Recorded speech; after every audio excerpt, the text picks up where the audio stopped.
Book 5 Introduction.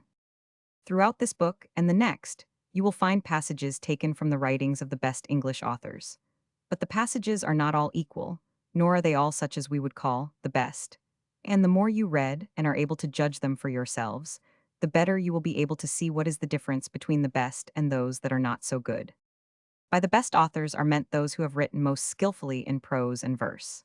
Some of these have written in prose because they wish to tell us something more fully and freely than they could do if they tied themselves to lines of an equal number of syllables or ending with the same sound, as men do when they write poetry. Others have written in verse because they wished rather to make us think over and over again about the same thing, and by doing so, to teach us, gradually, how much we could learn from one thing, if we think sufficiently long and carefully about it.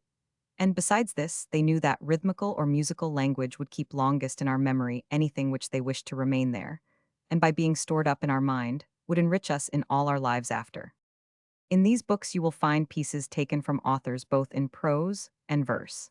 But of the authors who have made themselves famous by the books which they have written in our language, many had to be set aside, because many writers, though their books are famous, have written so long ago that the language which they use, though it is really the same language as our own, is yet so old-fashioned that it is not readily understood. By and by, when you are older, you may read these books and find it interesting to notice how the language is gradually changing. So that, though we can easily understand what our grandfathers or our great-grandfathers wrote, yet we cannot understand, without carefully studying it, what was written by our own ancestors 1,000 or even 500 years ago. The first thing, however, that you have to do, and perhaps this book may help you to do it, is to learn what is the best way of writing or speaking our own language of the present day. You cannot learn this better than by reading and remembering what has been written by men, who, because they were very great or because they labored very hard, have obtained a great command over the language. When we speak of obtaining a command over language, we mean that they have been able to say, in simple, plain words, exactly what they mean. This is not so easy a matter as you may at first think it to be. Those who write well do not use roundabout ways of saying a thing, or they might weary us. They do not use words or expressions which might mean one or other of two things, or they might confuse us. They do not use bombastic language, or language which is like a vulgar and too gaudy dress, or they might make us laugh at them. They do not use exaggerated language, or, worse than all, they might deceive us. If you look at many books which are written at the present day, or at many of the newspapers which appear every morning, you will find that those who write them often forget these rules. And after we have read for a short time what they have written, we are doubtful about what they mean, and only sure that they are trying to attract foolish people, who like bombastic language as they like too gaudy dress, and are caring little whether what they write is strictly true or not.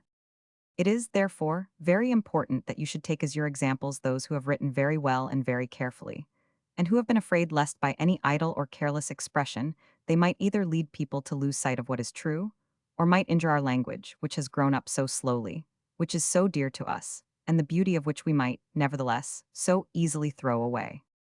As you read specimens of what these authors have written, you will find that they excel chiefly in the following ways. First, they tell us just what they mean, neither more nor less. Secondly, they never leave us doubtful as to anything we ought to know in order to understand them. If they tell us a story, they make us feel as if we saw all that they tell us, actually taking place. Thirdly, they are very careful never to use a word unless it is necessary, never to think a word so worthless a thing that it can be dragged in only because it sounds well. Fourthly, when they rouse our feelings, they do so, not that they may merely excite or amuse us, but that they may make us sympathize more fully with what they have to tell. In these matters, they are mostly alike, but in other matters you will find that they differ from each other greatly. Our language has come from two sources. One of these is the English language as talked by our remote ancestors, the other is the Latin language, which came to us through French, and from which we borrowed a great deal when our language was getting into the form it now has. Many of our words and expressions, therefore, are Old English, while others are borrowed from Latin. Some authors prefer to use, where they can, Old English words and expressions which are shorter, plainer, and more direct. Others prefer the Latin words, which are more ornamental and elaborate, and perhaps fit for explaining what is obscure, and for showing us the difference between things that are very like. This is one great contrast, and there are others which you will see for yourselves as you go on. And while you notice carefully what is good in each, you should be careful not to imitate too exactly the peculiarities, which may be the faults in anyone. Incident in the life of Dr. Johnson. During the last visit Dr. Johnson paid to Lichfield, the friends with whom he was staying missed him one morning at the breakfast table. On inquiring after him of the servants, they understood he had set off from Lichfield at a very early hour, without mentioning to any of the family whither he was going. The day passed without the return of the illustrious guest, and the party began to be very uneasy on his account, when, just before the supper hour, the door opened, and the doctor stalked into the room. A solemn silence of a few minutes ensued, nobody daring to inquire the cause of his absence, which was at last relieved by Johnson addressing the lady of the house in the following manner: "Madam, I beg your pardon for the abruptness of my departure from your house this morning, but I was constrained to it by my conscience. 50 years ago, madam, on this day, I committed a breach of filial piety which has ever since lain heavy on my mind, and has not till this day been expiated. My father, as you recollect, was a bookseller, and had long been in the habit of attending Lichfield market, and opening a stall for the sale of his books during that day. Confined to his bed by indisposition, he requested me, this time 50 years ago, to visit the market and attend the stall in his place. But, madam, my pride prevented me from doing my duty, and I gave my father a refusal. To do away the sin of this disobedience, I this day went in a postchaise to Lichfield, and going into the market at the time of high business, uncovered my head, and stood with it bare an hour before the stall which my father had formerly used, exposed to the sneers of the standers-by and the inclemency of the weather. A penance by which I hope I have propitiated heaven for this only instance, I believe, of contumacy towards my father." Warner's tour in the northern counties. Notes: Dr. Samuel Johnson, born 1709, died 1784 by hard and unaided toil, he won his way to the front rank among the literary men of his day. He deserves the honor of having been the first to free literature from the thraldom of patronage. Filial piety. Piety is used here not in a religious sense, but in its stricter sense of dutifulness. In Virgil, the pious Aeneas means Aeneas who showed dutifulness to his father. The old philosopher and the young lady. "Alas," exclaimed a silver-headed sage, "how narrow is the utmost extent of human knowledge. I have spent my life in acquiring knowledge, but how little do I know. The farther I attempt to penetrate the secrets of nature, the more I am bewildered and benighted. Beyond a certain limit all is but conjecture, so that the advantage of the learned over the ignorant consists greatly in having ascertained how little is to be known. It is true that I can measure the sun, and compute the distances of the planets. I can calculate their periodical movements, and even ascertain the laws by which they perform their sublime revolutions. But with regard to their construction, to the beings which inhabit them, their condition and circumstances, what do I know more than the clown? Delighting to examine the economy of nature in our own world, I have analyzed the elements, and given names to their component parts. And yet, should I not be as much at a loss to explain the burning of fire, or to account for the liquid quality of water as the vulgar, who use and enjoy them without thought or examination? I remark that all bodies unsupported fall to the ground, and I am taught to account for this by the law of gravitation. But what have I gained here more than a term? Does it convey to my mind any idea of the nature of that mysterious and invisible chain which draws all things to a common center? Pursuing the track of the naturalist, I have learned to distinguish the animal, the vegetable, and the mineral kingdoms, and to divide these into their distinct tribes and families. But can I tell, after all this toil, whence a single blade of grass derives its vitality? Could the most minute researches enable me to discover the exquisite pencil that paints the flower of the field? And have I ever detected the secret that gives their brilliant dye to the ruby and the emerald, or the art that enamels the delicate shell? I observe the sagacity of animals. I call it instinct, and speculate upon its various degrees of approximation to the reason of man. But after all, I know as little of the cogitations of the brute as he does of mine. When I see a flight of birds overhead, performing their evolutions, or steering their course to some distant settlement, their signals and cries are as unintelligible to me as are the learned languages to an unlettered mechanic. I understand as little of their policy and laws as they do of Blackstone's commentaries. Alas, then, what have I gained by my laborious researches but an humbling conviction of my weakness and ignorance? Of how little has man, at his best estate, to boast? What folly in him to glory in his contracted powers, or to value himself upon his imperfect acquisitions? "Well," exclaimed a young lady just returned from school, "my education is at last finished. Indeed, it would be strange if, after 5 years' hard application, anything were left incomplete.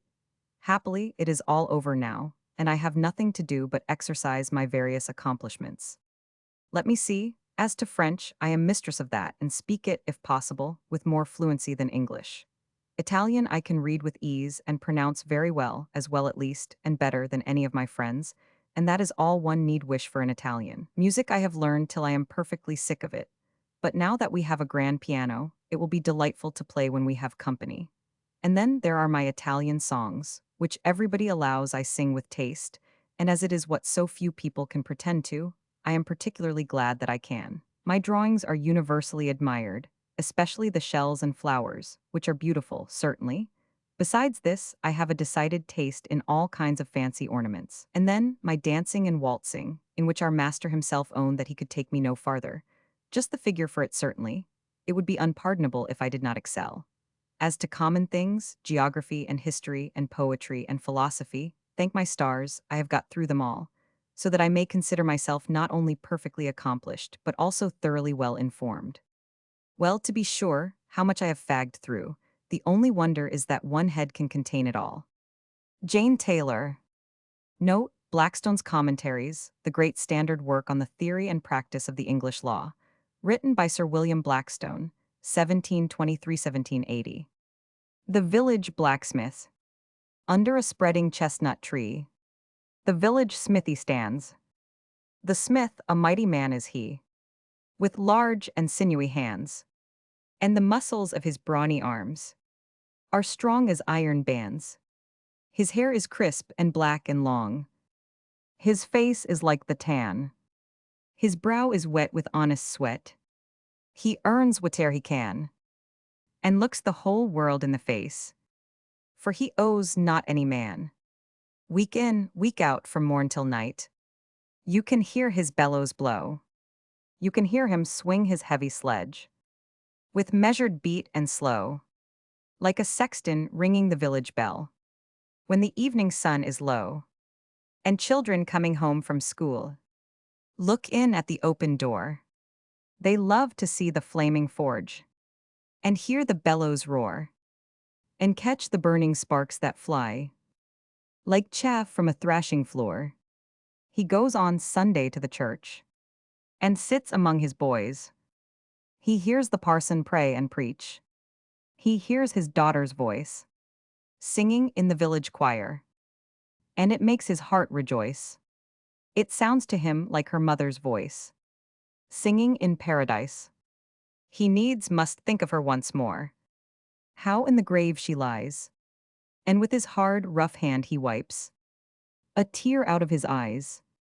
Toiling, rejoicing, sorrowing, onward through life he goes. Each morning sees some task begin. Each evening sees it close. Something attempted, something done, has earned a night's repose.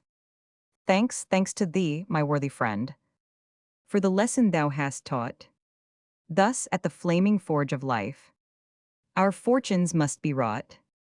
Thus on its sounding anvil shaped, each burning deed and thought. H.W. Longfellow. Notes: Henry Wadsworth Longfellow, one of the foremost among contemporary American poets, born in 1807. His chief poems are Evangeline and Hiawatha. His face is like the tan. Tan is the bark of the oak, bruised and broken for tanning leather. Thus, at the flaming forge of life, and 100. As iron is softened at the forge and beaten into shape on the anvil, so by the trials and circumstances of life, our thoughts and actions are influenced, and our characters and destinies decided. The metaphor is made more complicated by being broken up. Men of England. Men of England who inherit rights that cost your sires their blood. Men whose undegenerate spirit has been proved on land and flood. By the foes ye have fought uncounted, by the glorious deeds ye have done. Trophies captured, breaches mounted, navies conquered, kingdoms won. Yet remember, England gathers hence but fruitless wreaths of fame.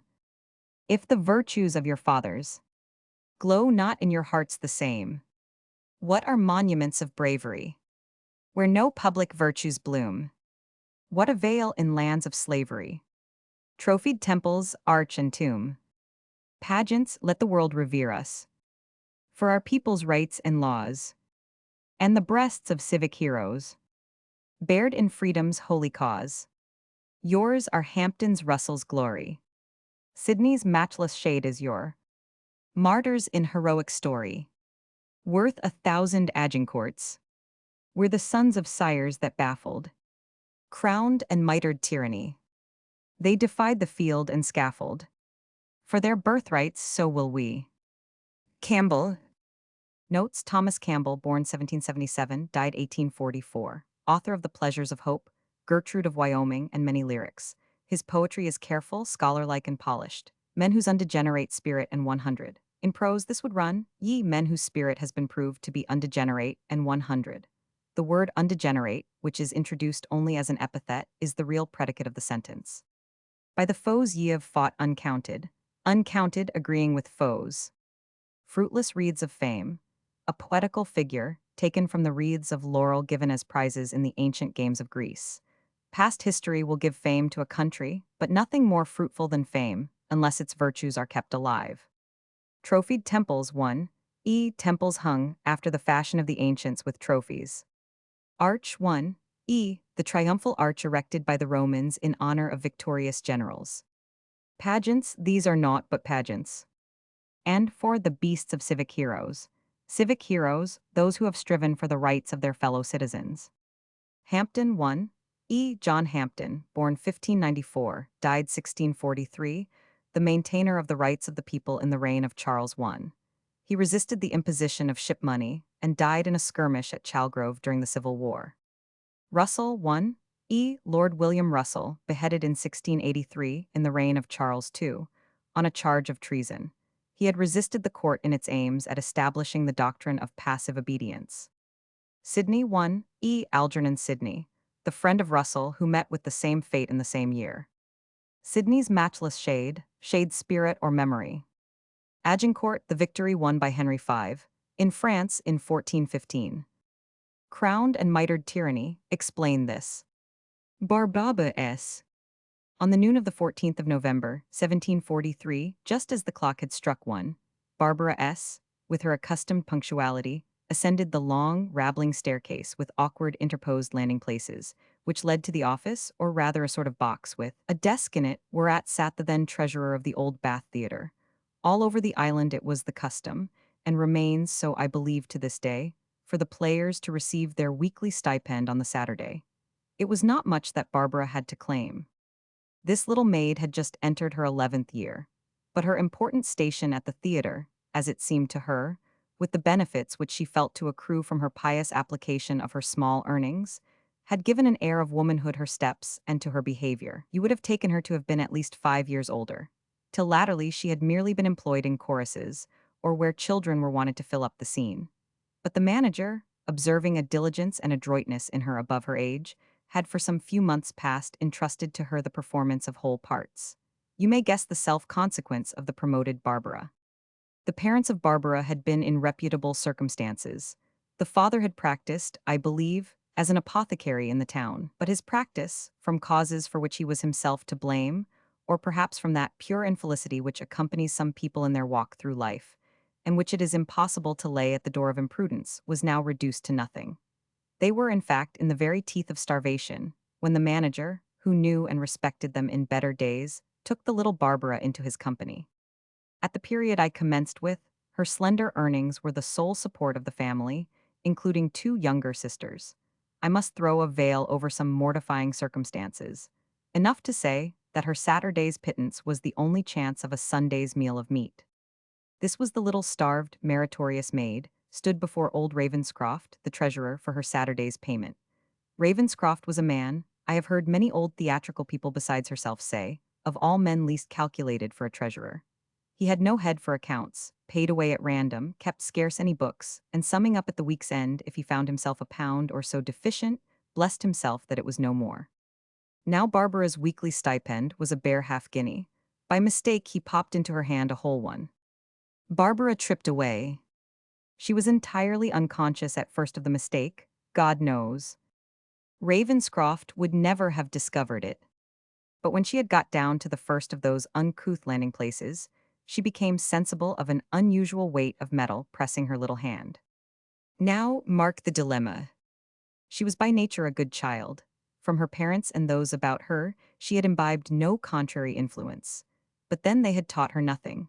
Poor men's smoky cabins are not always porticos of moral philosophy. This little maid had no instinct to evil, but then she might be said to have no fixed principle. She had heard honesty commended, but never dreamed of its application to herself.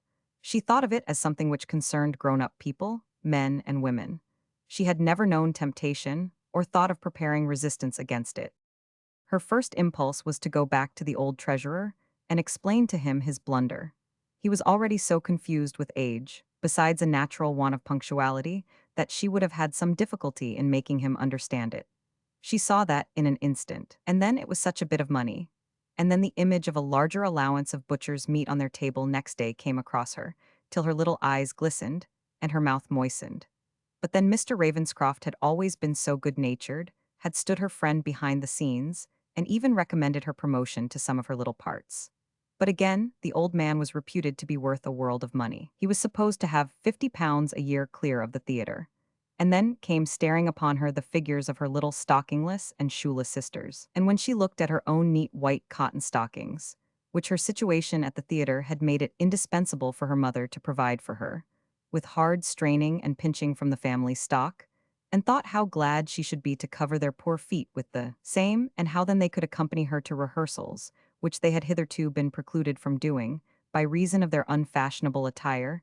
In these thoughts she reached the second landing place.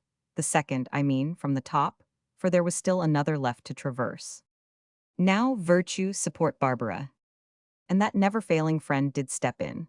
For at that moment a strength not her own, I have heard her say, was revealed to her, a reason above reasoning, and without her own agency, as it seemed, for she never felt her feet to move, she found herself transported back to the individual desk she had just quitted, and her hand in the old hand of Ravenscroft, who in silence took back the refunded treasure, and who had been sitting, good man, insensible to the lapse of minutes, which to her were anxious ages. And from that moment a deep peace fell upon her heart, and she knew the quality of honesty. A year or two's unrepining application to her profession brightened up the feet and the prospects of her little sisters, set the whole family upon their legs again, and released her from the difficulty of discussing moral dogmas upon a landing place. Essays of Elia by Charles Lamb. The ballad. Turn, gentle hermit of the dale, and guide my lonely way, to where yon taper cheers the vale, with hospitable ray. For here forlorn and lost I tread, with fainting steps and slow, where wilds immeasurably spread, seem lengthening as I go. Forbear, my son, the hermit cries, to tempt the dangerous gloom, for yonder faithless phantom flies, to lure thee to thy doom.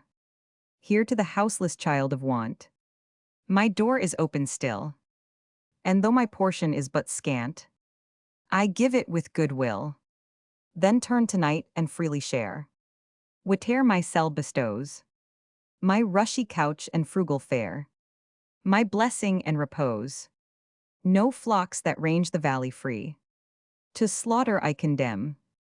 Taught by that power that pities me, I learn to pity them. But from the mountain's grassy side, a guiltless feast I bring, a scrip with herbs and fruits supplied, and water from the spring. Then, pilgrim, turn, thy cares forgo. All earthborn cares are wrong. Man wants but little here below, nor wants that little long. Soft as the dew from heaven descends, his gentle accents fell. The modest stranger lowly bends, and follows to the cell. Far in a wilderness obscure, the lonely mansion lay, a refuge to the neighboring poor, and strangers led astray. No stores beneath its humble thatch required a master's care. The wicket, opening with a latch, received the harmless pair. And now, when busy crowds retire to take their evening rest, the hermit trimmed his little fire, and cheered his pensive guest, and spread his vegetable store, and gaily pressed and smiled, and, skilled in legendary lore, The lingering hours beguiled. Around in sympathetic mirth. Its tricks the kitten tries. The cricket chirrups on the hearth. The crackling faggot flies. But nothing could a charm impart to soothe the stranger's woe. For grief was heavy at his heart, and tears began to flow. His rising cares the hermit spied, with answering care oppressed. And whence, unhappy youth, he cried, the sorrows of thy breast? From better habitations spurned, reluctant dost thou rove, or grieve for friendship unreturned, or unregarded love. Alas, the joys that fortune brings are trifling and decay, and those who prize the paltry things, more trifling still are they. And what is friendship but a name, a charm that lulls to sleep, a shade that follows wealth or fame, but leaves the wretch to weep? And love is still an emptier sound, the modern fair one's jest, on earth unseen or only found, to warm the turtle's nest. For shame, fond youth, thy sorrows hush, and spurn the sex, he said. But while he spoke, a rising blush his lovelorn guest betray 500. Surprised he sees new beauties rise, swift mantling to the view, like colors o'er the morning skies, as bright as transient too. The bashful look, the rising breast, alternate spread alarms. The lovely stranger stands confessed, a maid in all her charms. And forgive a stranger rude, a wretch forlorn, she cried, whose feet unhallowed thus intrude, where heaven and you reside. But let a maid thy pity share, whom love has taught to stray, who seeks for rest but finds despair, companion of her way. My father lived beside the Tyne. A wealthy lord was he, and all his wealth was marked as mine. He had but only me, to win me from his tender arms. Unnumbered suitors came, who praised me for imputed charms, and felt or feigned a flame. Each hour a mercenary crowd, with richest proffers strove. Amongst the rest, young Edwin bode, but never talked of love. In humble, simple habit clad, no wealth nor power had he. Wisdom and worth were all he had, but these were all to me. And when, beside me in the dale, he caroled lays of love, his breath lent fragrance to the gale, and music to the grove, the blossom opening to the day, the dews of heaven refined, could naught of purity display, to emulate his mind. The dew, the blossom on the tree, with charms in constant shine. Their charms were his, but woe to me, their constancy was mine. For still I tried each fickle art, importunate and vain. And, while his passion touched my heart, I triumphed in his pain, till, quite dejected with my scorn, he left me to my pride, and sought a solitude forlorn, in secret where he died. But mine the sorrow, mine the fault, and well my life shall pay. I'll seek the solitude he sought, and stretch me where he lay, and there forlorn, despairing hid, I'll lay me down and die. 'Twas so for me that Edwin did, and so for him will one. Forbid it, heaven, the hermit cried, and clasped her to his breast. The wondering fair one turned to chide. 'Twas Edwin's self that pressed. Turn, Angelina, ever dear. My charmer turned to see thy own, thy long-lost Edwin here, restored to love and thee. Thus let me hold thee to my heart, and every care resign. And shall we never, never part? My life, my all that's mine. No, never from this hour to part. We'll live and love so true. The sigh that rends thy constant heart shall break thy Edwin's too. Goldsmith. Notes: Oliver Goldsmith, poet and novelist, the friend and contemporary of Johnson, Burke, and Reynolds. Born 1728, died 1774. This poem is introduced into The Vicar of Wakefield, and Goldsmith there says of it, it is at least free from the false taste of loading the lines with epithets, or, as he puts it more fully, a string of epithets that improve the sound without carrying on the sense. Immeasurably spread to an immeasurable length. No flocks that range the valleys free. Free may be joined either with flocks or with valley. Note the position of the negative, no flocks that range, and 100. I do not condemn the flocks that range. Guiltless feast, because it does not involve the death of a fellow creature. Scrip, a purse or wallet, a word of Teutonic origin. Distinguish from scrip, a writing or certificate from the Latin word scribo, I write. Far in a wilderness obscure, obscure goes with mansion, not with wilderness. And gaily pressed him to eat. With answering care one, with sympathetic care. A charm that lulls to sleep. Charm is here in its proper sense, that of a thing pleasing to the fancy is derivative. A shade that follows wealth or fame, a shade a ghost or phantom. Swift mantling and 100, spreading quickly over like a cloak or mantle. Where heaven and you reside where you, whose only thoughts are of heaven, reside. Whom love has taught to stray. This use of the word taught for made or forced is taken from a Latin idiom, as in Virgil, he teaches the woods to ring with the name of Amaryllis. It is stronger than made or forced, and implies, as here, that she had forgotten all but the wandering life that is now hers. He had but only me, but or only is redundant. To emulate his mind, to be equal to his mind in purity. Their constancy was mine. This verse has often been accused of violating sense, but however artificial the expression may be, neither the sense is obscure, nor the way of expressing it inaccurate. It is evidently only another way of saying, in the little they had of constancy, they resembled me as they resembled him in their charms. Dr. Arnold. We listened, as all boys in their better moods will listen, I, and men too, for the matter of that, to a man whom we felt to be, with all his heart and soul and strength, striving against whatever was mean and unmanly and unrighteous in our little world. It was not the cold, clear voice of one giving advice and warning from serene heights to those who were struggling and sinning below, but the warm, living voice of one who was fighting for us, and by our sides, and calling on us to help him and ourselves and one another. And so, wearily and little by little, but surely and steadily on the whole, was brought home to the young boy, for the first time, the meaning of his life. That it was no fool's or sluggard's paradise into which he had wandered by chance, but a battlefield ordained from of old, where there are no spectators, but the youngest must take his side, and the stakes are life and death. And he who roused this consciousness in them showed them, at the same time, by every word he spoke in the pulpit, and by his whole daily life, how that battle was to be fought, and stood there before them, their fellow soldier and the captain of their band. The true sort of captain, too, for a boy's army, one who had no misgivings, and gave no uncertain word of command, and let who would yield or make truce would fight the fight out. So every boy felt, to the last gasp and the last drop of blood. Other sides of his character might take hold of, and influence boys here and there. But it was this thoroughness and undaunted courage which more than anything else won his way to the hearts of the great mass of those on whom he left his mark, and made them believe first in him, and then in his master.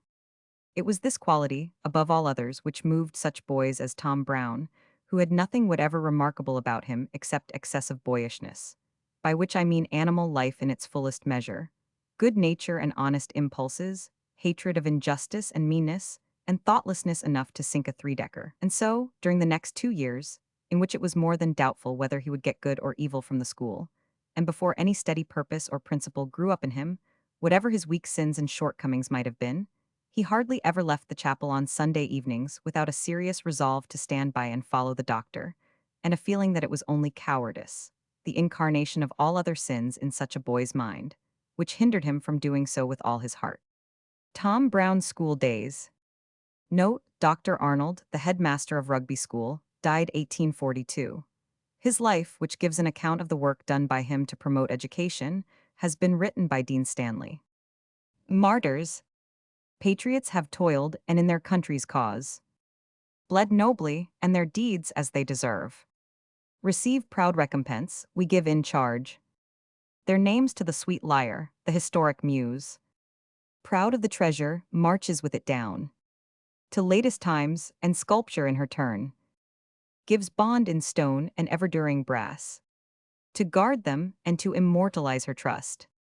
But fairer wreaths are due, though never paid, to those who, posted at the shrine of truth, have fallen in her defense, a patriot's blood, well spent in such a strife, may earn indeed, and for a time ensure to his loved land the sweets of liberty and equal laws.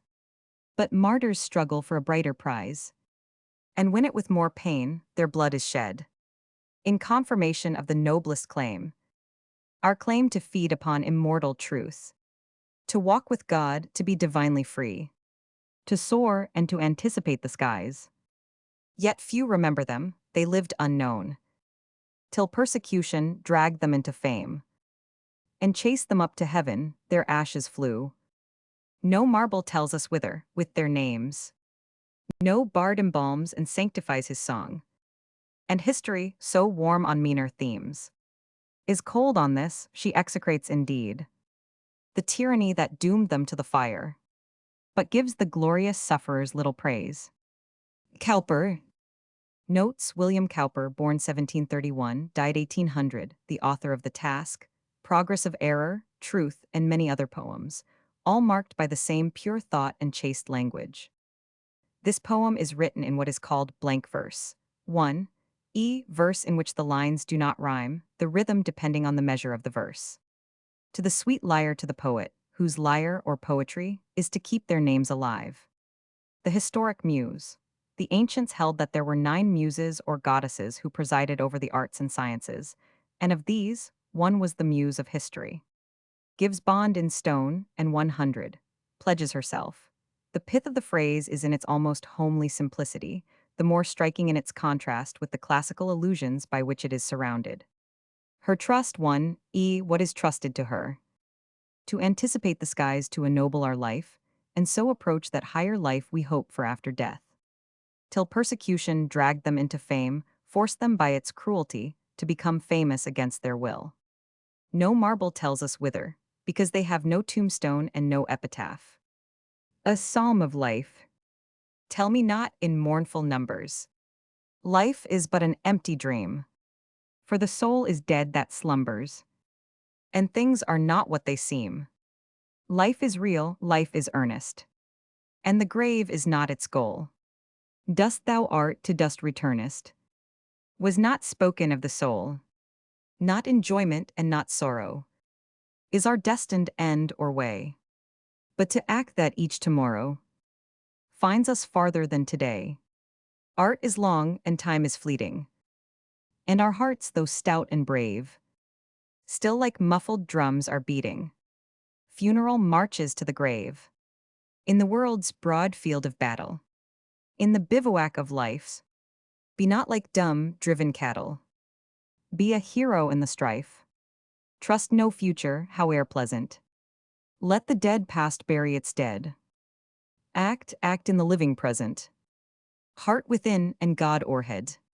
Lives of great men all remind us we can make our lives sublime, and, departing, leave behind us footprints on the sands of time, footprints that perhaps another, sailing o'er life's solemn main, a forlorn and shipwrecked brother, seeing, shall take heart again.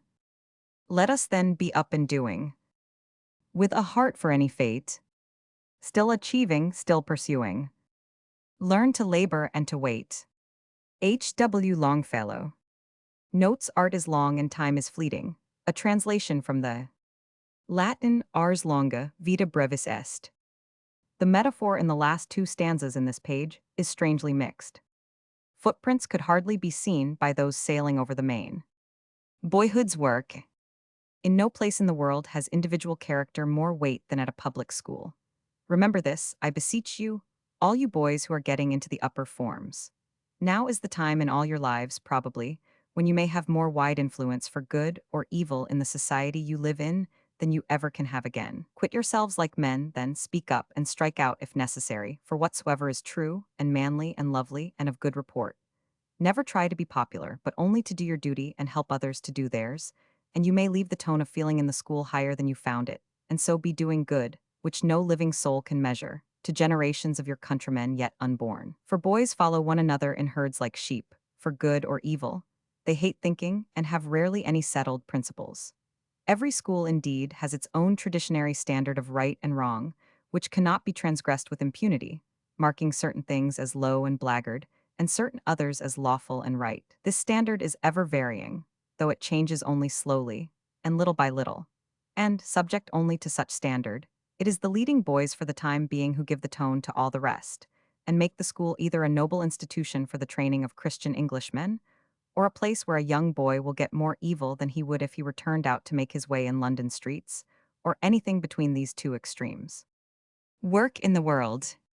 I want to be at work in the world, said Tom, and not dawdling away 3 years at Oxford. What do you mean by at work in the world?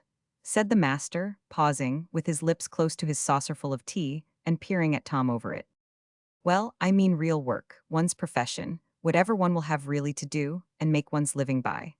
I want to be doing some real good, feeling that I am not only at play in the world, answered Tom, rather puzzled to find out himself what he really did mean. You are mixing up two very different things in your head, I think, Brown, said the master, putting down the empty saucer, and you ought to get clear about them. You talk of working to get your living, and doing some real good in the world, in the same breath. Now, you may be getting a very good living in a profession, and yet doing no good at all in the world, but quite the contrary at the same time. Keep the latter before you as your one object, and you will be right, whether you make a living or not. But if you dwell on the other, you'll very likely drop into mere money-making, and let the world take care of itself for good or evil. Don't be in a hurry about finding your work in the world for yourself. You are not old enough to judge for yourself yet, but just look about you in the place you find yourself in, and try to make things a little better and honester there. You'll find plenty to keep your hand in at Oxford, or wherever else you go. And don't be led away to think this part of the world important and that unimportant. Every corner of the world is important. No man knows whether this part or that is most so, but every man may do some honest work in his own corner. Tom Brown's School Days. The Ant and the Caterpillar. As an ant of his talents superiorly vain, was trotting, with consequence, over the plain. A worm, in his progress remarkably slow, cried, "Bless your good worship wherever you go. I hope your great mightiness won't take it ill. I pay my respects with a hearty goodwill." With a look of contempt and impertinent pride. "Begone, you vile reptile," his antship replied. "Go, go, and lament your contemptible state. But first look at me, see my limbs how complete. I guide all my motions with freedom and ease. Run backward and forward, and turn when I please. Of nature, grown weary, you shocking essay. I spurn you thus from me, crawl out of my way." The reptile, insulted and vexed to the soul, crept onwards and hid himself close in his hole. But nature, determined to end his distress, soon sent him abroad in a butterfly's dress. Ere long the proud ant, as repassing the road, fatigued from the harvest and tugging his load, the beau on a violet bank he beheld, whose vesture in glory a monarch's excelled. His plumage expanded, 'twas rare to behold, so lovely a mixture of purple and gold. The ant, quite amazed at a figure so gay, bowed low with respect and was trudging away. "Stop, friend," says the butterfly, "don't be surprised. I once was the reptile you spurned and despised. But now I can mount, in the sunbeams I play, while you must for ever drudge on in your way." Cunningham. Note of nature grown weary, you shocking essay you wretched attempt by nature when she had grown weary. Report of an adjudged case, not to be found in any of the books. Between nose and eyes a strange contest arose. The spectacles set them unhappily wrong. The point in dispute was, as all the world knows, to which the said spectacles ought to belong. So tongue was the lawyer, and argued the cause, with a great deal of skill and a wig full of learning, while Chief Baron Ear sat to balance the laws, so famed for his talent in nicely discerning. In behalf of the nose it will quickly appear, and your lordship, he said, will undoubtedly find, that the nose has had spectacles always in wear, which amounts to possession time out of mind. Then holding the spectacles up to the court, your lordship observes they are made with a straddle. as wide as the ridge of the nose is, in short, designed to sit close to it, just like a saddle. Again, would your lordship a moment suppose, 'tis a case that has happened, and may be again, that the visage or countenance had not a nose. Pray who would, or who could, wear spectacles then?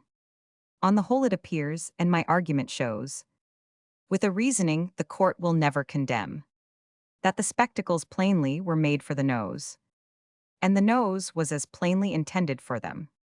Then shifting his side as a lawyer knows how, he pleaded again in behalf of the eyes. But what were his arguments few people know, for the court did not think they were equally wise. So his lordship decreed, with a grave solemn tone, decisive and clear, without one if or but, that, whenever the nose put his spectacles on, by daylight or candlelight, eyes should be shut. Cowper. Castles in the air. Ulnashar was a very idle fellow, that never would set his hand to any business during his father's life. When his father died, he left him to the value of 100 drachmas in Persian money. Ulnashar, in order to make the best of it, laid it out in bottles, glasses, and the finest earthenware.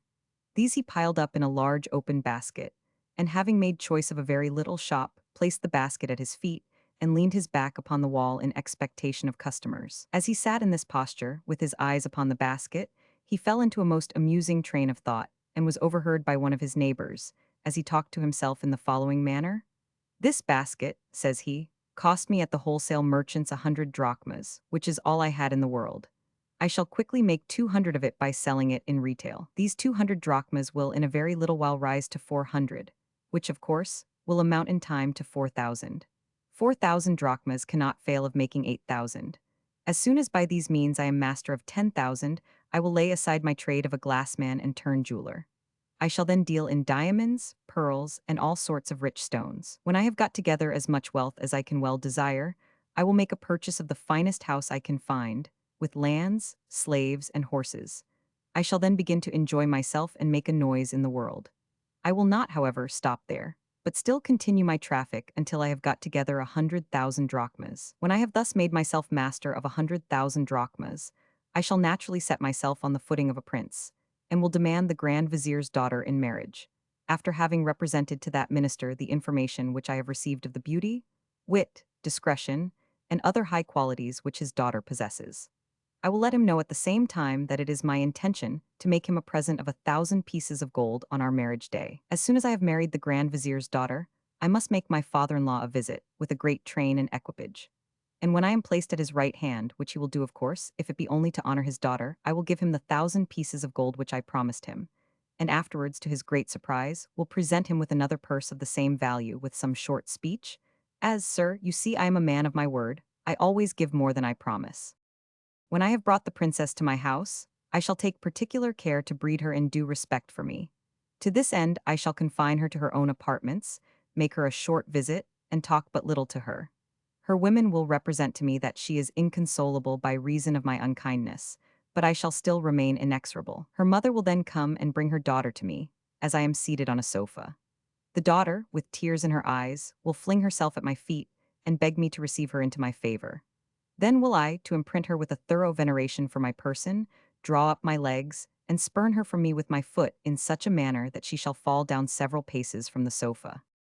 Ulnashar was entirely swallowed up in his vision, and could not forbear acting with his foot what he had in his thoughts.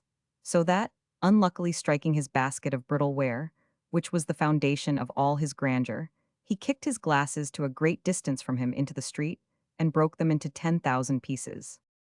Addison.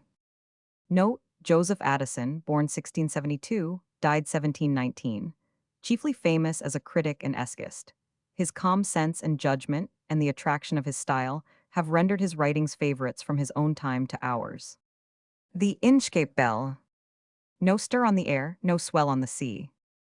The ship was still as she might be. The sails from heaven received no motion. The keel was steady in the ocean, with neither sign nor sound of shock. The waves flowed o'er the Inchcape rock. So little they rose, so little they fell. They did not move the Inchcape bell. The pious abbot of Aberbrothok had placed that bell on the Inchcape rock, On the waves of the storm it floated and swung, and louder its warning rung. When the rock was hid by the tempest's swell, the mariners heard the warning bell. And then they knew the perilous rock. And blessed the abbot of Aberbrothock. The float of the Inchcape Bell was seen, a darker spot on the ocean green. Sir Ralph the rover walked the deck, and he fixed his eye on the darker speck. His eye was on the bell and float. Quoth he, my men, put down the boat, and row me to the Inchcape Rock. I'll plague the priest of Aberbrothock.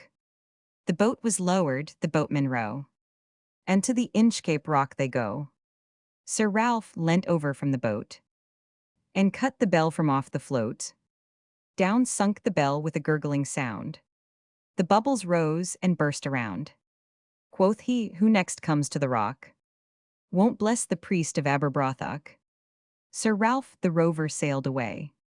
He scoured the sea for many a day, and now, grown rich with plundered store, he steers his way for Scotland's shore.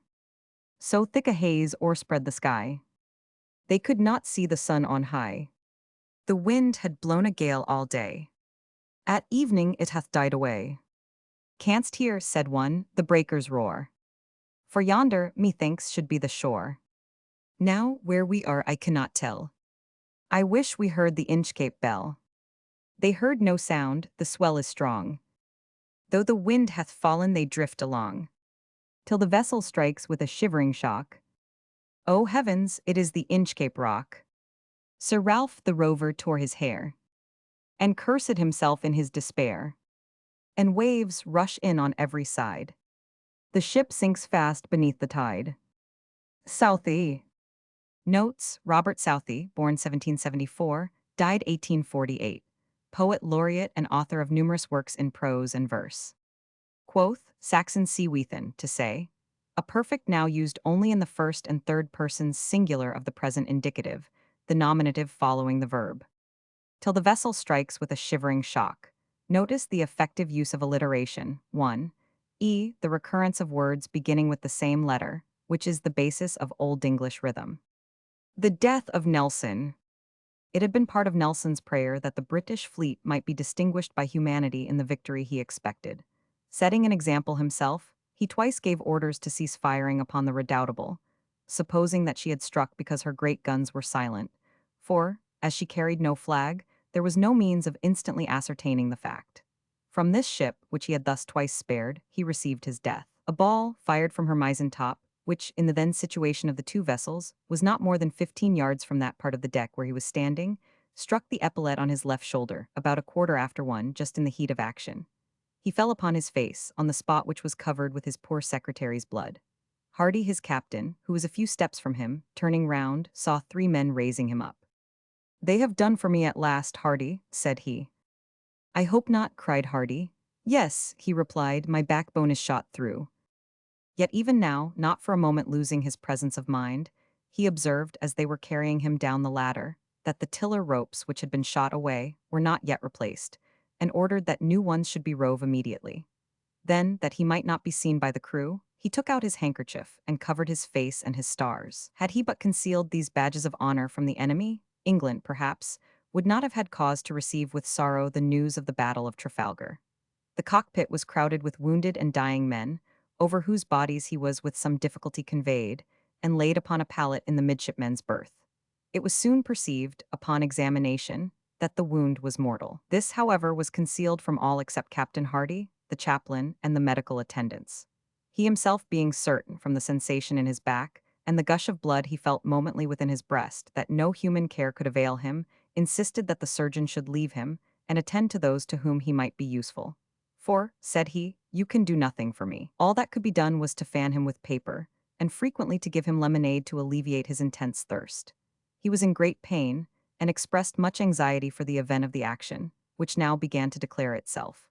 As often as a ship struck, the crew of the Victory hurrahed, and at every hurrah a visible expression of joy gleamed in the eyes and marked the countenance of the dying hero. But he became impatient to see Captain Hardy, and as that officer, though often sent for, could not leave the deck, Nelson feared some fatal cause prevented him, and repeatedly cried, "Will no one bring Hardy to me? He must be killed. he is surely dead. An hour and 10 minutes elapsed from the time when Nelson received his wound before Hardy could come to him. They shook hands in silence, Hardy in vain struggling to suppress the feelings of that most painful, yet sublimest moment. "Well, Hardy," said Nelson, "how goes the day with us?" "Very well," replied Hardy. "10 ships have struck, but 5 of the van have tacked and show an intention to bear down upon the Victory. I have called 2 or 3 of our fresh ships round, and have no doubt of giving them a drubbing." "I hope," said Nelson, "none of our ships have struck." Hardy answered there was no fear of that. Then, and not till then, Nelson spoke of himself. "I am a dead man, Hardy," said he. "I am going fast, it will be all over with me soon, come nearer to me." Hardy observed that he hoped Mr. Beatty, the surgeon, could yet hold out some prospect of life. "Oh no," he replied, "it is impossible, my back is shot through, Beatty will tell you so." Captain Hardy then once more shook hands with him, and with a heart almost bursting, hastened upon deck. By this time all feeling below the breast was gone, and Nelson, having made the surgeon ascertain this, said to him, "You know I am gone, I know it, I feel something rising in my breast," putting his hand on his left side, which tells me so. And upon Beatty's inquiring whether his pain was very great, he replied, "So great that he wished he were dead." "Yet," said he, in a lower voice, "one would like to live a little longer too." Captain Hardy, some 50 minutes after he had left the cockpit, returned, and again taking the hand of his dying friend and commander, congratulated him on having gained a complete victory. How many of the enemy were taken, he did not know, as it was impossible to perceive them distinctly, but 14 or 15 at least. "That's well," cried Nelson, "but I bargained for 20. And then, in a stronger voice, he said, "Anchor, Hardy, anchor." Hardy upon this hinted that Admiral Collingwood would take upon himself the direction of affairs. "Not while I live, Hardy," said the dying Nelson, ineffectually endeavoring to raise himself from the bed. "Do you anchor." His previous order for preparing to anchor had shown how clearly he foresaw the necessity of this. Presently, calling Hardy back, he said to him in a low voice, "Don't throw me overboard," and he desired that he might be buried by his parents, unless it should please the king to order otherwise. "Kiss me, Hardy," said he. Hardy knelt down and kissed his cheek, and Nelson said, "Now I am satisfied. Thank God I have done my duty." Hardy stood over him in silence for a moment or two, then knelt again and kissed his forehead. "Who is that?" said Nelson, and being informed, he replied, "God bless you, Hardy." And Hardy then left him forever. Southey. Note: the death of Nelson took place at the Battle of Trafalgar, 1805. Battle of the Baltic. 1. Of Nelson and the North. Sing the glorious day's renown. When to battle fierce came forth all the might of Denmark's crown, and her arms along the deep proudly shone. By each gun the lighted brand, in a bold, determined hand, and the prince of all the land led them on. 2. Like leviathans afloat, lay their bulwarks on the brine, while the sign of battle flew on the lofty British line. It was 10 of April morn by the chime. As they drifted on their path, there was silence deep as death, and the boldest held his breath. For a time. 3. But the might of England flushed to anticipate the scene, and her van the fleeter rushed o'er the deadly space between. "Hearts of oak," our captains cried when each gun from its adamantine lips spread a death shade round the ships, like the hurricane eclipse of the sun. 4. Again, again, again, in the havoc did not slack, till a feebler cheer the Dane to our cheering sent us back. Their shots along the deep slowly boom, then cease, and all is wail, as they strike the shattered sail, or, in conflagration pale, light the gloom. 5. Outspoke the victor then, as he hailed them o'er the wave, "Ye are brothers, ye are men, and we conquer but to save. So peace instead of death let us bring. But yield, proud foe, thy fleet, with the crews at England's feet, and make submission meet to our king." 6. Then Denmark blessed our chief, that he gave her wounds repose, and the sounds of joy and grief from her people wildly rose, as death withdrew his shades from the day, while the sun looked smiling bright o'er a wide and woeful sight, where the fires of funeral light died away. 7. Now joy, Old England, raise. For the tidings of thy might, by the festal city's blaze, whilst the wine cup shines in light, and yet amidst that joy and uproar, let us think of them that sleep, full many a fathom deep, by thy wild and stormy steep. Elsinore. 8. Brave hearts to Britain's pride, once so faithful and so true, on the deck of fame that died, with the gallant good Riou. Soft sigh the winds of heaven o'er their grave, while the billow mournful rolls, and the mermaid's song condoles, singing glory to the souls of the braves. Campbell. Notes, this is the first specimen of the ode in this book. Notice the variety and length between the lines, and draw up a scheme of the rhymes in each stanza. The battle was fought, and Copenhagen bombarded in April 1801. It was 10 of April morn by the chime. It was 10 o'clock on the morning in April. Like the hurricane eclipse, the eclipse of the sun in storm. Lochinvar. Oh, young Lochinvar is come out of the west. Through all the wide border his steed is the best. And save his good broadsword, he weapon had none. He rode all unarmed, and he rode all alone. So faithful in love, and so dauntless in war. There never was knight like the young Lochinvar. He stayed not for brake, and he stopped not for stone. He swam the Esk river where ford there was none.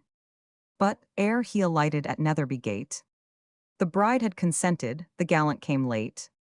For a laggard in love, and a dastard in war, was to wed the fair Ellen of brave Lochinvar. So boldly he entered the Netherby hall, among bridesmen, and kinsmen, and brothers, and all. Then spoke the bride's father, his hand on his sword. For the poor craven bridegroom said never a word. O come ye in peace here, or come ye in war? Or to dance at our bridal, young Lord Lochinvar? I long wooed your daughter, my suit you denied. Love swells like the Solway, but ebbs like its tide. And now am I come, with this lost love of mine, to lead but one measure, drink one cup of wine. There be maidens in Scotland, more lovely by far, that would gladly be bride to the young Lochinvar. The bride kissed the goblet, the knight took it up. He quaffed off the wine, and he threw down the cup. She looked down to blush, and she looked up to sigh, with a smile on her lip and a tear in her eye. He took her soft hand, ere her mother could bar. Now tread we a measure, said young Lochinvar. So stately his form, and so lovely her face, that never a hall such a galliard did grace. While her mother did fret, and her father did fume, and the bridegroom stood dangling his bonnet and plume, and the bride maidens whispered, "'Tweer better by far, to have matched our fair cousin with young Lochinvar." One touch to her hand, and one word in her ear, when they reached the hall door, and the charger stood near. So light to the croup the fair lady he swung, so light to the saddle before her he sprung. She is won, we are gone, over bank, bush, and score. They'll have fleet steeds that follow, cried young Lochinvar. There was mounting, 'mong Grahams of the Netherby clan. Forsters, Fenwicks, and Musgraves, they rode and they ran. There was racing, and chasing on Canoby lay. But the lost bride of Netherby ne'er did they see, so daring in love, and so dauntless in war. Have ye e'er heard of gallant like young Lochinvar? Scott. Notes, Lochinvar, the song sung by Dame Heron in Marmion, one of Scott's longest and most famous poems. The fame of Scott, 1771-1832, rests partly on these poems, but much more on the novels, in which he is excelled by no one. He stayed not for brake. Brake, a word of Scandinavian origin, means a place overgrown with brambles, from the crackling noise they make as one passes over them. Love swells like the Solway. For a scene in which the rapid advance of the Solway tide is described, see the beginning of Scott's novel of Redgauntlet. Galliard, a gay rollicker, used also in Chaucer. Score, a rough broken ground, the same word as scar. Learning to ride. Some time before my father had bought a small Shetland pony for us, Moggy by name, upon which we were to complete our own education in riding. We had already mastered the rudiments under the care of our grandfather's coachman. He had been in our family 30 years, and we were as fond of him as if he had been a relation. He had taught us to sit up and hold the bridle, while he led a quiet old cob up and down with a leading rein. But now that Moggy was come, we were to make quite a new step in horsemanship. Our parents had a theory that boys must teach themselves, and that a saddle, except for propriety, when we rode to a neighbor's house to carry a message, or had to appear otherwise in public, was a hindrance rather than a help. So, after our morning's lessons, the coachman used to take us to the paddock in which Moggy lived, put her bridle on, and leave us to our own devices. I could see that that moment was from the first one of keen enjoyment to my brother. He would scramble up on her back while she went on grazing, without caring to bring her to the elm stool in the corner of the field, which was our mounting place, pull her head up, kick his heels into her sides, and go scampering away round the paddock with the keenest delight. He was Moggy's master from the first day, though she not unfrequently managed to get rid of him by sharp turns or stopping dead short in her gallop. She knew it quite well, and just as well that she was mistress as soon as I was on her back. For weeks it never came to my turn, without my wishing myself anywhere else. George would give me a lift up and start her. She would trot a few yards and then begin grazing, notwithstanding my timid expostulations and gentle pullings at her bridle. Then he would run up and pull up her head and start her again, and she would bolt off with a flirt of her head, and never be content till I was safely on the grass. The moment that was affected she took to grazing again, and I believe enjoyed the whole performance as much as George, and certainly far more than I 999. We always brought her a carrot, or bit of sugar, in our pockets, and she was much more like a great good-tempered dog with us than a pony. Memoir of a Brother, T. Hughes. The Chameleon. Oft has it been my lot to mark a proud, conceited, talking spark, with eyes that hardly served at most to guard their master gainst a post. Yet round the world the blade has been to see whatever can be seen. Returning from his finished tour, grown 10 times perter than before. Whatever word you chance to drop, the travelled fool your mouth will stop. Sir, if my judgment you'll allow, I've seen and sure I ought to know. So begs you'd pay a due submission, and acquiesce in his decision.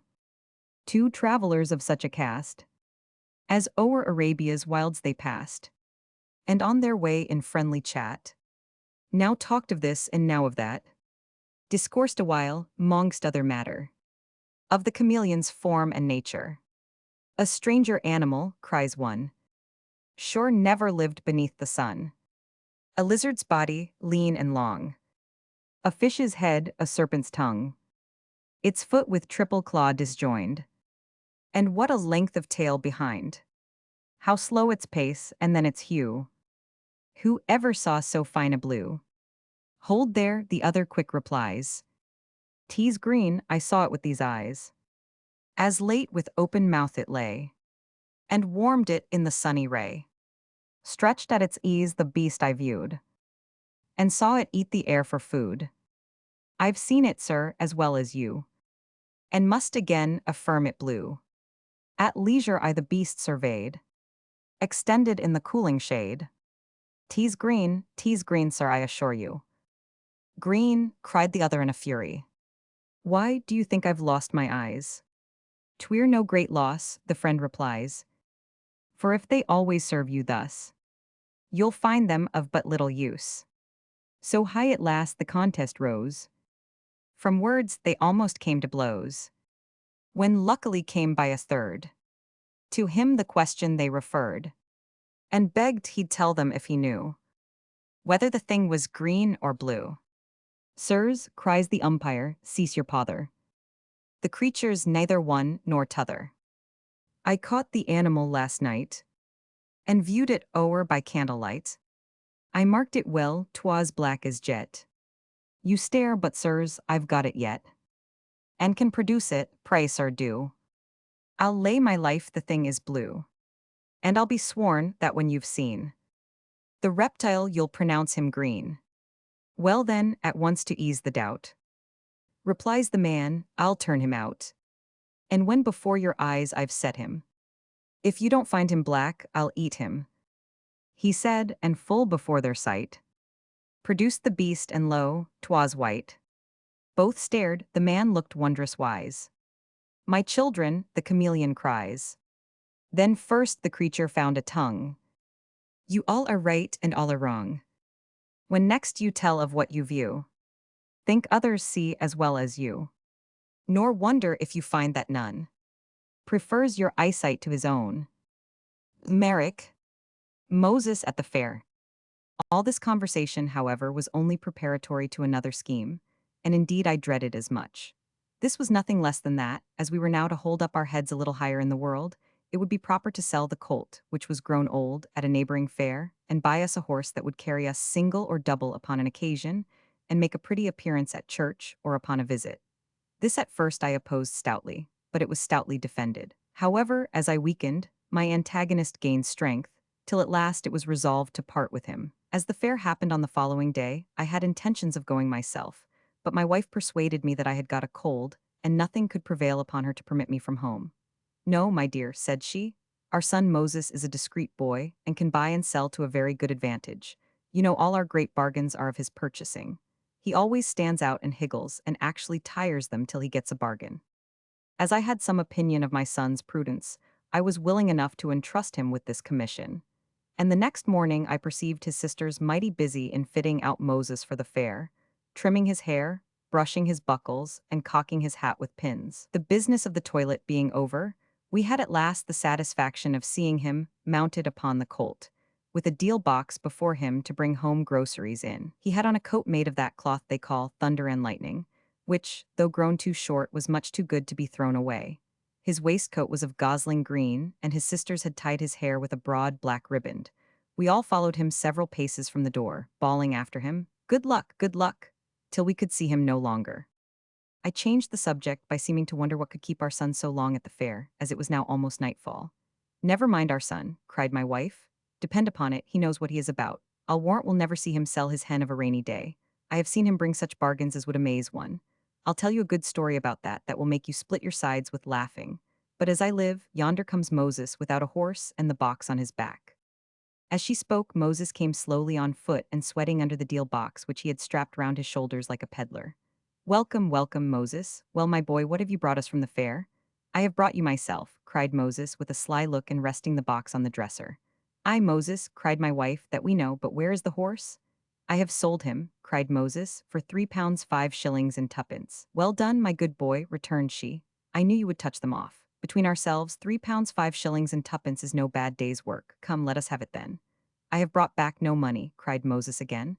I have laid it all out in a bargain, and here it is, pulling out a bundle from his breast. Here they are, a gross of green spectacles with silver rims and shagreen cases. A gross of green spectacles? Repeated my wife in a faint voice. And you have parted with the colt and brought us back nothing but a gross of green paltry spectacles. Dear mother, cried the boy, why won't you listen to reason? I had them a dead bargain, or I should not have brought them. The silver rims alone will sell for double the money. A fig for the silver rims, cried my wife in a passion.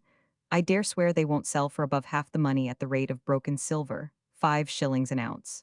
You need be under no uneasiness, cried I, about selling the rims, for they are not worth sixpence, for I perceive they are only copper varnished over. What? Cried my wife, not silver, the rims not silver?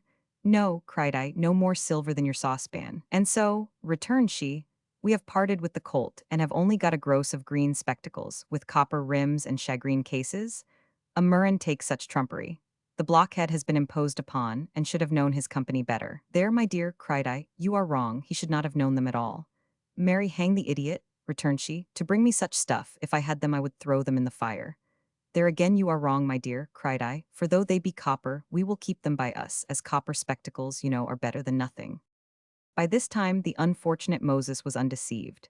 He now saw that he had been imposed upon by a prowling sharper, who, observing his figure, had marked him for an easy prey. I therefore asked the circumstances of his deception. He sold the horse, it seems, and walked the fair in search of another. A reverend-looking man brought him to a tent, under pretence of having one to sell. Here, continued Moses, we met another man, very well dressed, who desired to borrow £20 upon these, saying that he wanted money, and would dispose of them for a third of the value. The first gentleman, who pretended to be my friend, whispered me to buy them, and cautioned me not to let so good an offer pass. I sent for Mr. Flamborough, and they talked him up as finely as they did me, and so at last we were persuaded to buy the two gross between us. Goldsmith.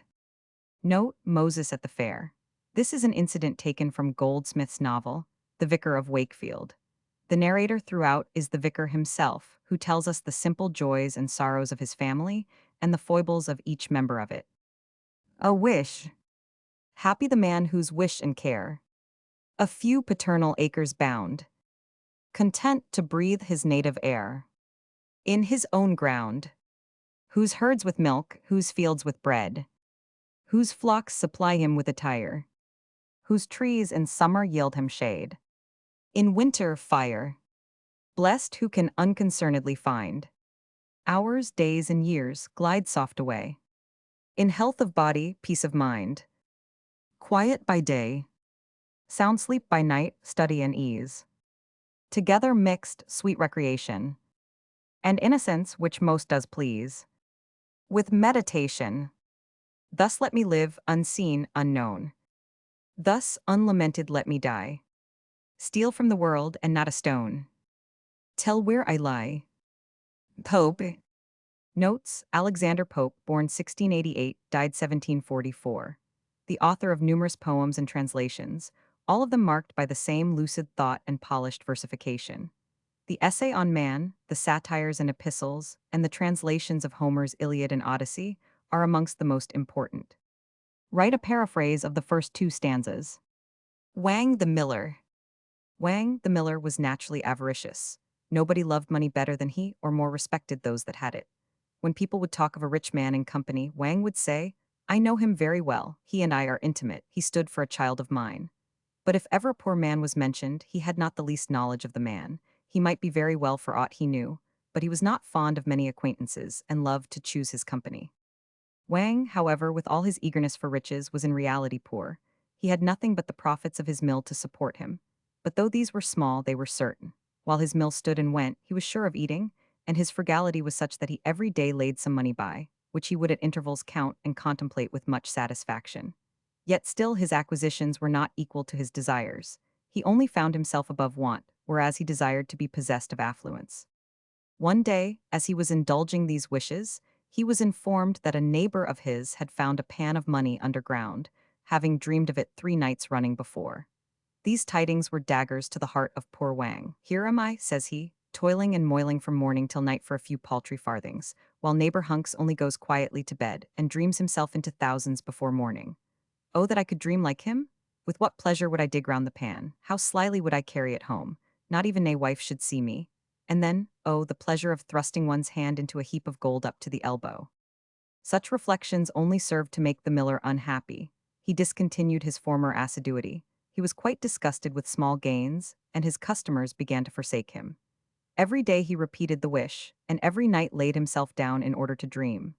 Fortune, that was for a long time unkind, at last, however, seemed to smile upon his distresses and indulged him with the wished-for vision. He dreamed that under a certain part of the foundation of his mill there was concealed a monstrous pan of gold and diamonds, buried deep in the ground, and covered with a large flat stone. He rose up, thanked the stars that were at last pleased to take pity on his sufferings, and concealed his good luck from every person, as is usual in money dreams, in order to have the vision repeated the 2 succeeding nights, by which he should be certain of its veracity.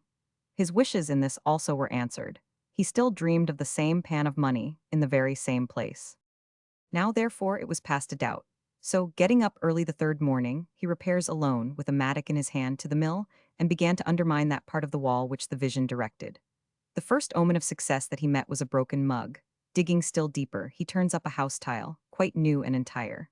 At last, after much digging, he came to the broad, flat stone, but then so large that it was beyond one man's strength to remove it. "Here," cried he in raptures to himself, "here it is. Under this stone there is room for a very large pan of diamonds indeed. I must e'en go home to my wife and tell her the whole affair, and get her to assist me in turning it up." Away, therefore, he goes, and acquaints his wife with every circumstance of their good fortune. Her raptures on this occasion may easily be imagined. She flew round his neck and embraced him in an agony of joy. But those transports, however, did not delay their eagerness to know the exact sum. Returning, therefore, speedily together to the place where Wang had been digging, there they found, not indeed the expected treasure, but the mill, their only support, undermined and fallen. Goldsmith. Note: he stood for a child of mine. 1. Stood as godfather for a child of mine. A sea song. A wet sheet and a flowing sea. A wind that follows fast, and fills the white and rustling sail, and bends the gallant mast, my boys, while, like the eagle free, away the good ship flies and leaves old England on the lee. Oh, for a soft and gentle wind! I heard a fair one cry, but give to me the snoring breeze, and white waves heaving high, my lads. A good ship, tight and free. The world of waters is our home, and merry men are we. There's tempest in yon horned moon, and lightning in yon cloud. And hark the music, mariners. The wind is piping loud. The wind is piping loud, my boys. The lightning flashes free, while the hollow oak our palace is, our heritage the sea. Cunningham. Note, a wet sheet. The sheet is the rope fastened to the lower corner of a sail to retain it in position. On the loss of the Royal George. Toll for the brave. The brave that are no more. All sunk beneath the wave. Fast by their native shore. 800 of the brave, whose courage well was tried, had made the vessel heel, and laid her on her side. A land breeze shook the shrouds, and she was overset. Down went the Royal George, with all her crew complete. Toll for the brave. Brave Kempenfelt is gone. His last sea fight is fought. His work of glory done. It was not in the battle. No tempest gave the shock. She sprang no fatal leak. She ran upon no rock. His sword was in its sheath. His fingers held the pen. When Kempenfelt went down, with twice 400 men, weigh the vessel up, once dreaded by our foes, and mingle with our cup, the tear that England owes. Her timbers yet are sound, and she may float again, full charged with England's thunder, and plough the distant main. But Kempenfelt is gone. His victories are o'er, and he and his 800 shall plough the wave no more. Cowper. Note, the Royal George, a ship of war which went down with Admiral Kempenfelt and her crew off Spithead in 1782 while undergoing a partial careening.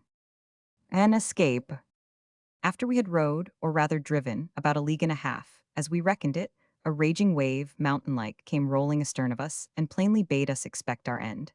In a word, it took us with such a fury that it overset the boat at once, and separating us as well from the boat as from one another, gave us not time hardly to say, "O God," for we were all swallowed up in a moment. Nothing can describe the confusion of thought which I felt when I sunk into the water. For though I swam very well, yet I could not deliver myself from the waves, so as to draw breath, till that wave having driven me, or rather carried me a vast way on towards the shore, and having spent itself, went back, and left me upon the land almost dry, but half dead from the water I took in. I had so much presence of mind as well as breath left, that, seeing myself nearer the mainland than I expected, I got upon my feet, and endeavored to make on towards the land as fast as I could, before another wave should return and take me up again. But I soon found it was impossible to avoid it, for I saw the sea come after me as high as a great hill, and as furious as an enemy, which I had no means or strength to contend with. My business was to hold my breath, and raise myself upon the water if I could, and so, by swimming to preserve my breathing, and pilot myself towards the shore if possible.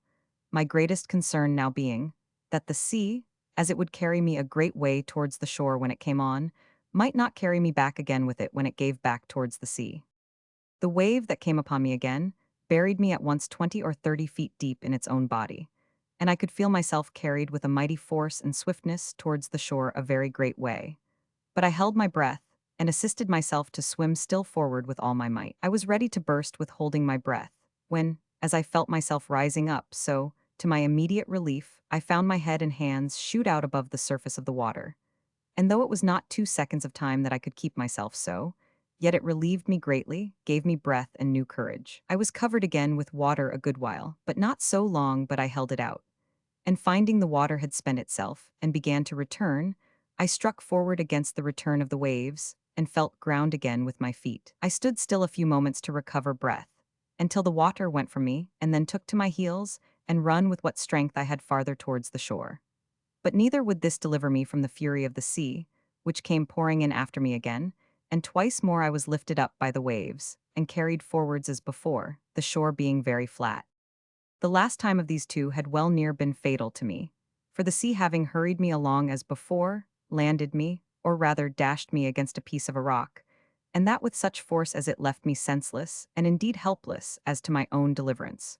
For the blow taking, my side and breast beat the breath, as it were, quite out of my body, and had it returned again immediately, I must have been strangled in the water.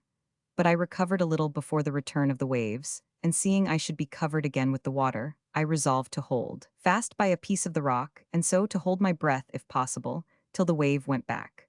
Now as the waves were not so high as at first, being near land, I held my hold till the wave abated, and then fetched another run, which brought me so near the shore that the next wave, though it went over me, yet did not so swallow me up as to carry me away. And the next run I took, I got to the mainland, where, to my great comfort, I clambered up the cliffs of the shore and sat me down upon the grass, free from danger and quite out of the reach of the water. Defoe's Robinson Crusoe. Notes: Daniel Defoe, born 1663, died 1731. He was prominent as a political writer, but his later fame has rested chiefly on his works of fiction, of which Robinson Crusoe, from which this extract is taken, is the most important. Gave us not time hardly to say. This to us has the effect of a double negative, but if we take hardly in its strict sense, the sentence is clear. Did not give us time, even with difficulty, to say. At foot, as I felt myself rising up, so to my immediate relief. Note this use of as and so, in a way which now sounds archaic.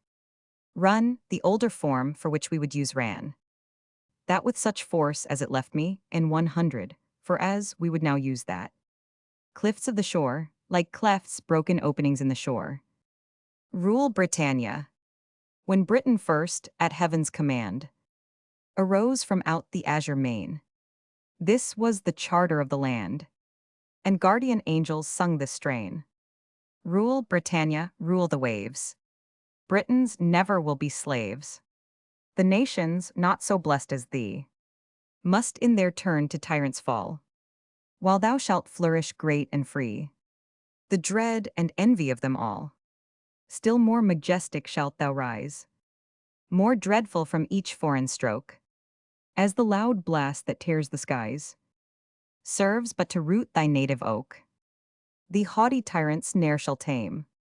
All their attempts to bend thee down will but arouse thy generous flame, but work their woe and thy renown. To thee belongs the rural reign. Thy cities shall with commerce shine. All thine shall be the subject main, and every shore it circles thine. The muses, still with freedom found, shall to thy happy coast repair, blessed isle with matchless beauty crowned, and manly hearts to guard the fair. Rule Britannia, rule the waves. Britons never will be slaves. Thomson. Notes: James Thomson, born 1700, died 1748. He was educated for the Scotch ministry, but came to London and commenced his career as a poet by the series of poems called The Seasons, descriptive of scenes in nature. The Muses 1. The sciences and arts, which flourish best where there are free institutions. Waterloo. There was a sound of revelry by night, and Belgium's capital had gathered then. Her beauty and her chivalry, and bright. The lamps shone o'er fair women and brave men.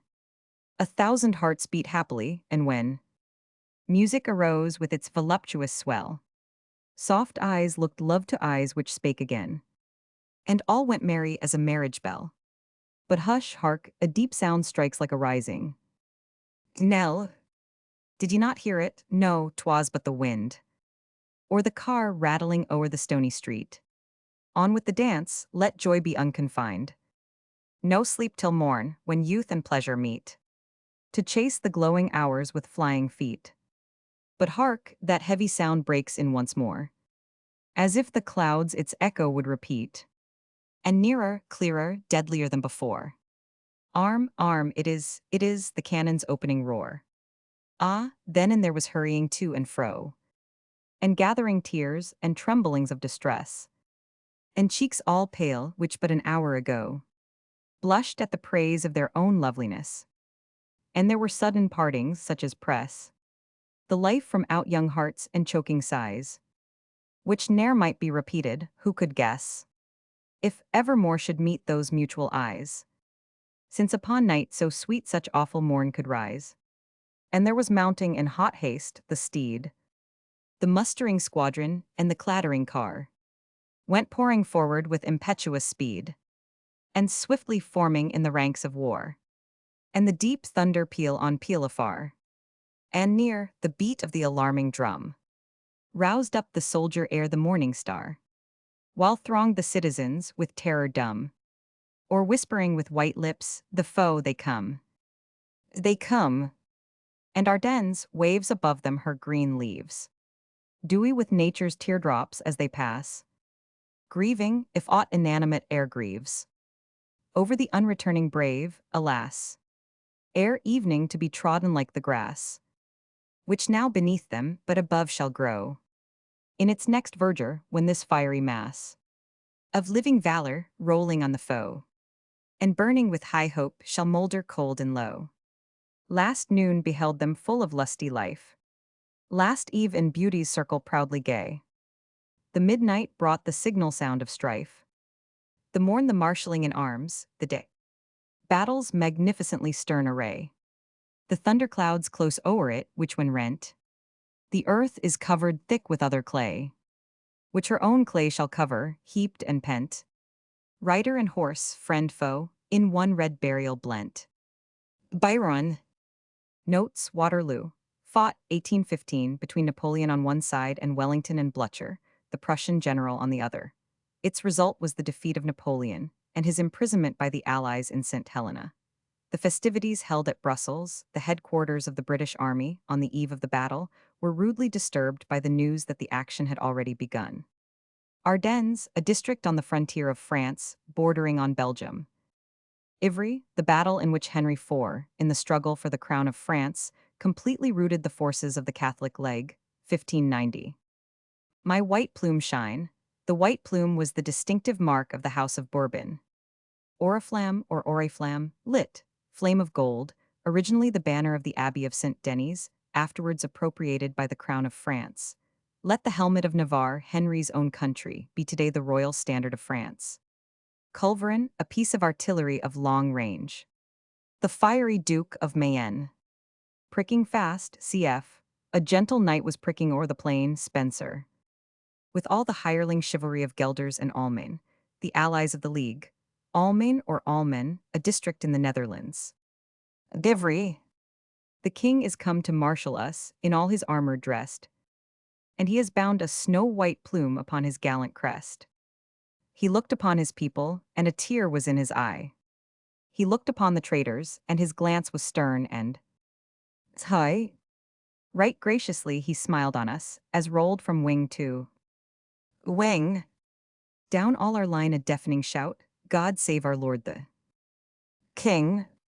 And if my standard-bearer fall, as fall full well he may. For never saw I promise yet of such a bloody fray. Press where ye see my white plume shine, amidst the ranks of war. And be your oriflamme today the helmet of Navarre. Hurrah, the foes are moving, hark to the mingled din of fife and steed and trump and drum and roaring. Culverin. The fiery Duke is pricking fast across St. André's plain, with all the hireling chivalry of Gelders and Almain. Now by the lips of those we love, fair gentlemen of France, charge for the golden lilies, upon them with the lance. 1,000 spurs are striking deep, 1,000 spears in rest. 1,000 knights are pressing close behind the snow-white crest. And in they burst, and on they rushed, while like a guiding star, amidst the thickest carnage, blazed the helmet of Navarre. Now God be praised, the day is ours, Mayenne hath turned his reign. Domil hath cried for quarter, the Flemish count is slain. Their ranks are breaking like thin clouds before a bisque gale. The field is heaped with bleeding steeds, and flags, and cloven mail. And then we thought on vengeance, and all along our van. Remember St. Bartholomew was passed from man to man. But out spake gentle Henry, no Frenchman is my foe. Down, down with every foreigner, but let your brethren go. Oh, was there ever such a knight, in friendship or in war, as our sovereign lord, King Henry, the soldier of Navarre? Ho, maidens of Vienna, ho, matrons of Lucerne. Weep, weep, and rend your hair for those who never shall return. Ho, Philip, send for charity thy Mexican pistoles, that Antwerp monks may sing a mass for thy poor spearmen's souls. Ho, gallant nobles of the League, look that your arms be bright. Ho, burghers of St. Genevieve, keep watch and ward to night. For our God hath crushed the tyrant, our God hath raised the slave, and mocked the counsel of the wise, and the valor of the brave. Then glory to his holy name, from whom all glories are, and glory to our sovereign Lord, King Henry of Navarre. Macaulay. Notes, Domel the Duke of, another leader of the League. The Flemish court. Count Egmont, the son of the Count Egmont, whose death on the scaffold in 1568, in consequence of the resistance he offered to the tyranny of Philip II, of Spain, has made the name famous. The son, on the other hand, was the attached servant of Philip II, and was unnatural enough to say, when reminded of his father, "Talk not of him, he deserved his death." Remember St. Bartholomew, 1. The massacre of the Protestants on St. Bartholomew's Day, 1572. Maidens of Vienna, matrons of Lucerne, in reference to the Austrian and Swiss allies of the League. Thy Mexican pistoles, alluding to the riches gained by the Spanish monarchy from her American colonies. Ho, burghers of St. Genevieve, citizens of Paris, of which St. Genevieve was held to be the patron saint. Necessity, the mother of invention. And now I began to apply myself to make such necessary things as I found I most wanted, as particularly a chair or a table. For without these, I was not able to enjoy the few comforts I had in the world. I could not write or eat, or do several things with so much pleasure without a table. So I went to work, and here I must needs observe that, as reason is the substance and original of the mathematics, so by stating and squaring everything by reason, and by making the most rational judgment of things, every man may be in time master of every mechanic art. I had never handled a tool in my life, and yet in time, by labor, application, and contrivance, I found at last that I wanted nothing but I could have made it, especially if I had had tools. However, I made abundance of things, even without tools, and some with no more tools than an adze and a hatchet, which perhaps were never made that way before, and that with infinite labor. For example, if I wanted a board, I had no other way but to cut down a tree, set it on an edge before me, and hew it flat on either side with my axe, till I had brought it to be as thin as a plank, and then dub it smooth with my adze. It is true, by this method, I could make but one board out of a whole tree, but this I had no remedy for but patience, any more than I had for the prodigious deal of time and labor which it took me up to make a plank or board. But my time or labor was little worth, and so it was as well employed one way as another. However, I made me a table and a chair, as I observed above in the first place, and this I did out of the short pieces of boards that I brought on my raft from the ship. But when I had wrought out some boards, as above, I made large shelves of the breadth of a foot and a half one over another, all along one side of my cave, to lay all my tools, nails, and ironwork, and in a word, to separate everything at large in their places, that I might come easily at them. I knocked pieces into the wall of the rock to hang my guns and all things that would hang up. So that had my cave been to be seen, it looked like a general magazine of all necessary things, and I had everything so ready at my hand, that it was a great pleasure to me to see all my goods in such order, and especially to find my stock of all necessaries so great. Defoe's Robinson Crusoe. Notes, reason is the substance and original of the mathematics. Original here, origin or foundation. The most rational judgment, the judgment most in accordance with reason. Ancient Greece. Clime of the unforgotten brave, whose land from plain to mountain cave was freedom's home or glory's grave. Shrine of the mighty, can it be that this is all remains of thee? Approach, thou craven crouching slave. Say, is not this Thermopylae? These waters blue that round you lave. O servile offspring of the free, pronounce what sea, what shore is this? The gulf, the rock of Salamis. These scenes, their story not unknown. Arise and make again your own. Snatch from the ashes of your sires the embers of their former fires, and he who in the strife expires will add to theirs a name of fear. That tyranny shall quake to hear, and leave his sons a hope, a fame. They too will rather die than shame. For freedom's battle once begun, bequeathed by bleeding sire to son, though baffled oft is ever won. Bear witness, Greece, thy living page. Attest it many a deathless age. While kings, in dusty darkness hid, have left a nameless pyramid. Thy heroes, though the general doom, hath swept the column from their tomb, a mightier monument command, the mountains of their native land. There points thy muse to stranger's eye, the graves of those that cannot die. 'Twere long to tell and sad to trace, each step from splendor to disgrace. Enough no foreign foe could quell thy soul till from itself it fell. Yes, self-abasement paved the way to villain bonds and despot sway. Byron. Notes: Lord Byron, born 1788, died 1824, the most powerful English poet of the early part of this century. Thermopylae, the pass at which Leonidas and his Spartans resisted the approach of the Persians, b. 100. Salamis, where the Athenians fought the great naval battle which destroyed the Persian fleet and secured the liberties of Greece. The Temple of Fame. The temple shakes, the sounding gates unfold. Wide vaults appear, and roofs of fretted gold, raised on 1,000 pillars wreathed around, with laurel foliage and with eagles crowned. Of bright transparent beryl were the walls, the friezes gold, and gold the capitals. As heaven with stars, the roof with jewels glows, and ever-living lamps depend in rows. Full in the passage of each spacious gate, the sage historians in white garments wait. Graved o'er their seats, the form of time was found, his scythe reversed, and both his pinions bound. Within stood heroes who threw loud alarms. In bloody fields pursued renown in arms. High on a throne, with trophies charged, I viewed the youth that all things but himself subdued. His feet on scepters and tiaras trode, and his horned head belied the Libyan god. Their Caesar, graced with both Minervas, shone. Caesar, the world's great master, and his own. Unmoved, superior still in every state, and scarce detested in his country's fate. But chief were those who not for empire fought, but with their toils their people's safety bought. High o'er the rest Epaminondas stood, Timoleon, glorious in his brother's blood. Bold Scipio, savior of the Roman state, great in his triumphs, in retirement great. And wise Aurelius, in whose well-taught mind, with boundless power unbounded virtue joined.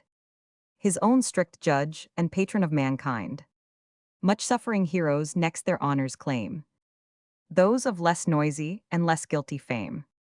Fair virtue's silent train, supreme of these. Here ever shines the godlike Socrates, he whom ungrateful Athens could expel. At all times just but when he signed the shell.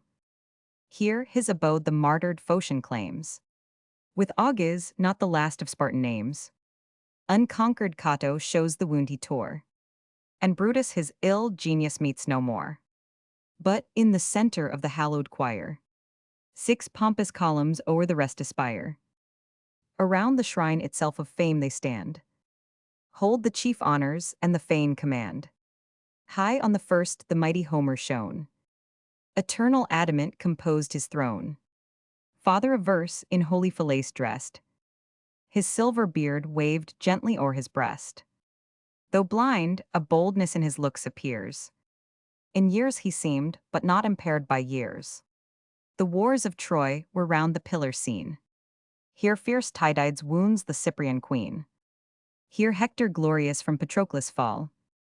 Here dragged in triumph round the Trojan wall. Motion and life did every part inspire. Bold was the work and proved the master's fire. A strong expression most he seemed to affect, and here and there disclosed a brave neglect. A golden column next in rank appeared, on which a shrine of purest gold was reared. Finished the whole and labored every part, with patient touches of unwearied art. The Mantuan there in sober triumph sate, composed his posture and his look sedate. On Homer still he fixed a reverent eye, great without pride, in modest majesty. In living sculpture on the sides were spread the Latian wars and haughty Turnus dead. Eliza stretched upon the funeral pyre, Aeneas bending with his aged sire. Troy flamed in burning gold, and o'er the throne arms and the man in golden ciphers shone. 4 swans sustain a car of silver bright, with heads advanced and pinions stretched for flight. Here, like some furious prophet, Pindar rode, and seemed to labor with the inspiring god. Across the harp a careless hand he flings, and boldly sinks into the sounding strings. The figured games of Greece the column grace. Neptune and Jove survey the rapid race. The youths hang o'er their chariots as they run. The fiery steeds seem starting from the stone. The champions in distorted postures threat, and all appeared irregularly great. Here happy Horace tuned Ausonian lyre, to sweeter sounds and tempered Pindar's fire. Pleased with Alcaeus' manly rage infuse the softer spirit of the Sapphic muse. The polished pillar different sculptures grace, a work outlasting monumental brass. Here smiling loves and bacchanals appear, the Julian star and great Augustus here. The doves that round the infant poet spread, myrtles and bays hang hovering o'er his head. Here, in a shrine that cast a dazzling light, sate fixed in thought the mighty Stagirite, his sacred head a radiant zodiac crowned, and various animals his sides surround. His piercing eyes erect appear to view superior worlds and look all nature through. With equal rays immortal Tully shone. The Roman rostra decked the consul's throne. Gathering his flowing robe, he seemed to stand, in act to speak, and graceful stretched his hand. Behind, Rome's genius waits with civic crowns, and the great father of his country owns. These massy columns in a circle rise, o'er which a pompous dome invades the skies. Scarce to the top I stretched my aching sight, so large it spread and swelled to such a height. Full in the midst proud fame's imperial seat, with jewels blazed magnificently great. The vivid emeralds there revive the eye. The flaming rubies show their sanguine dye. Bright azure rays from lively sapphires stream, and lucid amber casts a golden gleam. With various colored light the pavement shone, and all on fire appeared the glowing throne. The dome's high arch reflects the mingled blaze, and forms a rainbow of alternate rays. When on the goddess first I cast my sight, scarce seemed her stature of a cubit's height, but swelled to larger size the more I gazed, till to the roof her towering front she raised. With her the temple every moment grew, and ampler vistas opened to my view. Upward the columns shoot, the roofs ascend, and arches widen and long aisles extend. Such was her form, as ancient bards have told. Wings raise her arms, and wings her feet enfold. 1,000 busy tongues the goddess bears, 1,000 open eyes, 1,000 listening ears. Beneath, in order ranged, the tuneful 9. Her virgin handmaids still attend the shrine. With eyes on fame forever fixed, they sing. For fame they raise the voice and tune the string. With time's first birth began the heavenly lays, and last eternal through the length of days. Around these wonders, as I cast a look, the trumpet sounded and the temple shook, and all the nations, summoned at the call, from different quarters filled the crowded hall. Of various tongues the mingled sounds were heard. In various garbs promiscuous throngs appeared, thick as the bees that with the spring renew their flurry toils and sip the fragrant dew. When the winged colonies first tempt the sky, o'er dusky fields and shaded waters fly. or, settling, sees the sweets the blossoms yield. And a low murmur runs along the field. Millions of suppliant crowds the shrine attend, and all degrees before the goddess bend. The poor, the rich, the valiant, and the sage, and boasting youth and narrative old age. Their pleas were different, their requests the same. For good and bad alike are fond of fame. Some she disgraced, and some with honors crowned. Unlike successes, equal merits found.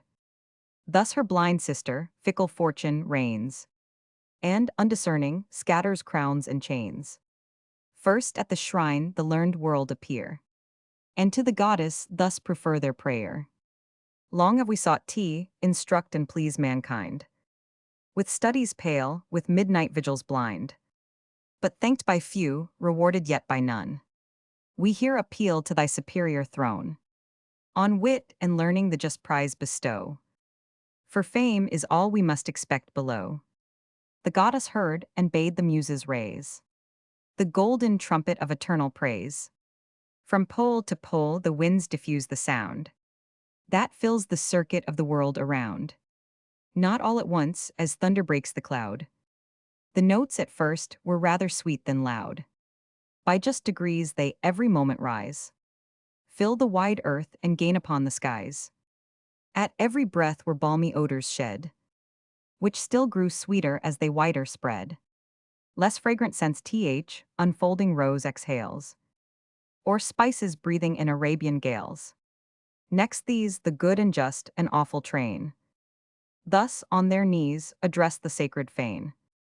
Since living virtue is with envy cursed, and the best men are treated like the worst, do thou, just goddess, call our merits forth, and give each deed exact intrinsic worth. Not with bare justice shall your act be crowned, said fame, but high above desert renowned. Let fuller notes applauding world amaze, and the loud clarion labor in your praise. This band dismissed, behold another crowd, preferred the same request and lowly bowed. The constant tenor of whose well-spent days no less deserved a just return of praise. But straight the direful trump of slander sounds. Through the big dome the doubling thunder bounds. Loud as the burst of cannon rends the skies. The dire report through every region flies. In every ear incessant rumors rung, and gathering scandals grew on every tongue. From the black trumpet's rusty concave broke sulphurous flames and clouds of rolling smoke. The poisonous vapor blots the purple skies, and withers all before it as it flies. A troop came next, who crowns and armor wore, and proud defiance in their looks they bore. For thee, they cried, amidst alarms and strife, we sailed in tempests down the stream of life. For the whole nations filled with flames and blood, and swam to empire through the purple flood. Those ills we dared, thy inspiration own. What virtue seemed was done for thee alone. Ambitious fools, the queen replied and frowned. Be all your acts in dark oblivion drowned. Their sleep forgot with mighty tyrants gone. Your statues mouldered and your names unknown. A sudden cloud straight snatched them from my sight, and each majestic phantom sunk in night. Then came the smallest tribe I yet had seen. Plain was their dress and modest was their mien. Great idol of mankind, we neither claim the praise of merit nor aspire to fame, but safe in deserts from the applause of men, would die unheard of as we lived unseen. 'Tis all we beg thee to conceal from sight those acts of goodness which themselves requite. Oh, let us still the secret joy partake, to follow virtue even for virtue's sake, and live there men who slight immortal fame. Who then with incense shall adore our name?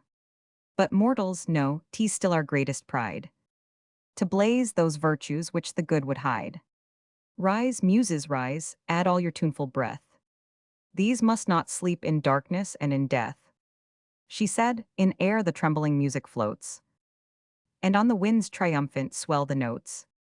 So soft though high, so loud and yet so clear. Even listening angels leaned from heaven to hear. To farthest shores ambrosial spirit flies. sweet to the world and grateful to the skies. Pope. Notes Alexander Pope. See previous note on Pope. The hint of this poem is taken from one by Chaucer called The House of Fame. Depend in rose, depend in its proper and literal meaning, hang down. The youth that all things but himself subdued, Alexander the Great, 356 323b 100.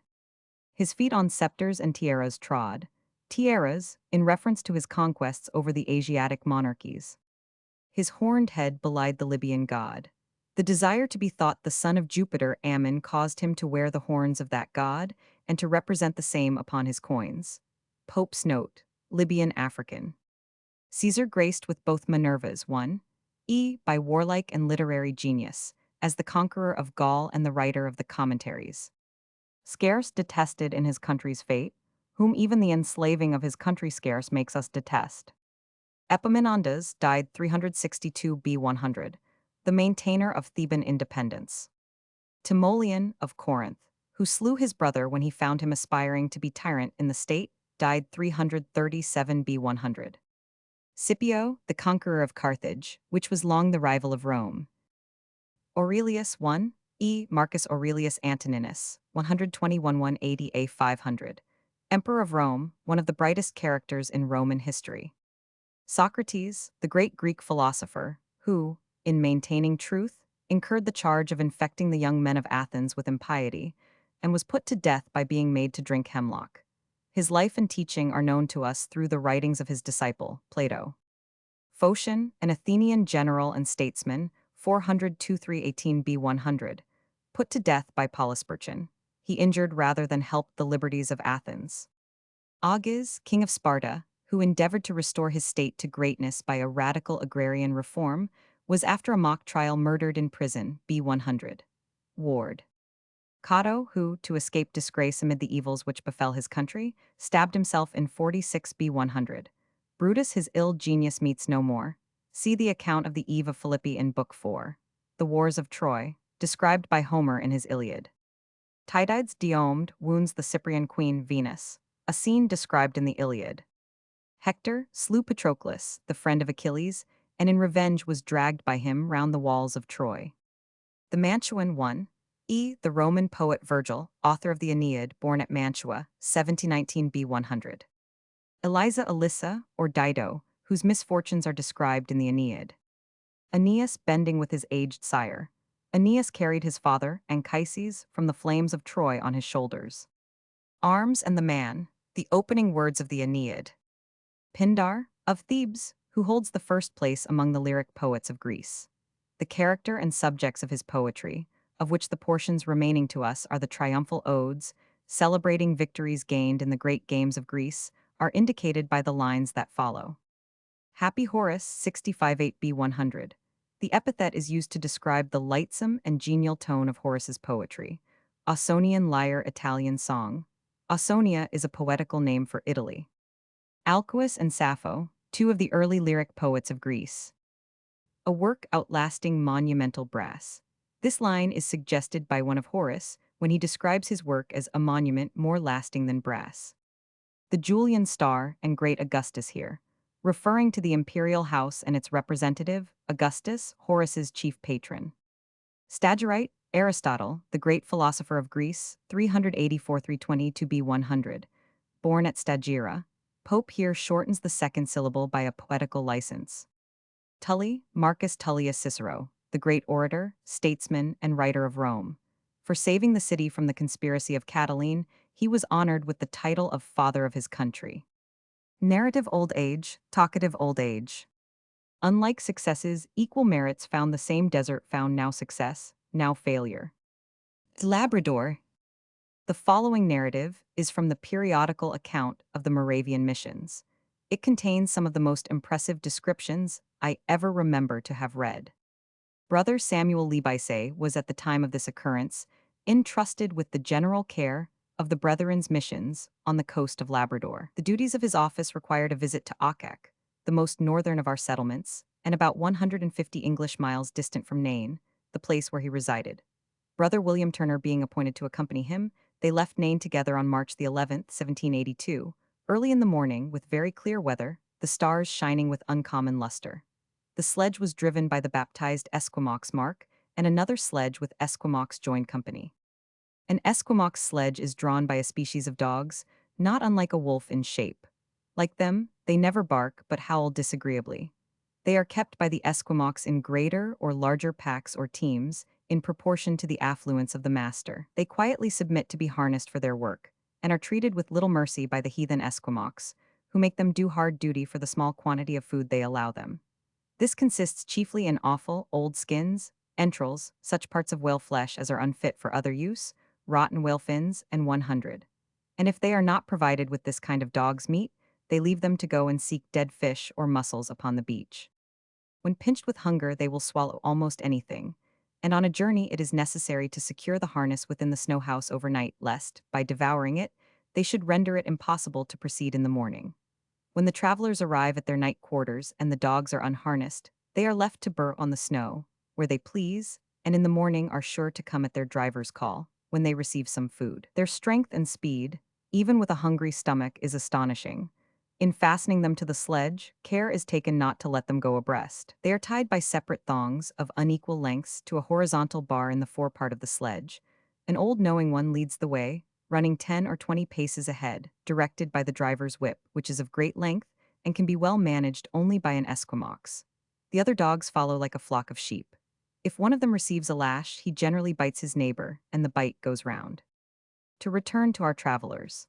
The sledge contained 5 men, 1 woman, and a child. All were in good spirits, and appearances being much in their favor, they hoped to reach Auckland in safety in 2 or 3 days. The track over the frozen sea was in the best possible order, and they went with ease at the rate of 6 or 7 miles an hour. After they had passed the islands in the Bay of Nain, they kept at a considerable distance from the coast, both to gain the smoothest part of the ice and to weather the high rocky promontory of Kiglapate. About 8 o'clock, they met a sledge with Esquimaux turning in from the sea. After the usual salutation, the Esquimaux, alighting, held some conversation, as is their general practice, the result of which was that some hints were thrown out by the strange Esquimaux that it might be better to return. However, as the missionaries saw no reason whatever for it, and only suspected that the Esquimaux wished to enjoy the company of their friends a little longer, they proceeded. After some time, their own Esquimaux hinted that there was a ground swell under the ice. It was then hardly perceptible, except on lying down and applying the ear close to the ice, when a hollow, disagreeably grating and roaring noise was heard, as if ascending from the abyss. The weather remained clear, except towards the east, where a bank of light clouds appeared, interspersed with some dark streaks. But the wind being strong from the northwest, nothing less than a sudden change of weather was expected. The sun had now reached its height, and there was as yet little or no alteration in the appearance of the sky. But the motion of the sea under the ice had grown more perceptible, so as rather to alarm the travelers, and they began to think it prudent to keep closer to the shore. The ice had cracks and large fissures in many places, some of which formed chasms of 1 or 2 feet wide. But as they are not uncommon even in its best state, and the dogs easily leap over them, the sledge following without danger, they are only terrible to newcomers. As soon as the sun declined towards the west, the wind increased and rose to a storm, the bank of clouds from the east began to ascend, and the dark streaks to put themselves in motion against the wind. The snow was violently driven about by partial whirlwinds, both on the ice and from off the peaks of the high mountains, and filled the air. At the same time, the groundswell had increased so much that its effect upon the ice became very extraordinary and alarming. The sledges, instead of gliding along smoothly upon an even surface, sometimes ran with violence after the dogs, and shortly after seemed with difficulty to ascend the rising hill. For the elasticity of so vast a body of ice, of many leagues square, supported by a troubled sea, though in some places 3 or 4 yards in thickness, would, in some degree, occasion an undulatory motion, not unlike that of a sheet of paper accommodating itself to the surface of a rippling stream. Noises were now likewise distinctly heard in many directions, like the report of cannon, owing to the bursting of the ice at some distance. The Esquimaux, therefore, drove with all haste towards the shore, intending to take up their night quarters on the south side of the Nivek. But as it plainly appeared that the ice would break and disperse in the open sea, Mark advised to push forward to the north of the Nivek, from whence he hoped the track to Auckland might still remain entire. To this proposal the company agreed, but when the sledges approached the coast, the prospect before them was truly terrific. The ice having broken loose from the rocks was forced up and down, grinding and breaking into 1,000 pieces against the precipices, with a tremendous noise which, added to the raging of the wind and the snow driving about in the air, deprived the travelers almost of the power of hearing and seeing anything distinctly. To make the land at any risk was now the only hope left, but it was with the utmost difficulty the frighted dogs could be forced forward, the whole body of ice sinking frequently below the surface of the rocks, then rising above it. As the only moment to land was when it gained the level of the coast, the attempt was extremely nice and hazardous. However, by God's mercy it succeeded. Both sledges gained the shore and were drawn up the beach with much difficulty. The travelers had hardly time to reflect with gratitude to God on their safety, when that part of the ice from which they had just now made good their landing burst asunder, and the water, forcing itself from below, covered and precipitated it into the sea. In an instant, as if by a signal given, the whole mass of ice, extending for several miles from the coast, and as far as the eye could reach, began to burst and be overwhelmed by the immense waves. The sight was tremendous and awfully grand. The large fields of ice, raising themselves out of the water, striking against each other, and plunging into the deep with a violence not to be described, and a noise like the discharge of innumerable batteries of heavy guns. The darkness of the night, the roaring of the wind and sea, and the dashing of the waves and ice against the rocks, filled the travelers with sensations of awe and horror, so as almost to deprive them of the power of utterance. They stood overwhelmed with astonishment at their miraculous escape, and even the heathen Esquimaux expressed gratitude to God for their deliverance. Note, but high above desert renowned, let it be renowned high above desert. A happy life. How happy is he born or taught? That serveth not another's will. Whose armor is his honest thought, and simple truth his highest skill. Whose passions not his masters are, whose soul is still prepared for death, not tied unto the world with care, of prince's ear or vulgar breath. Who hath his life from rumors freed, whose conscience is his strong retreat, whose state can neither flatterers feed, nor ruin make oppressors great, who envies none whom chance doth raise, or vice who never understood, how deepest wounds are given with praise, nor rules of state but rules of good, who God doth late and early pray, more of his grace than gifts to lend, and entertains the harmless day, with a well-chosen book or friend. This man is freed from servile bands, of hope to rise or fear to fall, lord of himself though not of lands, and having nothing yet hath all. Sir Henry Wotton. Notes: Sir Henry Wotton, 1568–1639. A poet, ambassador, and miscellaneous writer, in the reign of James I, born or taught whether from natural character or by training. Nor ruin make oppressors great nor his ruin, and 100. How deepest wounds are given with praise, how praise may only cover some concealed injury. Man's servants. For us the winds do blow, the earth doth rest, heaven move, and fountains flow. Nothing we see but means our good, as our delight or as our treasure. The whole is either cupboard of our food, or cabinet of pleasure. The stars have us to bed. Night draws the curtain which the sun withdraws. Music and light attend our head. All things unto our flesh are kind, in their descent and being, to our mind. In their ascent and cause. More servants wait on man than he'll take notice of, in every path. He treads down that which doth befriend him, when sickness makes him pale and wan. O mighty love, man is one world and hath another to attend him. Since then, my God, thou hast so brave a palace built, O dwell in it, that it may dwell with thee at last. Till then afford us so much wit, that, as the world serves us, we may serve thee, and both thy servants be. George Herbert. Notes: George Herbert, 1593–1632, a clergyman of the Church of England, the author of many religious works in prose and poetry. His poetry is overfull of conceits, but in spite of these is eminently graceful and rich with fancy. The stars have its to lead 1, conduct or show us to bed. All things unto our flesh are kind, and 100. 1. As they minister to the needs of our body here below, so they minister to the mind by leading us to think of the higher cause that brings them into being. The words descent and accent are not to be pressed. They are rather balanced one against the other, according to the fashion of the day. Virtue. Sweet day, so cool, so calm, so bright. The bridal of the earth and sky. The dew shall weep thy fall tonight. For thou must die. Sweet rose, whose hue, angry and brave, bids the rash gazer wipe his eye. Thy root is ever in its grave. And thou must die. Sweet spring, full of sweet days and roses, a box where sweets compacted lie. My music shows ye have your closes. And all must die. Only a sweet and virtuous soul, like seasoned timber, never gives. But though the whole world turn to coal, then chiefly lives. George Herbert. Note the bridal of the earth and sky 1, in which all the beauties of sky and earth are united. Death the conqueror.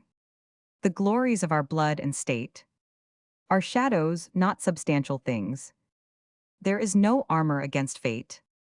Death lays his icy hand on kings.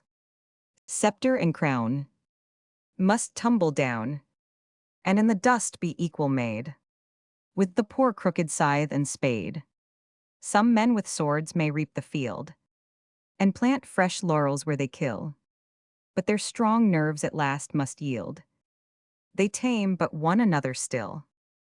Early or late, they stoop to fate, and must give up their murmuring breaths. When they, pale captives, creep to death, the garlands wither on your brow. Then boast no more your mighty deeds. Upon death's purple altar now, see where the victor victim bleeds. All heads must come to the cold tomb. Only the actions of the just smell sweet and blossom in their dust. James Shirley. Notes James Shirley, 1594–1666, a dramatic poet.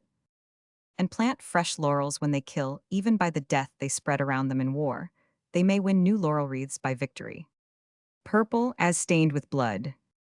Growth of European civilization in the 12th century.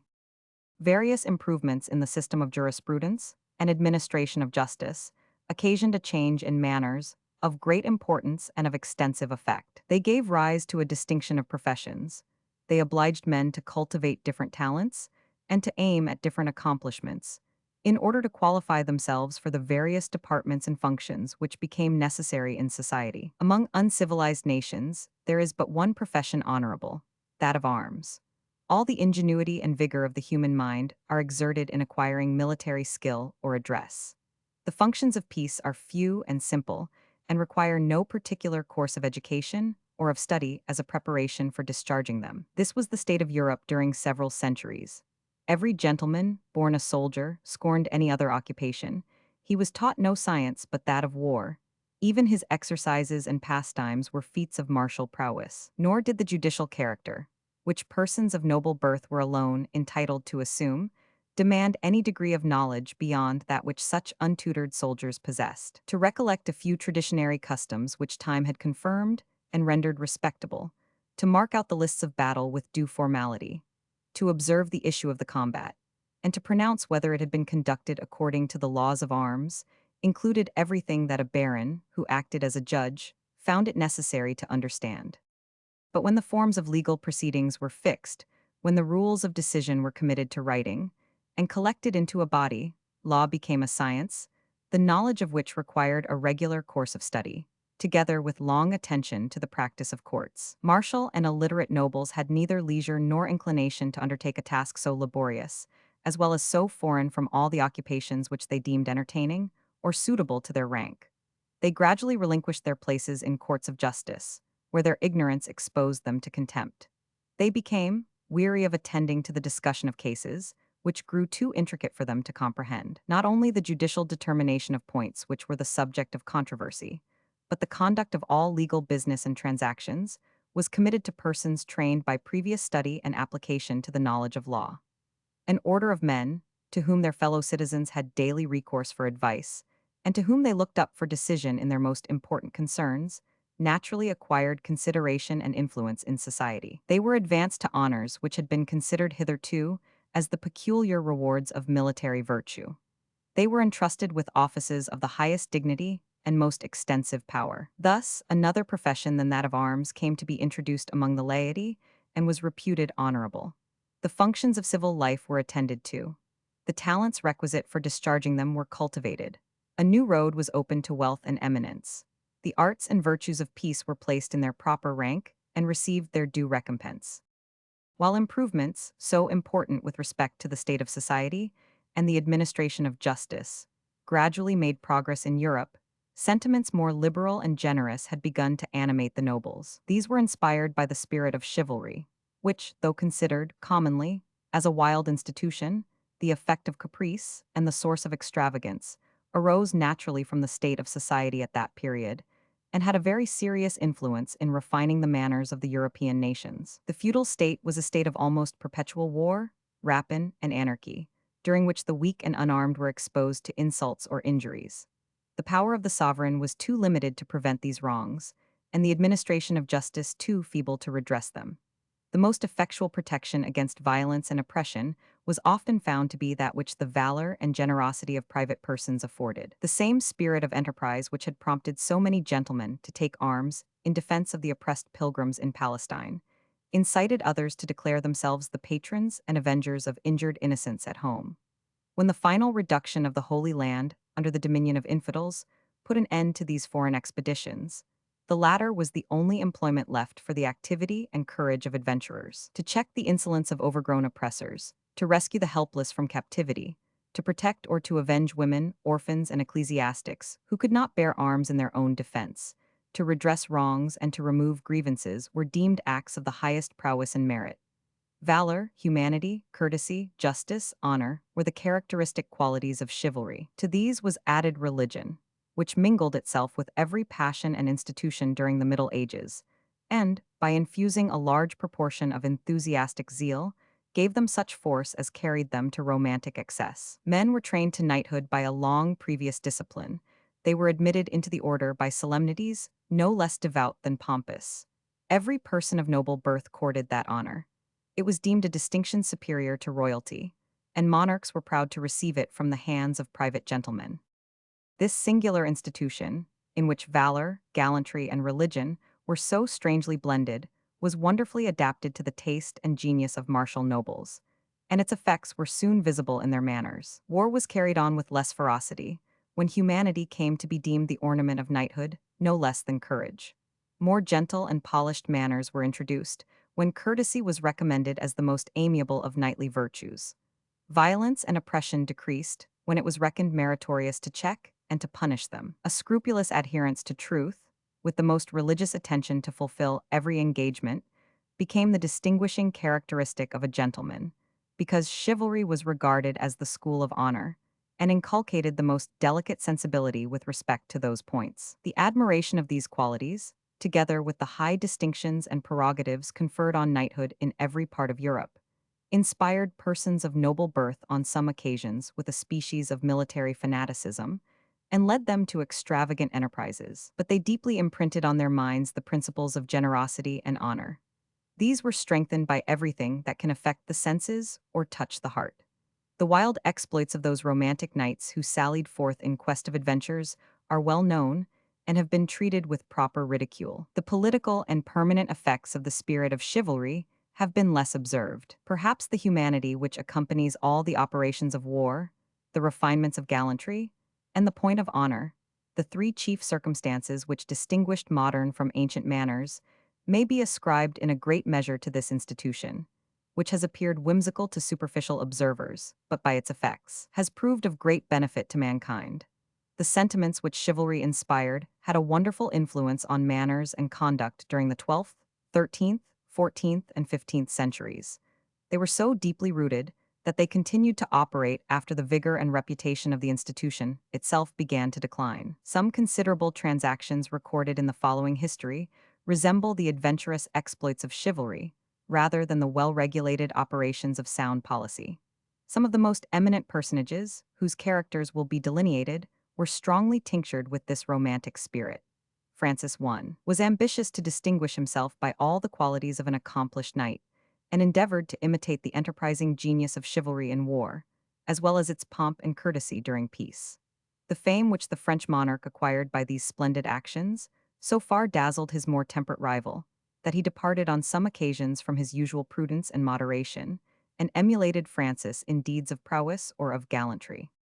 The progress of science and the cultivation of literature had considerable effect in changing the manners of the European nations and introducing that civility and refinement by which they are now distinguished.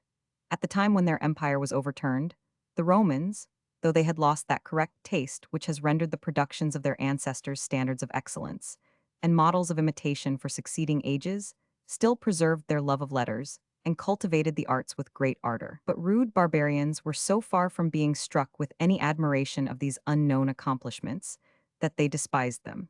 They were not arrived at that state of society when those faculties of the human mind which have beauty and elegance for their objects begin to unfold themselves. They were strangers to most of those wants and desires which are the parents of ingenious invention.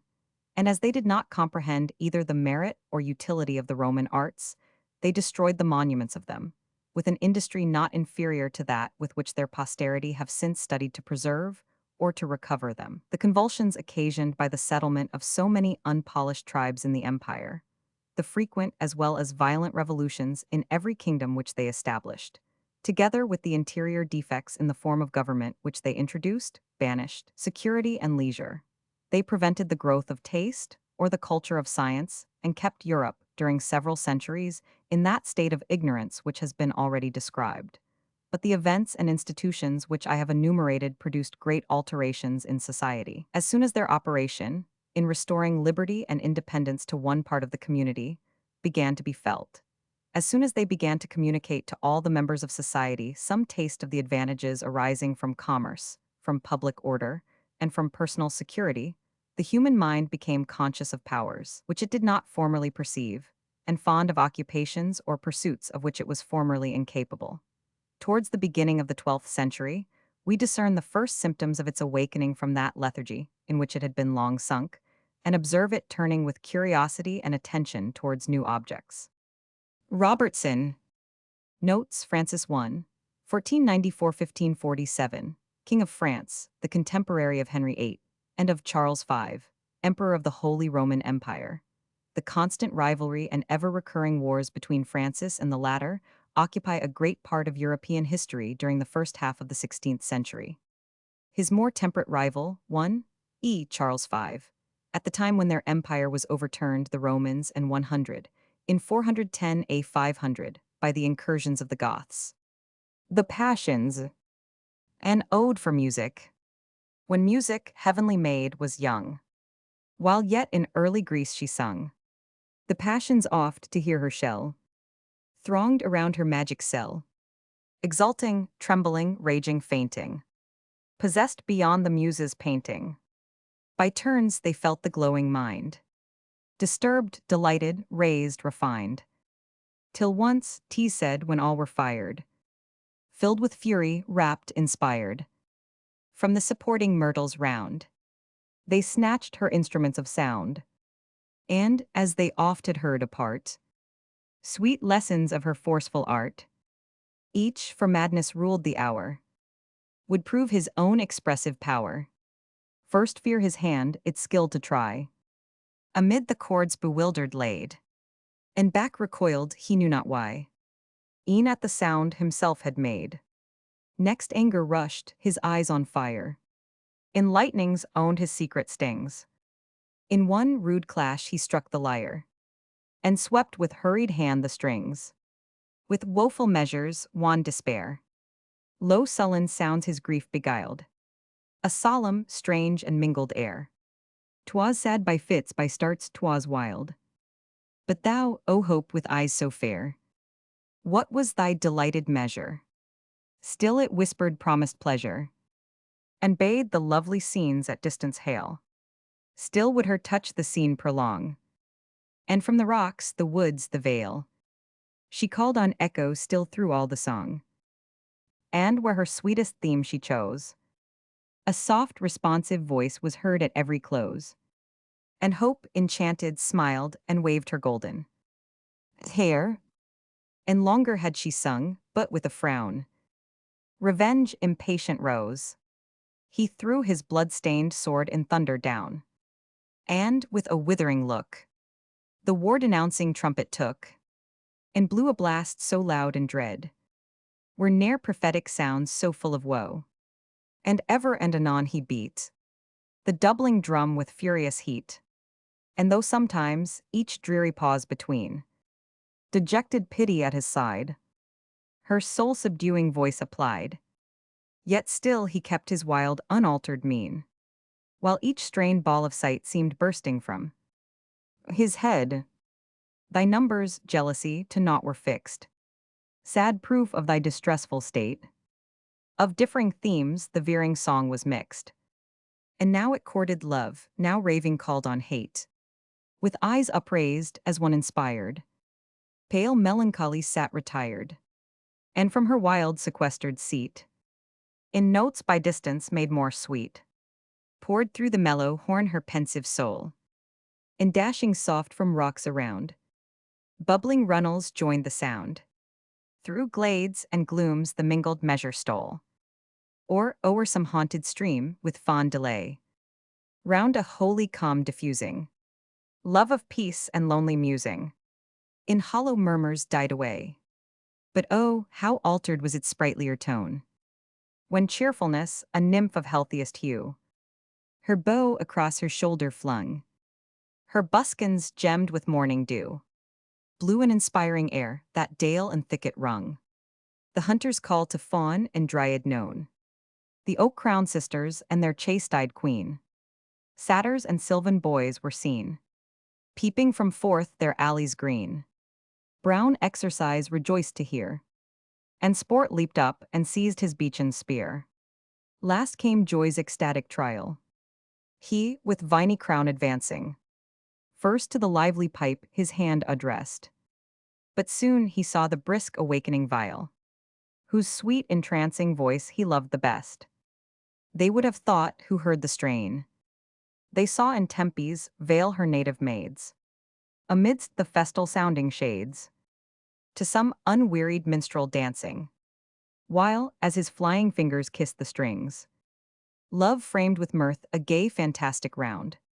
Loose were her tresses seen, her zone unbound, and he, amidst his frolic play, as if he would the charming air repay, shook thousand odors from his dewy wings. O music, sphere-descended maid, friend of pleasure, wisdom's aid, why, goddess, why to us denied, lay'st thou thy ancient lyre aside, as in that loved Athenian bower you learned an all-commanding power? Thy mimic soul, O nymph endeared, can well recall what then it heard. Where is thy native simple heart? Devote to virtue, fancy, art. Arise, as in that elder time, warm, energetic, chaste, sublime. Thy wonders in that godlike age fill thy recording sister's page. Tease said, and I believe the tale, thy humblest reed could more prevail, had more of strength, diviner rage, than all which charms this laggard age. E'en all at once together found Cecilia's mingled world of sound. O bid our vain endeavors cease, revive the just designs of Greece, return in all thy simple state, confirm the tales her sons relate. Collins. Notes: William Collins, 1720–1756, a poet who throughout life struggled with adversity, and who, though he produced little, refined everything he wrote with a most fastidious taste and with elaborate care. Shell, according to a fashion common with the poets of the first half of the 18th century, stands for lyre. The Latin word testudo, a shell is often so used. Possessed beyond the muse's painting, enthralled beyond what poetry can describe. His own expressive power, 1. His power to express his own feelings. Enlightenings owned his secret stings, and lightning-like touches confessed the hidden fury which inspired him. Veering song, the ever-changeful song. Her wild sequestered seat, sequestered properly, is used of something which, being in dispute, is deposited in a third person's hands, hence of something set apart or in retirement. Round a holy calm, diffusing around a holy calm. Buskin, a boot reaching above the ankle, gemmed sparkling as with gems. Faun and dryad, creatures with whom ancient mythology peopled the woods. Their chaste-eyed Queen Diana. Brown exercise. Exercise is here personified and represented as brown and sunburnt. Viol, a stringed musical instrument. In Tempe's Vale. In Thessaly, especially connected with the worship of Apollo, the god of poetry and music. Sphere-descended maid, a metaphor common with the poets, and taken from a Greek fancy, most elaborately described in Plato's Republic, where the system of the universe is pictured as a series of whorls linked in harmony. Thy mimic soul, thy soul apt to imitate.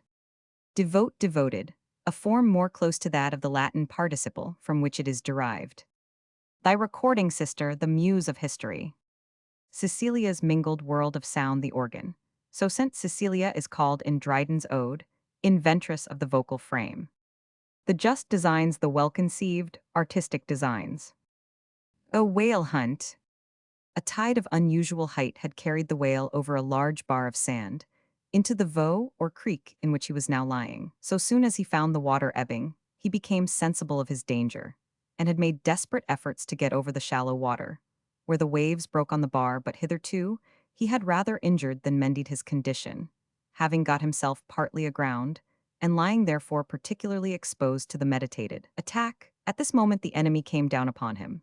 The front ranks consisted of the young and hardy, armed in the miscellaneous manner we have described, while to witness and animate their efforts, the young women and the elderly persons of both sexes took their place among the rocks which overhung the scene of action. As the boats had to double a little headland, ere they opened the mouth of the Voe, those who came by land to the shores of the inlet had time to make the necessary reconnaissances upon the force and situation of the enemy, on whom they were about to commence a simultaneous attack by land and sea. This duty the stout-hearted and experienced general, for so the Eudoler might be termed, would entrust to no eyes but his own, and indeed his external appearance and his sage conduct rendered him alike qualified for the command which he enjoyed. His gold-laced hat was exchanged for a bearskin cap, his suit of blue broadcloth, with its scarlet lining, and loops and frogs of bullion, had given place to a red flannel jacket, with buttons of black horn, over which he wore a sealskin shirt curiously seamed and plaited on the bosom, such as are used by the Esquimaux, and sometimes by the Greenland whale fishers. Sea boots of a formidable size completed his dress, and in his hand he held a large whaling knife, which he brandished, as if impatient to employ it in the operation of flinching the huge animal which lay before them, that is, the act of separating its flesh from its bones. Upon closer examination, however, he was obliged to confess that the sport to which he had conducted his friends, however much it corresponded with the magnificent scale of his hospitality, was likely to be attended with its own peculiar dangers and difficulties. The animal, upwards of 60 feet in length, was lying perfectly still, in a deep part of the Voe into which it had weltered, and where it seemed to await the return of tide, of which it was probably assured by instinct. A council of experienced harpooners was instantly called, and it was agreed that an effort should be made to noose the tail of this torpid leviathan by casting a cable around it, to be made fast by anchors to the shore, and thus to secure against his escape, in case the tide should make before they were able to dispatch him. 3 boats were destined to this delicate piece of service, one of which the Eudoler himself proposed to command, while Cleveland and Merton were to direct the 2 others. This being decided, they sat down on the strand, waiting with impatience until the naval part of the force should arrive in the Voe. It was during this interval that Triptolemus Yellowly, after measuring with his eyes the extraordinary size of the whale, observed that in his poor mind, a wane one with 6 ozen, 2, or with 60 ozen either, if they were the ozen of the country, could not drag sicken 3 a huge creature from the water, where it was now lying, to the sea beach. Trifling as this remark may seem to the reader, it was connected with a subject which always fired the blood of the old Eudoler, who, glancing upon Triptolemus a quick and stern look, asked him what it signified. Supposing 100 oxen could not drag the whale upon the beach? Mr. Yellowly, though not much liking the tone with which the question was put, felt that his dignity and his profit compelled him to answer as follows. Nay, sir, you know yourself, Master Magnus Troil, and everyone knows that knows anything, that whales of sicken size as may not be masterfully dragged on shore by the instrumentality of one wane with 6 ozen, are the right and property of the admiral, who is at this time the same noble lord who is, moreover, chamberlain of these isles.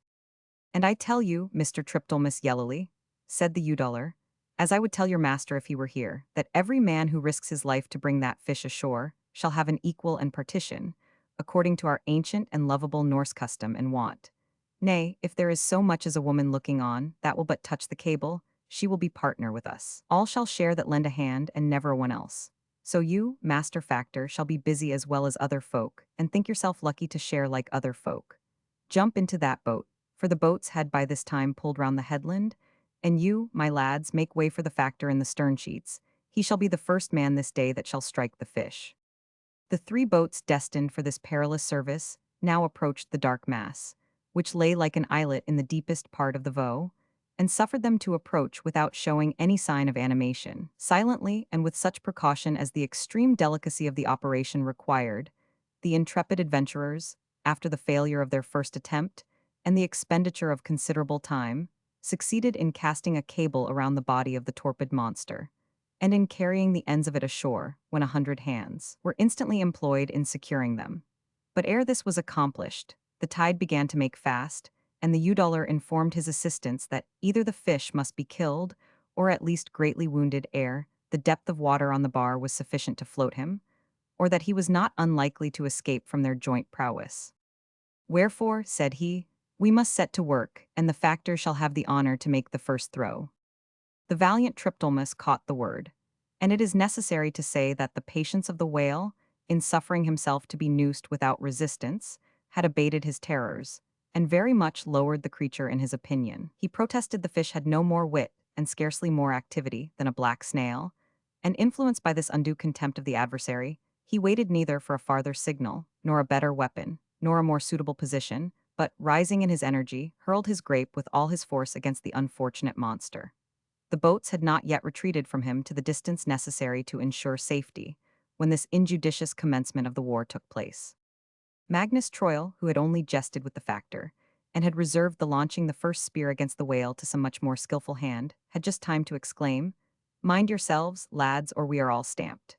When the monster, roused at once from inactivity by the blow of the factor's missile, blew, with a noise resembling the explosion of a steam engine, a huge shower of water into the air, and at the same time began to lash the waves with its tail in every direction. The boat in which Magnus presided received the shower of brine, which the animal spouted aloft. And the adventurous Triptolemus, who had a full share of the immersion, was so much astonished and terrified by the consequences of his own valorous deed, that he tumbled backwards amongst the feet of the people, who, too busy to attend to him, were actively engaged in getting the boat into shoal water, out of the whale's reach. Here he lay for some minutes, trampled on by the feet of the boatmen, until they lay on their oars to bail, when the Udollar ordered them to pull to shore, and land this spare hand, who had commenced the fishing so inauspiciously. While this was doing, the other boats had also pulled off to safer distance, and now, from these as well as from the shore, the unfortunate native of the deep was overwhelmed by all kinds of missiles. Harpoons and spears flew against him on all sides, guns were fired, and each various means of annoyance plied which could excite him to exhaust his strength in useless rage. When the animal found that he was locked in by shallows on all sides, and became sensible, at the same time, of the strain of the cable on his body, the convulsive efforts which he made to escape, accompanied with sounds resembling deep and loud groans, would have moved the compassion of all but a practiced whale fisher. The repeated showers which he spouted into the air began now to be mingled with blood, and the waves which surrounded him assumed the same crimson appearance. Meantime the attempts of the assailants were redoubled, but Mordaunt, Merton, and Cleveland, in particular, exerted themselves to the uttermost, contending who should display most courage in approaching the monster, so tremendous in its agonies, and should inflict the most deep and deadly wounds upon its huge bulk. The contest seemed at last pretty well over, for although the animal continued from time to make frantic exertions for liberty, yet its strength appeared so much exhausted that, even with the assistance of the tide, which had now risen considerably, it was thought it could scarcely extricate itself. Magnus gave the signal to venture nearer to the whale, calling out at the same time, "Close in, lads, she is not half so mad now. The factor may look for a winter's oil for the 2 lamps at Harfra. Pull close in, lads." Ere his orders could be obeyed, the other 2 boats had anticipated his purpose, and Mordaunt Merton, eager to distinguish himself above Cleveland, had with the whole strength he possessed plunged a half-pike into the body of the animal. But the Leviathan, like a nation whose resources appear totally exhausted by previous losses and calamities, collected his whole remaining force for an effort, which proved at once desperate and successful. The wound, last received, had probably reached through his external defenses of blubber and attained some very sensitive part of the system. For he roared loud, as he sent to the sky a mingled sheet of brine and blood, and snapping the strong cable like a twig, overset Merton's boat with a blow of his tail, shot himself by a mighty effort over the bar, upon which the tide had now risen considerably, and made out to sea, carrying with him a whole grove of the implements which had been planted in his body, and leaving behind him, on the waters, a dark red trace of his course. Scott. Notes 1 wagon. Vision of Belshazzar. The king was on his throne. The satraps thronged the hall. 1,000 bright lamps shone o'er that high festival. 1,000 cups of gold in Judah deemed divine. Jehovah's vessels hold the godless heathens wine. In that same hour and hall, the fingers of a hand came forth against the wall, and wrote as if on sand, the fingers of a man, a solitary hand, along the letters ran, and traced them like a wand. The monarch saw and shook, and bade no more rejoice. All bloodless waxed his look, and tremulous his voice. Let the men of lore appear, the wisest of the earth, and expound the words of fear, which mar our royal mirth. Chaldea's seers are good, but here they have no skill, and the unknown letters stood, untold and awful still. And Babel's men of age are wise and deep in lore, but now they were not sage. They saw but knew no more. A captive in the land, a stranger and a youth. He heard the king's command. He saw that writing's truth.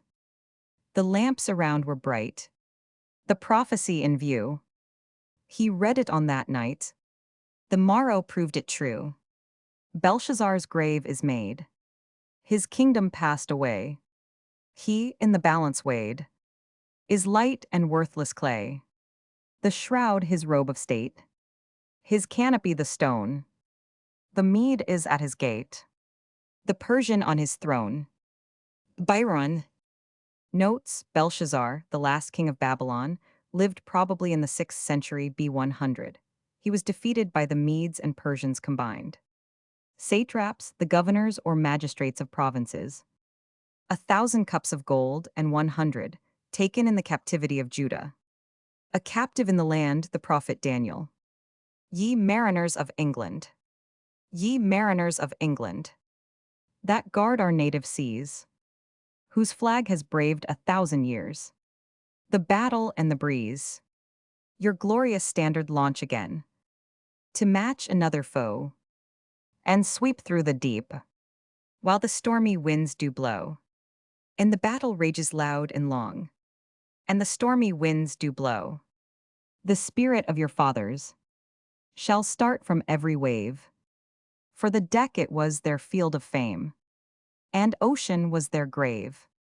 Where Blake and mighty Nelson fell, your manly hearts shall glow, as ye sweep through the deep, while the stormy winds do blow, while the battle rages loud and long, and the stormy winds do blow. Britannia needs no bulwarks, no towers along the steep. Her march is o'er the mountain waves, her home is on the deep. With thunders from her native oak, she quells the floods below, as they roar on the shore, when the stormy winds do blow, while the battle rages loud and long, and the stormy winds do blow. The meteor flag of England shall yet terrific burn, till danger's troubled night depart, and the star of peace return. Then, ye ocean warriors, your song and feast shall flow to the fame of your name, when the storm has ceased to blow, when the fiery fight is heard no more, and the storm has ceased to blow. Campbell. Notes, Blake, Robert Blake, 1598–1657, an English admiral under Cromwell, chiefly distinguished for his victories over the Dutch. A shipwreck. One morning I can remember well, how we watched from the Heartland Cliffs a great bark, which came drifting and rolling in before the western gale, while we followed her up the coast, parsons and sportsmen, farmers and preventive men, with the Manby's mortar lumbering behind us in a cart, through stone gaps and trackways from headland to headland, the maddening excitement of expectation as she ran wildly towards the cliffs at our feet, and then sheered off again inexplicably. Her foremast and bowsprit, I recollect, were gone short off by the deck. A few rags of sail fluttered from her main and mizzen. But with all straining of eyes and glasses, we could discern no sign of man on board. Well, I recollect the mingled disappointment and admiration of the preventive men, as a fresh set of salvers appeared in view, in the form of a boat's crew of clovelly fishermen. How we watched breathlessly the little black speck crawling and struggling up in the teeth of the gale, under the shelter of the land, till, when the ship had rounded a point into smoother water, she seized on her like some tiny spider on a huge, unwieldy fly. And then how one still smaller black speck showed aloft on the main yard and another, and then the desperate efforts to get the topsail set, and how we saw it tear out of their hands again, and again, and again, and almost fancied we could hear the thunder of its flappings above the roar of the gale, and the mountains of surf which made the rocks ring beneath our feet. And how we stood silent, shuddering, expecting every moment to see whirled into the sea from the plunging yards one of those same tiny black specks, in each one of which was a living human soul, with sad women praying for him at home, and then how they tried to get her head round to the wind, and disappeared instantly in a cloud of white spray, and let her head fall back again, and jammed it round again, and disappeared again, and at last let her drive helplessly up the bay, while we kept pace with her along the cliffs. And how at last, when she had been mastered and fairly taken in tow, and was within 2 miles of the pier, and all hearts were merry with the hopes of a prize which would make them rich, perhaps, for years to come, 1/3, I suppose, of the whole value of her cargo. How she broke loose from them at the last moment, and rushed frantically in upon those huge rocks below us, leaping great banks of slate at the blow of each breaker, tearing off masses of ironstone which lie there to this day to tell the tale, till she drove up high and dry against the cliff, and lay, like an enormous stranded whale, grinding and crashing herself to pieces against the walls of her adamantine cage. And well I recollect the sad records of the logbook which was left on board the deserted ship. How she had been waterlogged for weeks and weeks, buoyed up by her timber cargo, the crew clinging in the tops, and crawling down, when they dared, for putrid biscuit dust and drops of water till the water was washed overboard and gone, and then notice after notice, on this day such an one died, on this day such an one was washed away. The log kept up to the last, even when there was only that to tell, by the stern business-like merchant skipper, whoever he was, and how at last, when there was neither food nor water, the strong man's heart seemed to have quailed, or perhaps risen into a prayer, jotted down in the log, "The Lord have mercy on us," and then a blank of several pages, and scribbled with a famine-shaken hand, "Remember thy Creator in the days of thy youth." And so the log and the ship were left to the rats which covered the deck when our men boarded her. And well I remember the last act of that tragedy. For a ship has really, as sailors feel, a personality, almost a life and soul of her own. And as long as her timbers hold together, all is not over. You can hardly call her a corpse, though the human beings who inhabited her, and were her soul, may have fled into the far eternities. And so we felt that night, as we came down along the woodland road, with the northwest wind hurling dead branches and showers of crisp oak leaves about our heads. Till suddenly, as we staggered out of the wood, we came upon such a picture as it would have baffled Correggio or Rembrandt himself to imitate. Under a wall was a long tent of sails and spars, filled with preventive men, fishermen, Lloyd's underwriters, lying about in every variety of strange attitude and costume, while candles, stuck in bayonet handles in the wall, poured out a wild glare over shaggy faces and glittering weapons, and piles of timber and rusty iron cable that glowed red-hot in the light, and then streamed up the glen towards us through the salt misty air in long fans of light, sending fiery bars over the brown transparent oak foliage and the sad beds of withered autumn flowers, and glorifying the wild flakes of foam, as they rushed across the light stream, into troops of tiny silver angels, that vanished into the night and hid themselves among the woods from the fierce spirit of the storm. And then, just where the glare of the lights and watchfires was most brilliant, there too the black shadows of the cliff had placed the point of intensest darkness, lightning gradually upwards right and left, between the two great jaws of the glen, into a chaos of gray mist, where the eye could discern no form of sea or cloud, but a perpetual shifting and quivering as if the whole atmosphere was writhing with agony in the clutches of the wind. The ship was breaking up, and we sat by her like hopeless physicians by a deathbed side, to watch the last struggle and the effects of the deceased. I recollect our literally warping ourselves down to the beach, holding on by rocks and posts, There was a saddened, awestruck silence, even upon the gentleman from Lloyd's with the pen behind his ear. A sudden turn of the clouds let in a wild gleam of moonshine upon the white leaping heads of the breakers, and on the pyramid of the Blackchurch Rock, which stands in summer in such calm grandeur, gazing down on the smiling bay, with the white sand of Braunton and the red cliffs of Portage shining through its two vast arches. And against a slab of rock on the right, for years afterwards discolored with her paint, lay the ship, rising slowly on every surge, to drop again with a piteous crash as the wave fell back from the cliff, and dragged the roaring pebbles back with it under the coming wall of foam. You have heard of ships at the last moment crying aloud like living things in agony? I heard it then, as the stumps of her masts rocked and reeled in her, and every plank and joint strained and screamed with the dreadful tension. A horrible image, a human being shrieking on the rack, rose up before me at those strange semi-human cries and would not be put away. And I tried to turn, and yet my eyes were riveted on the black mass, which seemed vainly to implore the help of man against the stern ministers of the Omnipotent. Still she seemed to linger in the death struggle, and we turned at last away, when, lo, a wave, huger than all before it, rushed up the boulders towards us. We had just time to save ourselves. A dull, thunderous groan, as if a mountain had collapsed, rose above the roar of the tempest. And we all turned with an instinctive knowledge of what had happened, just in time to see the huge mass melt away into the boiling white and vanish forevermore. And then the very raving of the wind seemed hushed with awe. The very breakers plunged more silently towards the shore, with something of a sullen compunction. And as we stood and strained our eyes into the gloom, one black plank after another crawled up out of the darkness upon the head of the coming surge, and threw itself at our feet like the corpse of a drowning man, too spent to struggle more. Charles Kingsley, a shipwreck, then rose from sea to sky the wild farewell. Then shrieked the timid, and stood still the brave. Then some leaped overboard with dreadful yell, as eager to anticipate their grave. And the sea yawned around her like a hell. And down she sucked with her the whirling wave, like one who grapples with his enemy, and strives to strangle him before he die. And first one universal shriek there rushed, louder than the loud ocean, like a crash of echoing thunder, and then all was hushed, save the wild wind and the remorseless dash of billows, but at intervals there gushed, accompanied with a convulsive splash, a solitary shriek, the bubbling cry of some strong swimmer in his agony. Byron, this happy warrior. Who is the happy warrior? Who is he? That every man in arms should wish to be.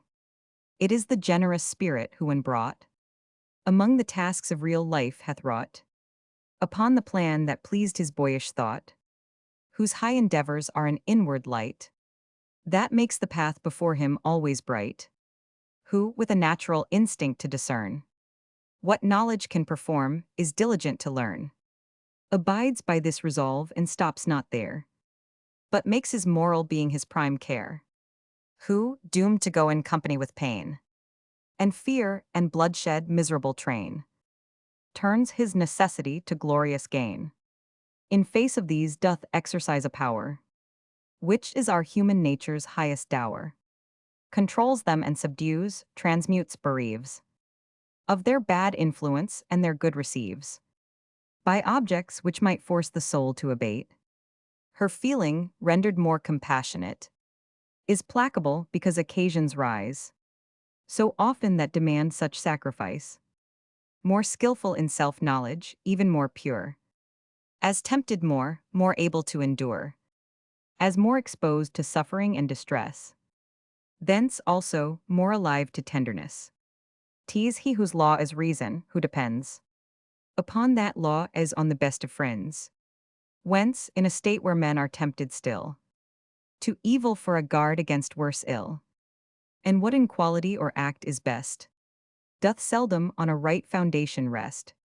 He labors good on good to fix, and owes to virtue every triumph that he knows, who, if he rise to station of command, rises by open means, and there will stand on honorable terms, or else retire, and in himself possess his own desire, who comprehends his trust, and to the same keeps faithful with a singleness of aim, and therefore does not stoop, nor lie in wait for wealth or honors or for worldly state, whom they must follow, on whose head must fall, like showers of manna, if they come at all, whose powers shed round him in the common strife, or mild concerns of ordinary life, a constant influence, a peculiar grace, but who, if he be called upon to face some awful moment to which heaven has joined great issues, good or bad for humankind, is happy as a lover and attired,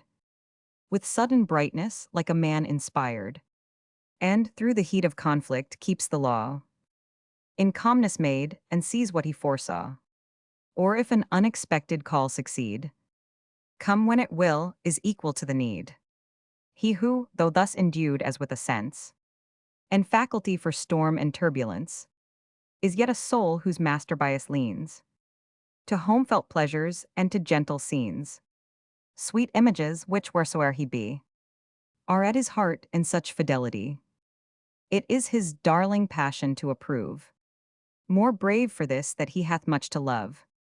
'Tis finally the man who, lifted high, conspicuous object in a nation's eye, or left unthought of in obscurity, who, with a toward or untoward lot, prosperous or adverse to his wish or not, plays, in the many games of life, that one, where what he most doth value must be won, whom neither shape of danger can dismay, nor thought of tender happiness betray, who, not content that former worth stand fast, looks forward, persevering to the last, from well to better, daily self-surpassed, who, whether praise of him must walk the earth forever, and to noble deeds give birth, or he must fall to sleep without his fame, and leave a dead, unprofitable name, finds comfort in himself and in his cause, and while the mortal mist is gathering, draws his breath in confidence of heaven's applause.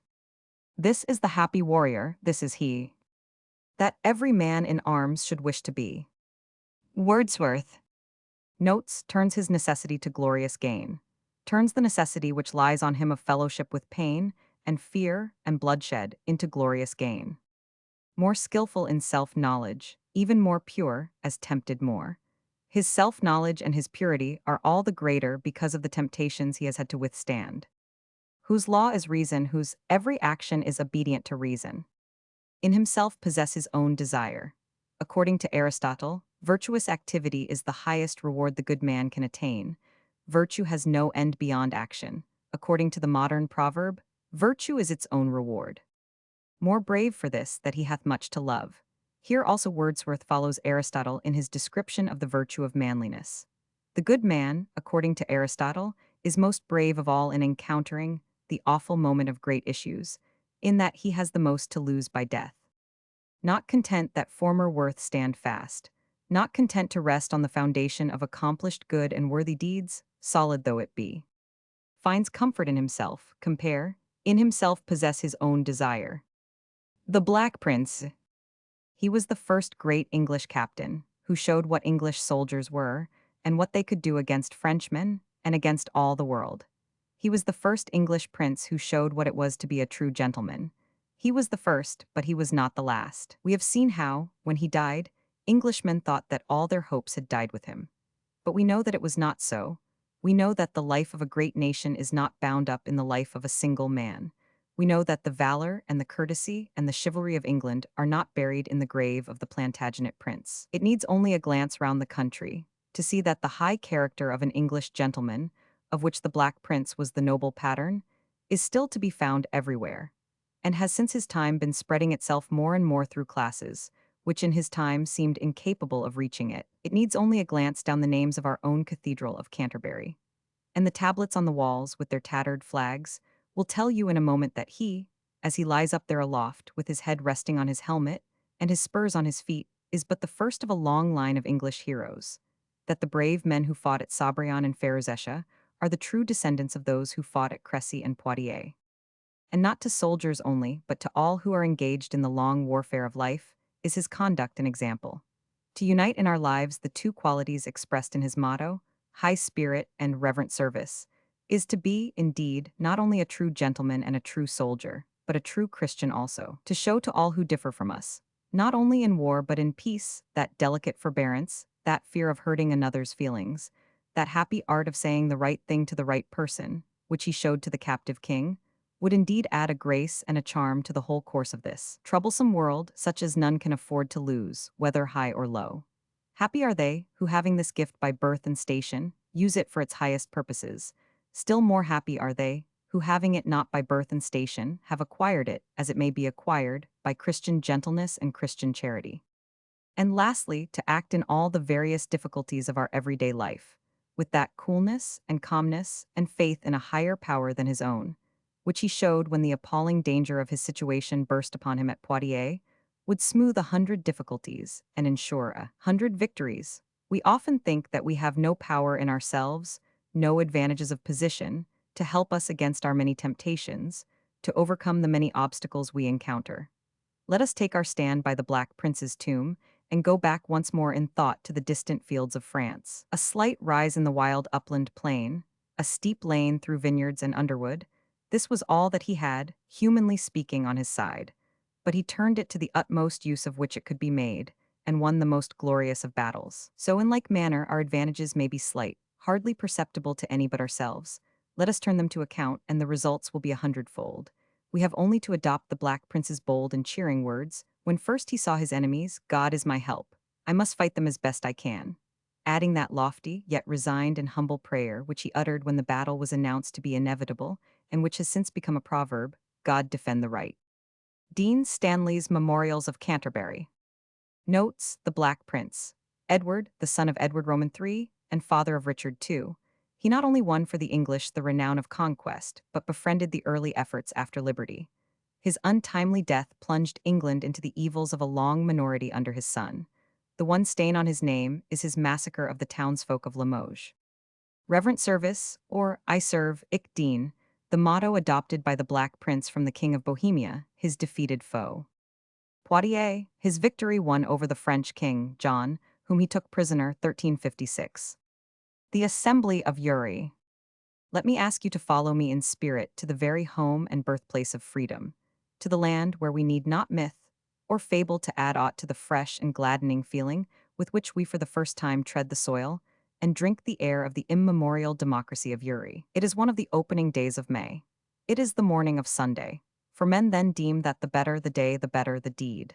They deem that the Creator cannot be more truly honored than in using, in his fear and in his presence, the highest of the gifts which he has bestowed on man. But deem not that, because the day of Christian worship is chosen for the great yearly assembly of a Christian commonwealth, the more direct sacred duties of the day are forgotten. Before we, in our luxurious island, have lifted ourselves from our beds, the men of the mountains, Catholic and Protestant alike, have already paid the morning's worship in God's temple. They have heard the mass of the priest, or they have listened to the sermon of the pastor, before some of us have awakened to the fact that the morn of the holy day has come. And when I saw men thronging the crowded church, or kneeling, for want of space within, on the bare ground beside the open door, and when I saw them marching thence to do the highest duties of men and citizens, I could hardly forbear thinking of the saying of Holy Writ, that where the Spirit of the Lord is, there is liberty. From the marketplace of Altdorf, the little capital of the canton, the procession makes its way to the place of meeting at Boslingen. First marches the little army of the canton, an army whose weapons can never be used save to drive back an invader from their land. Over their heads floats the banner, the bull's head of Uri, the ensign which led men to victory on the fields of Sempech and Morgarten. And before them all, on the shoulders of men clad in a garb of ages past, are borne the famous horns, the spoils of the wild bull of ancient days, the very horns whose blasts struck such dread into the fearless heart of Charles of Burgundy. Then, with their lictors before them, come the magistrates of the Commonwealth on horseback. The chief magistrate, the landemon, with his sword by his side. The people follow the chiefs whom they have chosen to the place of meeting. A circle in a green meadow with a pine forest rising above their heads, and a mighty spur of the mountain range facing them on the other side of the valley. The multitude of the freemen take their seats around the chief ruler of the Commonwealth, whose term of office comes that day to an end. The assembly opens. A short space is first given to prayer, silent prayer offered up by each man in the temple of God's own rearing.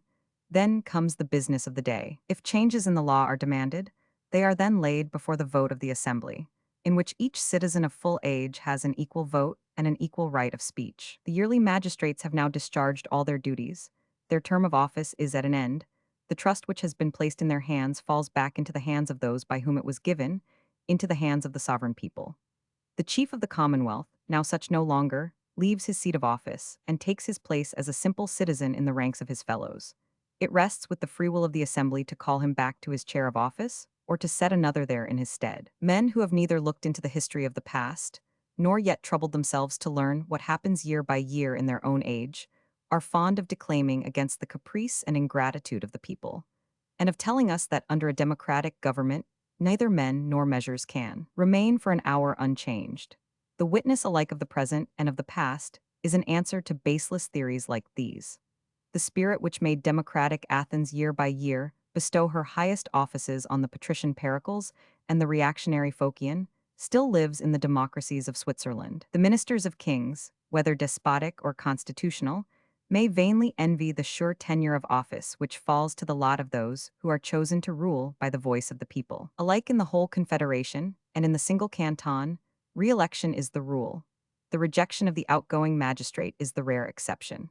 The landemon of Uri, whom his countrymen have raised to the seat of honor, and who has done nothing to lose their confidence, need not fear that when he has gone to the place of meeting in the pomp of office, his place in the march homeward will be transferred to another against his will.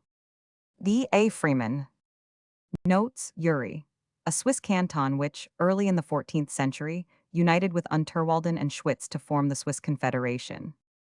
Sempach, 1386, and Morgarten, 1315, both great victories won by the Swiss over the Austrians. Charles the Bold of Burgundy was defeated by the Swiss in 1476 at Morat.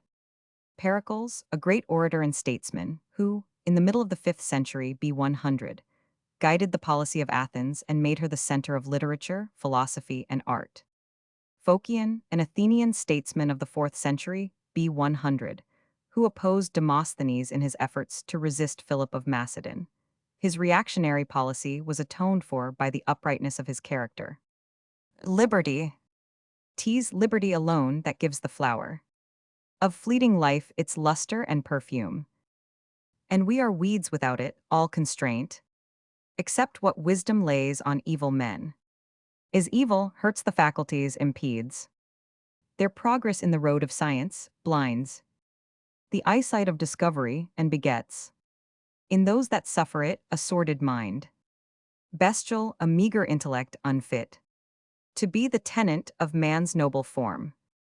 Thee therefore still, blameworthy as thou art, with all thy loss of empire and though squeezed by public exigence till annual food fails for the craving hunger of the state, thee I account still happy and the chief among the nations, seeing thou art free.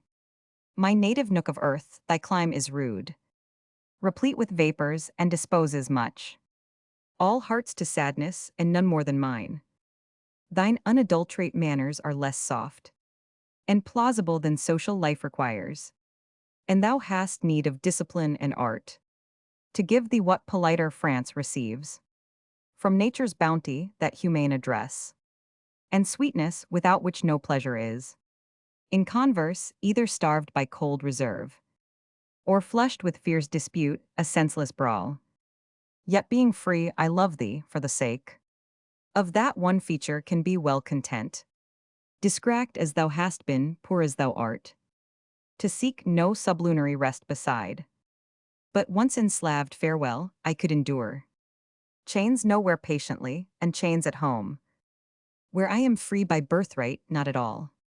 Then what were left of roughness in the grain of British natures, wanting its excuse that it belongs to freemen, would disgust and shock me, I should then with double pain feel all the rigor of thy fickle clime.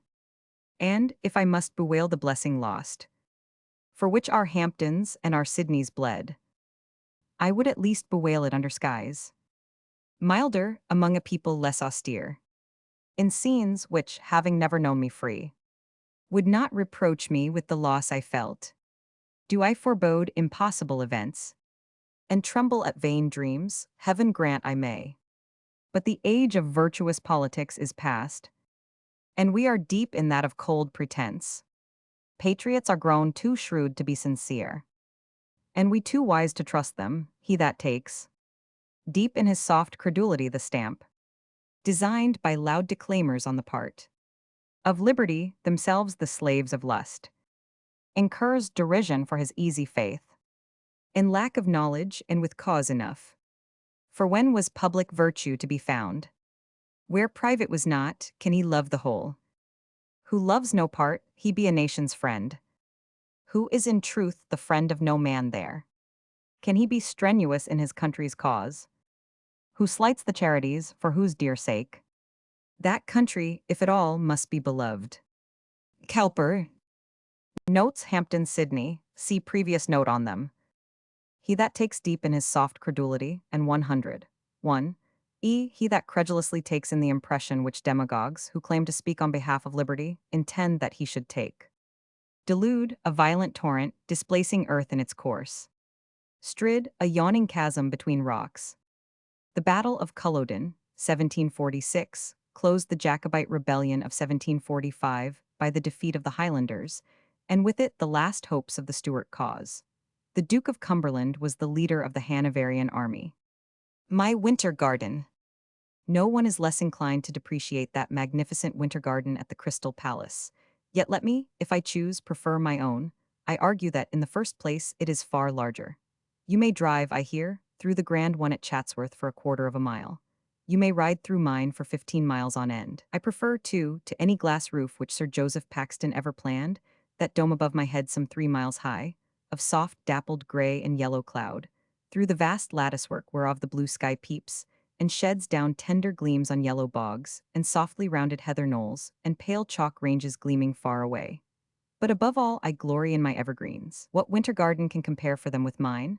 True, I have but 4 kinds: Scotch fir, holly, furze, and the heath, and by way of relief to them, only browse of brown fern, sheets of yellow bog grass, and here and there a leafless birch, whose purple tresses are even more lovely to my eye than those fragrant green ones which she puts on in spring. Well, in painting as in music, what effects are more grand than those produced by the scientific combination, in endless new variety, of a few simple elements? Enough for me is the one purple birch, the bright hollies round its stem sparkling with scarlet beads, the furze patch, rich with its lacework of interwoven light and shade, tipped here and there with a golden bud, the deep soft heather carpet which invites you to lie down and dream for hours, and behind all, the wall of red fir stems, and the dark fir roof with its jagged edges a mile long, against the soft gray sky. An ugly, straight-edged, monotonous fir plantation? Well, I like it outside and inside. I need no sow-edge of mountain peaks to stir up my imagination with the sense of the sublime, while I can watch the sow-edge of those fir peaks against the red sunset. They are my Alps, little ones it may be. But after all, as I asked before, what is size? A phantom of our brain, an optical delusion. Grandeur, if you will consider wisely, consists in form and not in size. And to the eye of the philosopher, the curve drawn on a paper 2 inches long is just as magnificent, just as symbolic of divine mysteries and melodies, as when embodied in the span of some cathedral roof. Have you eyes to see? Then lie down on the grass and look near enough to see something more of what is to be seen, and you will find tropic jungles in every square foot of turf, mountain cliffs and debacles at the mouth of every rabbit burrow, dark strids, tremendous cataracts, deep glooms and sudden glories, in every foot-broad rill which wanders through the turf. All is there for you to see, if you will but rid yourself of that idol of space.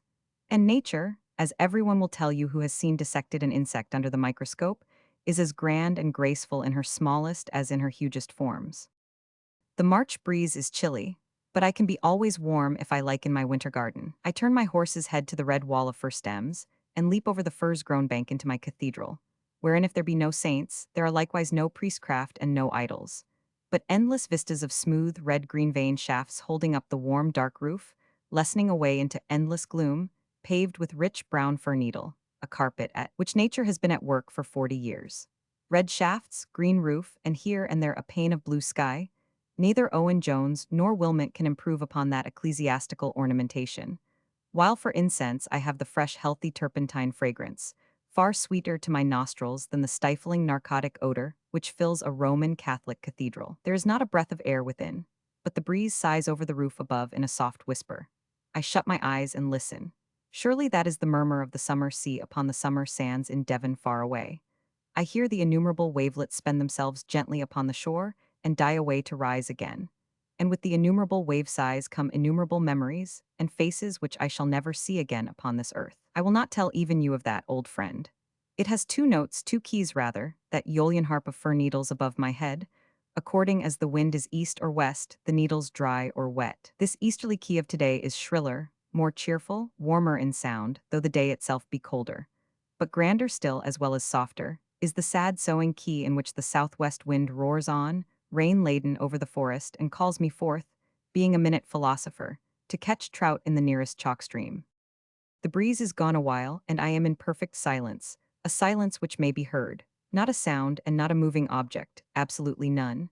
The absence of animal life is solemn, startling. That ring-dove, who was cooing half a mile away, has hushed his moan.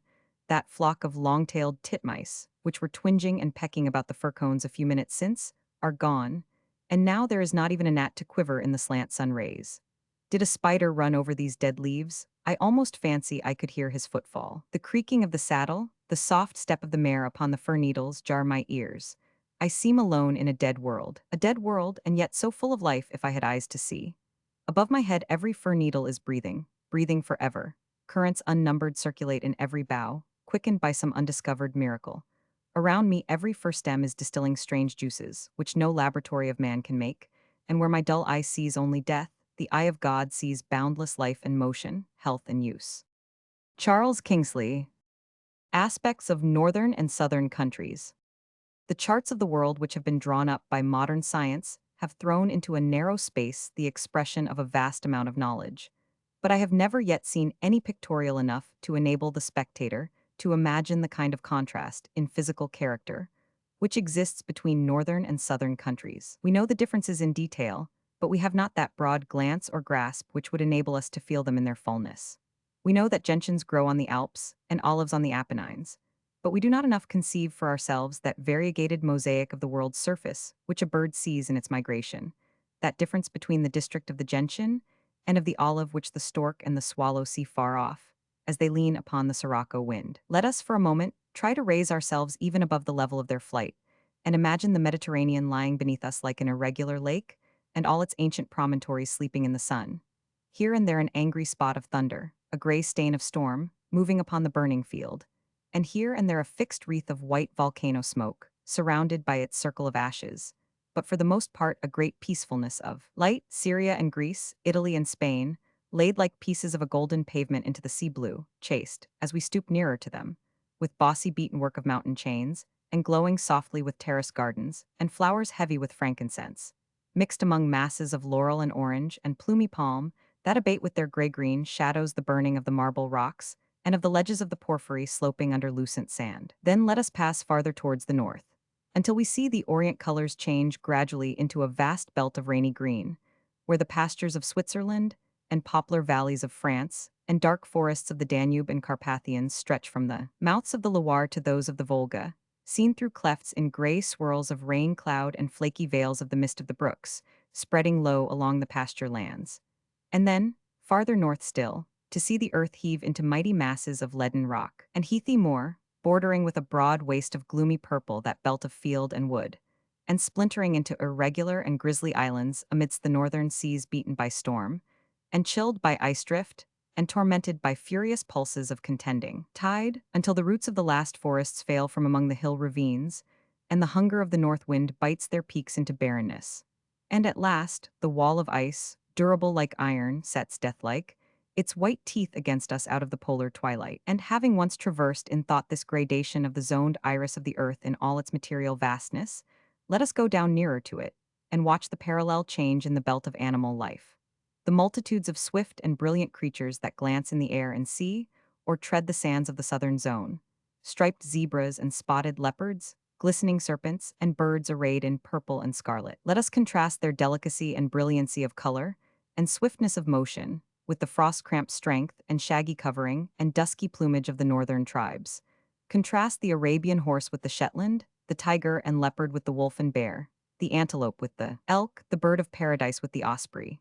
And then, submissively acknowledging the great laws by which the earth and all that it bears are ruled throughout their being, let us not condemn, but rejoice in the expression by man of his own rest in the statues of the lands that gave him birth. Let us watch him with reverence as he sets side by side the burning gems and smooths with soft sculpture the jasper pillars that are to reflect a ceaseless sunshine and rise into a cloudless sky.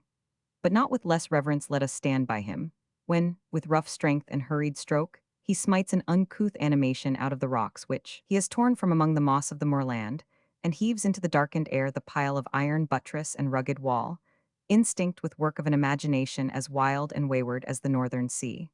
Creations of ungainly shape and rigid limb, but full of wolfish life, fierce as the winds that beat, and changeful as the clouds that shade them.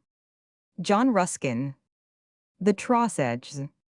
The western waves of ebbing day rolled o'er the glen their level way.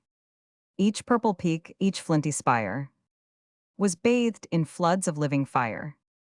But not a setting beam could glow within the dark ravines below, where twined the path in shadow hid, bound many a rocky pyramid, shooting abruptly from the dell. Its thunder-splintered pinnacle bound many an insulated mass, the native bulwarks of the pass, huge as the tower which builders vain, presumptuous piled on Shinar's plain. The rocky summits split and rent, formed turret, dome, or battlement, or seemed fantastically set, with cupola or minaret, wild crests as pagod ever decked, or mosque of eastern architect. Nor were these earth-born castles bare, nor lacked they many a banner fair, for, from their shivered brows displayed, far o'er the unfathomable glade, all twinkling with the dewdrop's sheen, the briar rose fell in streamers green, and creeping shrubs of thousand dyes waved in the west wind's summer sighs. Boon nature scattered, free and wild, each plant or flower the mountain's child. Here eglantine embalmed the air, hawthorn and hazel mingled there, the primrose pale and violet flower, found in each cliff a narrow bower. Foxglove and nightshade, side by side, emblems of punishment and pride, grouped their dark hues with every stain. The weather-beaten crags retain, with boughs that quaked at every breath. Gray birch and aspen wept beneath. Aloft the ash and warrior oak cast anchor in the rifted rock, and higher yet the pine tree hung, his shattered trunk and frequent flung, where seemed the cliffs to meet on high, his boughs athwart the narrowed sky. Highest of all, where white peaks glanced, where glistening streamers waved and danced, the wanderer's eye could barely view the summer heaven's delicious blue. So wondrous wild the whole might seem, the scenery of a fairy dream. Onward amid the copse 'gan peep, a narrow inlet still and deep, affording scarce such breadth of brim as served the wild duck's brood to swim, lost for a space through thickets veering, but broader when again appearing. Tall rocks and tufted knolls their face could on the dark blue mirror trace, and farther as the hunter strayed, still broader sweep its channels made. The shaggy mounds no longer stood, emerging from entangled wood, but, wave-encircled, seemed to float, like castle girdled with its moat. Yet broader floods extending still divide them from their parent hill, till each, retiring, claims to be an islet in an inland sea. And now, to issue from the glen, no pathway meets the wanderer's ken, unless he climb, with footing nice, a far projecting precipice. The broom's tough roots his ladder made, the hazel saplings lent their aid, and thus an airy point he won, where, gleaming with the setting sun, one burnished sheet of living gold, Loch Katrine lay beneath him rolled, in all her length far winding lay, with promontory, creek and bay, and islands that, empurpled bright, floated amid the livelier light, and mountains that like giants stand, to sentinel enchanted land. High on the south, huge Benvenue, down to the lake in masses through, crags, knolls, and mounds confusedly hurled, the fragments of an earlier world. A wildering forest feathered o'er his ruined sides and summit hoar, while on the north through middle air, Benin heaved high his forehead bare. Scott. Lachiel's warning. Sir Lachiel, Lachiel, beware of the day, when the lowlands shall meet thee in battle array. For a field of the dead rushes red on my sight, and the clans of Culloden are scattered in fight. They rally, they bleed for their kingdom and crown. Woe, woe to the riders that trample them down. Proud Cumberland prances, insulting the slain, and their hoof-beaten bosoms are trod to the plain. But hark, through the fast-flashing lightning of war, what steed to the desert flies frantic and far? 'Tis thine, O Glenullen, whose bride shall await, like a love-lighted watchfire, all night at the gate. A steed comes at morning, no rider is there, but its bridle is red with the sign of despair. Weep, Albin, to death and captivity led. Oh, weep, but thy tears cannot number the dead. For a merciless sword on Culloden shall wave. Culloden, that reeks with the blood of the brave. Lachiel, go preach to the coward, thou death. Telling seer. Or, if gory Culloden so dreadful appear, draw, dotard, around thy old wavering sight this mantle to cover the phantoms of fright. Seer, ha, laugh'st thou, Lachiel, my vision to scorn? Proud bird of the mountain, thy plume shall be torn. Say, rush the bold eagle exultingly forth from his home in the dark rolling clouds of the north. Lo, the death shot of foeman outspeeding, he rode, companionless, bearing destruction abroad. But down let him stoop from his havoc on high. Ah, home let him speed, for the spoiler is nigh. Why flames the far summit, why shoot to the blast?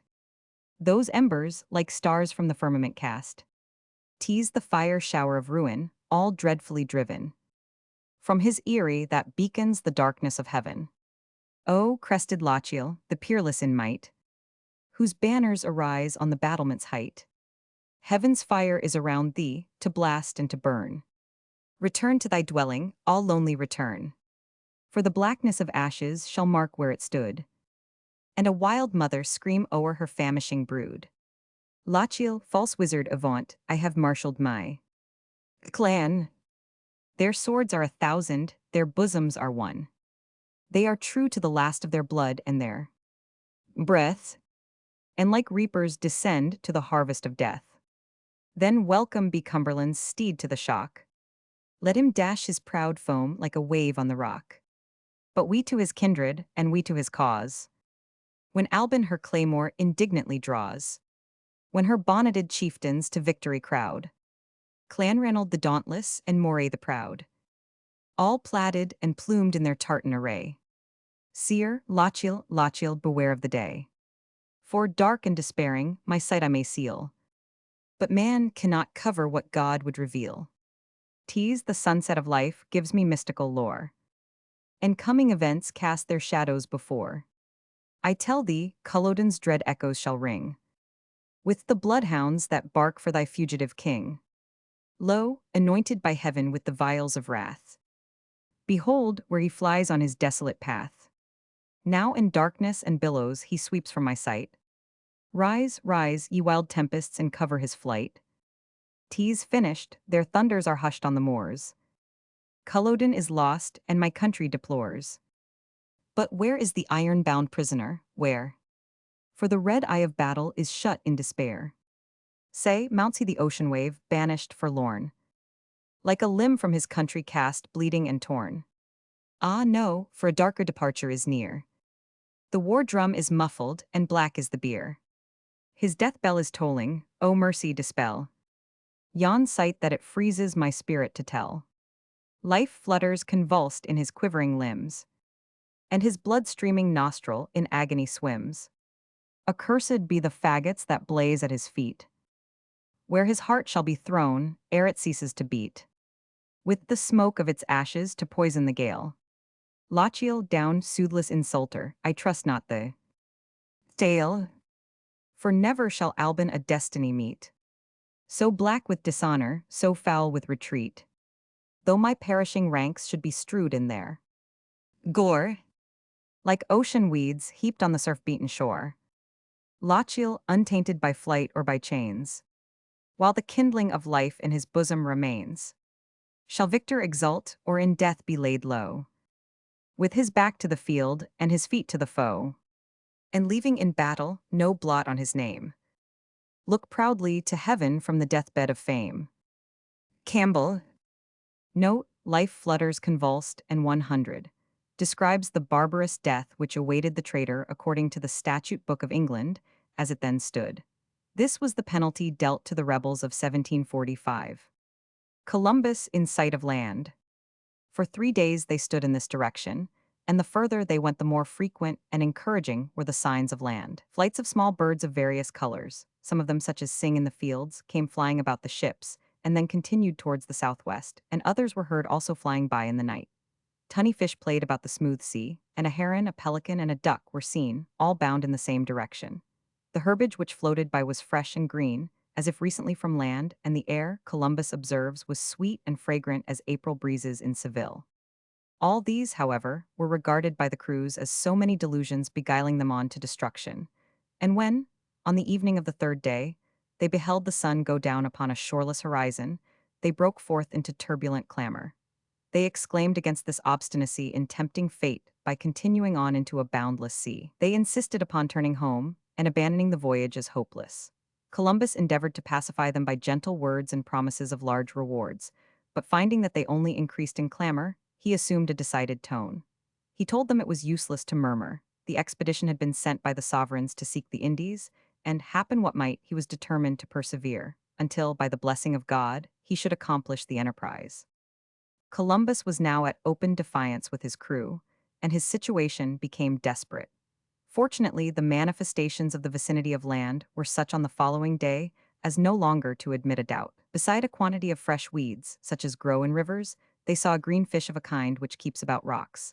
Then a branch of thorn with berries on it, and recently separated from the tree, floated by them. Then they picked up a reed, a small board, and above all, a staff artificially carved. All gloom and mutiny now gave way to sanguine expectation, and throughout the day each one was eagerly on the watch, in hopes of being the first to discover the long-sought-for land. In the evening, when, according to invariable custom on board of the admiral's ship, the mariners had sung the vesper hymn to the Virgin, he made an impressive address to his crew. He pointed out the goodness of God in thus conducting them by soft and favoring breezes across a tranquil ocean, cheering their hopes continually with fresh signs, increasing as their fears augmented, and thus leading and guiding them to a promised land. He now reminded them of the orders he had given on leaving the Canaries, that, after sailing westward 700 leagues, they should not make sail after midnight. Present appearances authorized such a precaution. He thought it probable they would make land that very night. He ordered, therefore, a vigilant lookout to be kept from the forecastle, promising to whomsoever should make the discovery a doublet of velvet, in addition to the pension to be given by the sovereigns. The breeze had been fresh all day, with more sea than usual, and they had made great progress. At sunset they had stood again to the west, and were plowing the waves at a rapid rate, the Pinta keeping the lead from her superior sailing. The greatest animation prevailed throughout the ships. Not an eye was closed that night. As the evening darkened, Columbus took his station on the top of the castle, or cabin on the high poop of his vessel, ranging his eye along the dusky horizon, and maintaining an intense and unremitting watch. About 10 o'clock he thought he beheld a light glimmering at a great distance. Fearing his eager hopes might deceive him, he called to Pedro Gutierrez, gentleman of the king's bedchamber, and inquired whether he saw such a light. The latter replied in the affirmative. Doubtful whether it might not be some delusion of the fancy, Columbus called Rodrigo Sanchez of Segovia and made the same inquiry. By the time the latter had ascended the roundhouse, the light had disappeared. They saw it once or twice afterwards in sudden and passing gleams, as if it were a torch in the bark of a fisherman, rising and sinking with the waves, or in the hand of some person on shore, borne up and down as he walked from house to house. So transient and uncertain were these gleams, that few attached any importance to them. Columbus, however, considered them as certain signs of land, and moreover that the land was inhabited. They continued their course until 2 in the morning, when a gun from the Pinta gave the joyful signal of land. It was first descried by a mariner named Rodrigo de Triana, but the reward was afterwards adjudged to the admiral, for having previously perceived the light. The land was now clearly seen about 2 leagues distant, whereupon they took in sail, and laid to, waiting impatiently for the dawn. The thoughts and feelings of Columbus in this little space of time must have been tumultuous and intense. At length, in spite of every difficulty and danger, he had accomplished his object. The great mystery of the ocean was revealed. His theory, which had been the scoff of sages, was triumphantly established. He had secured to himself a glory durable as the world itself. It is difficult to conceive the feelings of such a man, at such a moment, or the conjectures which must have thronged upon his mind, as to the land before him, covered with darkness.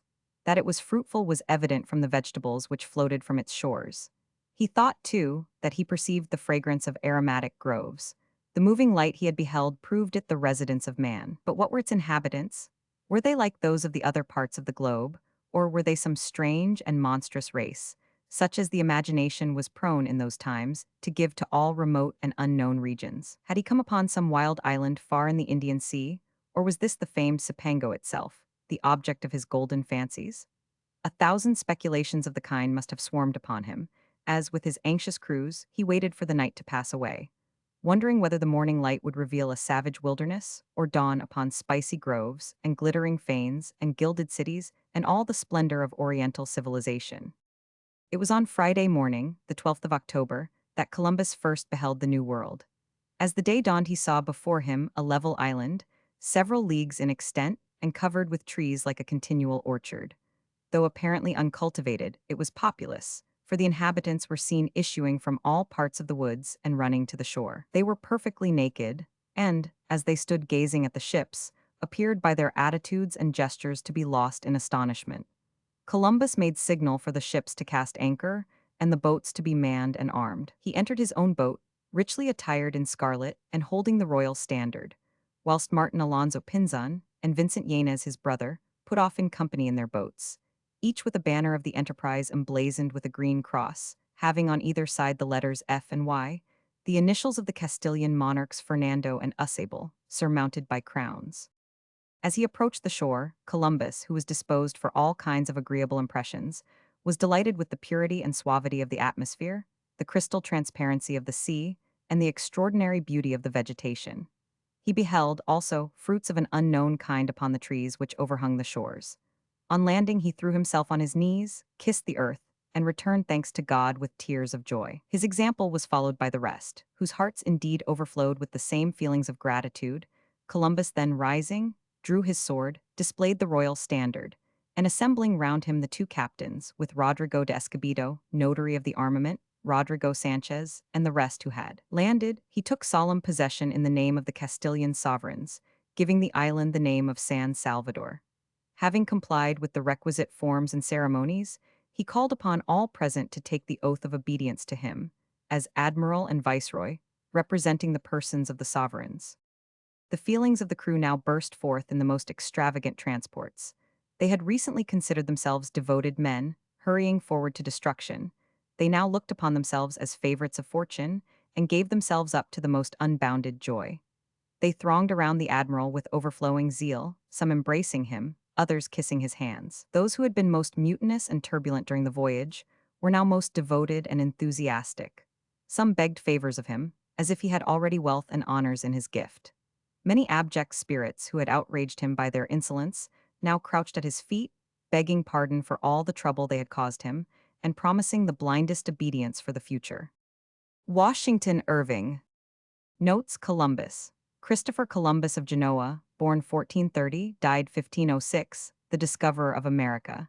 His first expedition was made in 1492. The reward was afterwards adjudged to the admiral.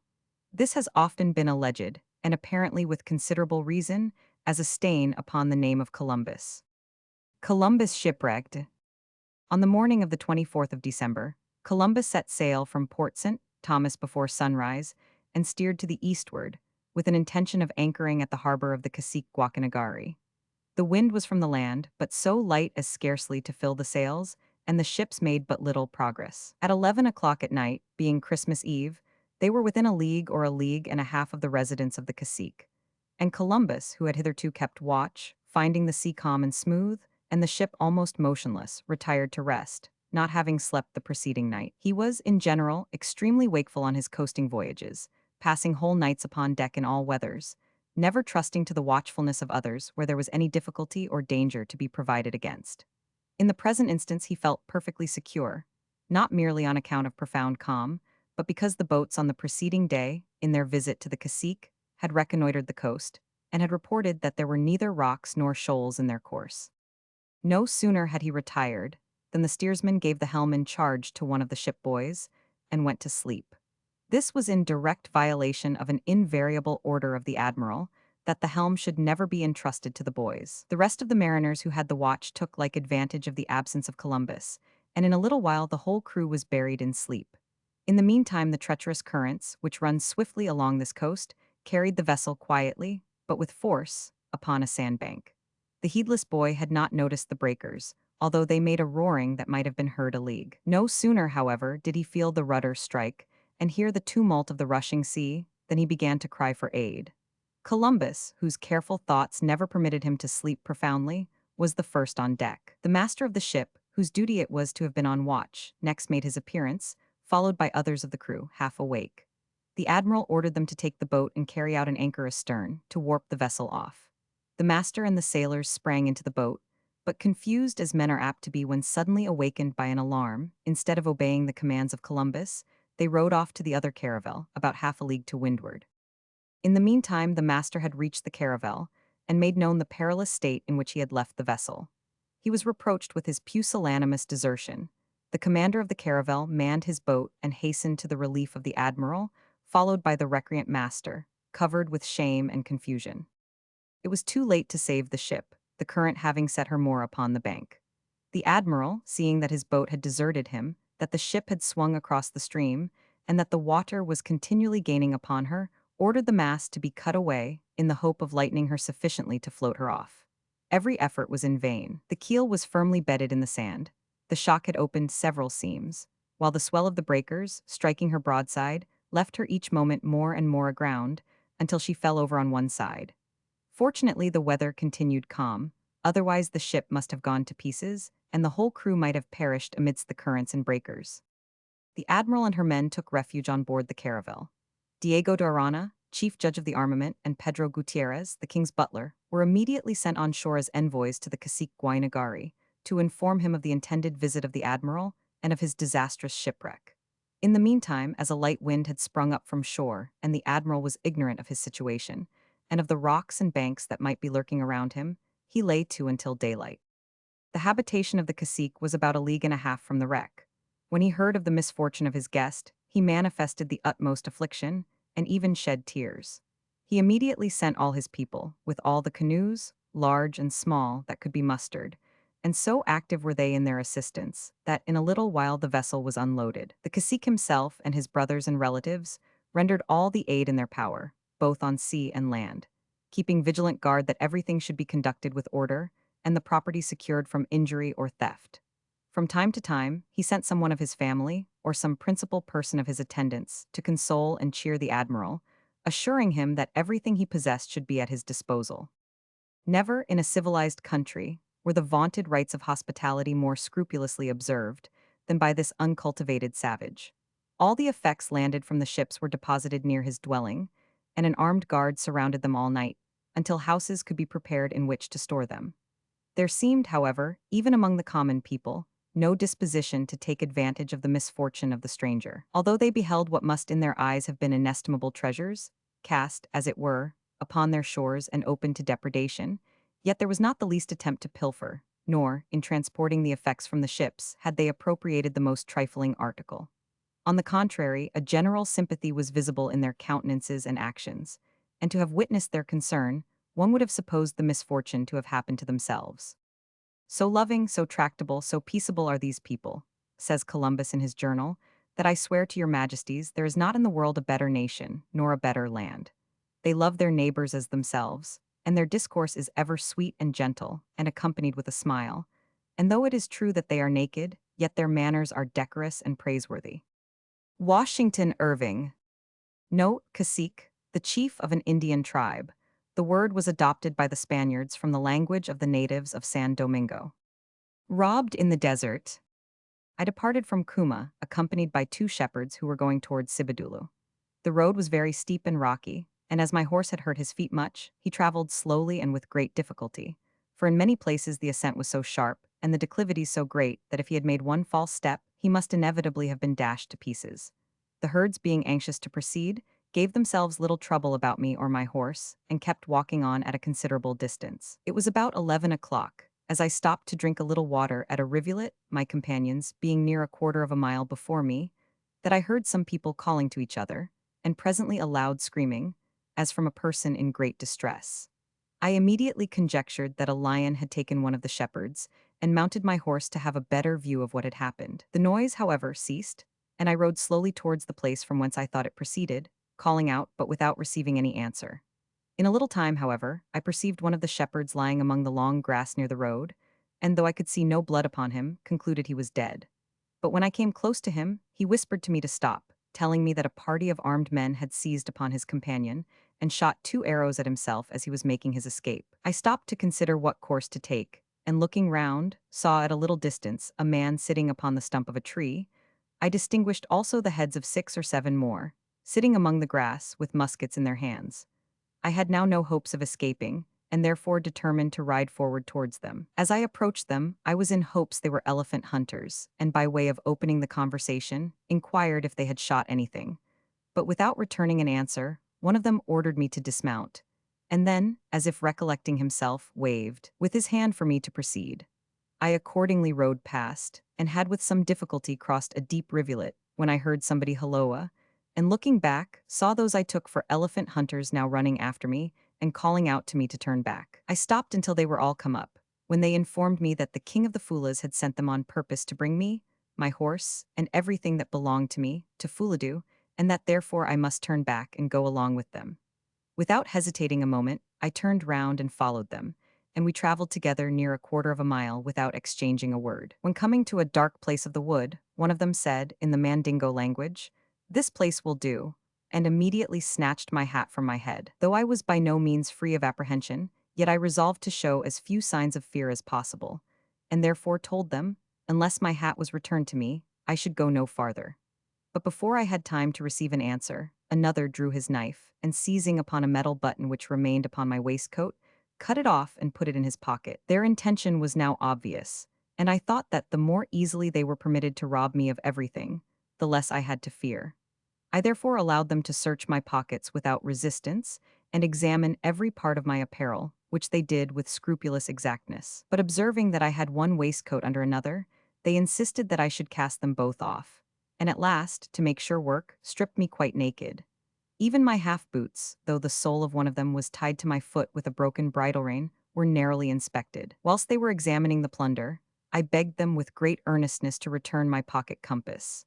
But when I pointed it out to them, as it was lying on the ground, one of the banditti, thinking I was about to take it up, cocked his musket, and swore that he would lay me dead on the spot if I presumed to lay my hand on it. After this, some of them went away with my horse, and the remainder stood considering whether they should leave me quite naked, or allow me something to shelter me from the sun. Humanity at last prevailed.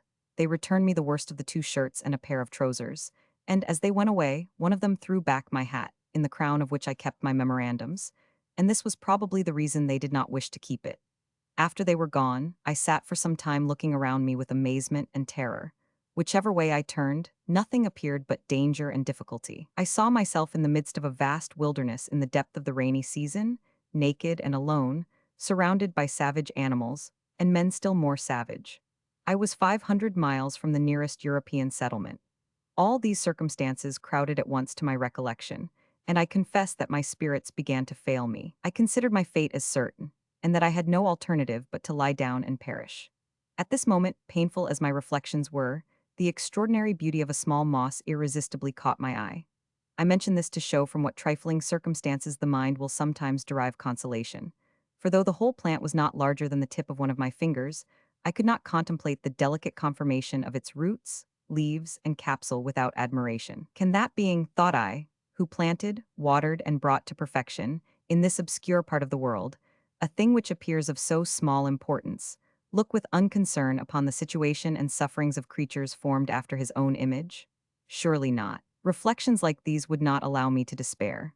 I started up, and disregarding both hunger and fatigue, traveled forwards, assured that relief was at hand, and I was not disappointed. In a short time I came to a small village, at the entrance of which I overtook the 2 shepherds who had come with me from Ruma.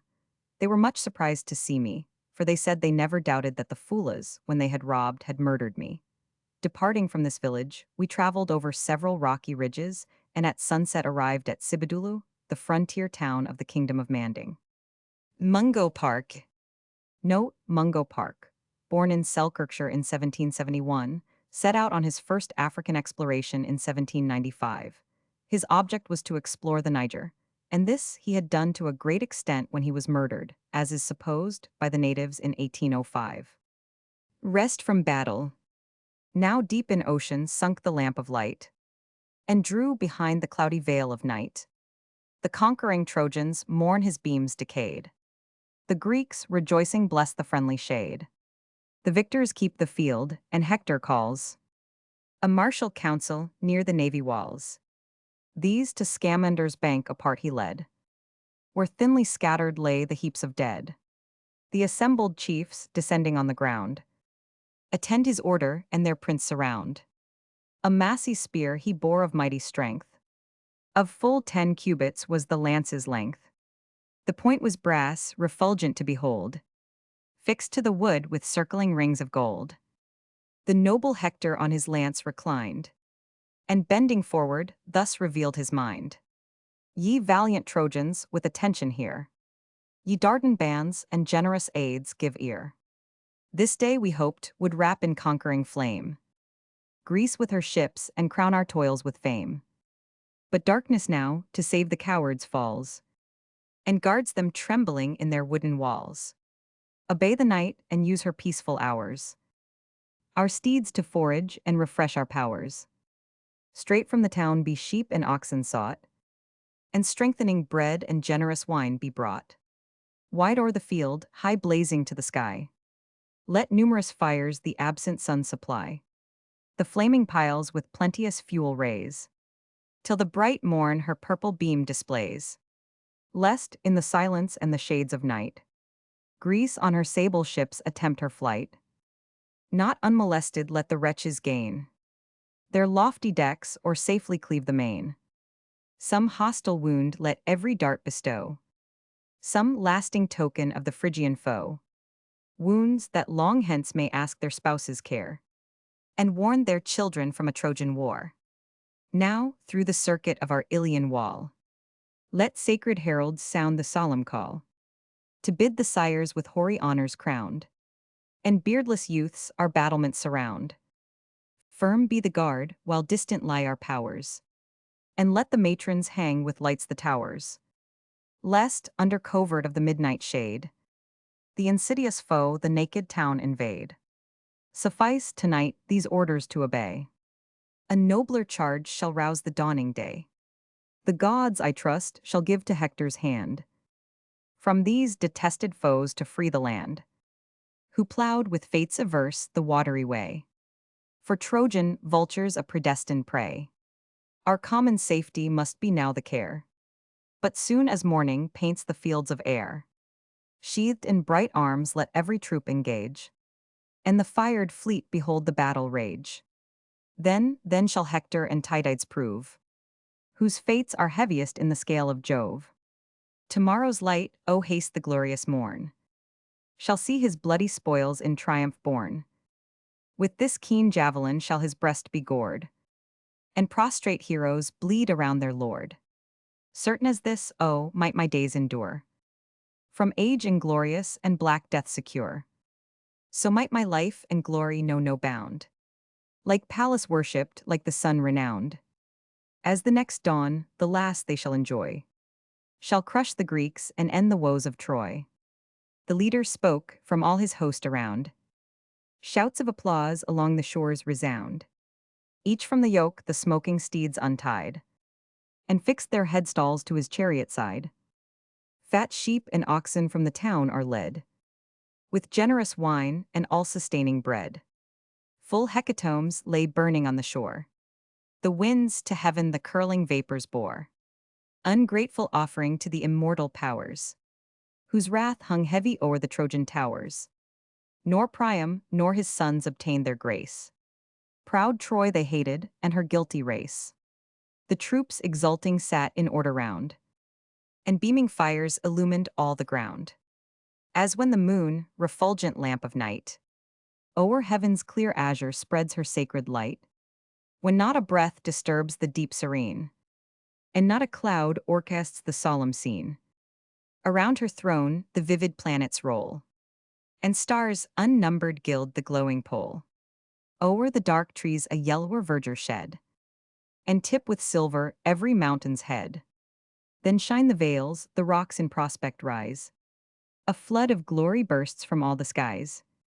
The conscious swains, rejoicing in the sight, eye the blue vault and bless the useful light. So many flames before proud Ilion blaze, and light and glimmering Xanthus with their rays. The long reflections of the distant fires gleam on the walls and tremble on the spires. 1,000 piles the dusky horrors gild, and shoot a shady luster o'er the field. Full 50 guards each flaming pile attend, whose umbered arms by fits thick flashes send. Loud neigh the coursers o'er their heaps of corn, and ardent warriors wait the rising morn. Pope. Notes rest from battle. This is part of Pope's translation of the Iliad of Homer, Book 850. Stamender, one of the rivers in the neighborhood of Troy. Dardan bands, Trojan lands. Dardanus was the mythical ancestor of the Trojans. Generous aids allies. Tydides deomed. From age inglorious and black death, secure safe from inglorious age and from black death. Hecatombs, sacrifices of 100 oxen. Ungrateful offering, unpleasing offering. Xanthus, the other river in the neighborhood of Troy. Umbered thrown into shadow and glimmering in the darkness. Aristides. Aristides at first was loved and respected for his surname of the Just, and afterwards envied as much. The latter, chiefly by the management of Themistocles, who gave it out among the people that Aristides had abolished the courts of judicature, by drawing the arbitration of all causes to himself, and so was insensibly gaining sovereign power, though without guards and the other ensigns of it. The people, elevated with the late victory at Marathon, thought themselves capable of everything, and the highest respect little enough for them.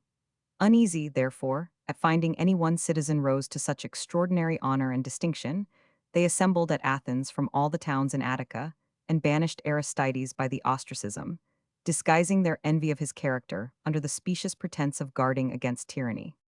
For the ostracism was not a punishment for crimes and misdemeanors, but was very decently called an humbling and lessening of some excessive influence and power. In reality, it was a mild gratification of envy, for by this means, whoever was offended at the growing greatness of another discharged his spleen, not in anything cruel or inhuman, but only in voting a 10 years' banishment. But when it once began to fall upon mean and profligate persons, it was forever after entirely laid aside, Hyperbolus being the last that was exiled by it. The reason of its turning upon such a wretch was this. Alcibiades and Nicias, who were persons of the greatest interest in Athens, had each his party, but perceiving that the people were going to proceed to the ostracism, and that one of them was likely to suffer by it, they consulted together and, joining interests, caused it to fall upon Hyperbolus. Hereupon the people, full of indignation at finding this kind of punishment dishonored and turned into ridicule, abolished it entirely. The ostracism, to give a summary account of it, was conducted in the following manner.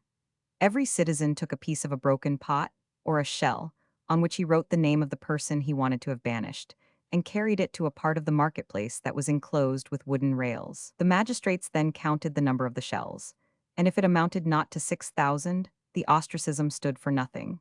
If it did, they sorted the shells, and the person whose name was found on the greatest number was declared an exile for 10 years, but with permission to enjoy his estate.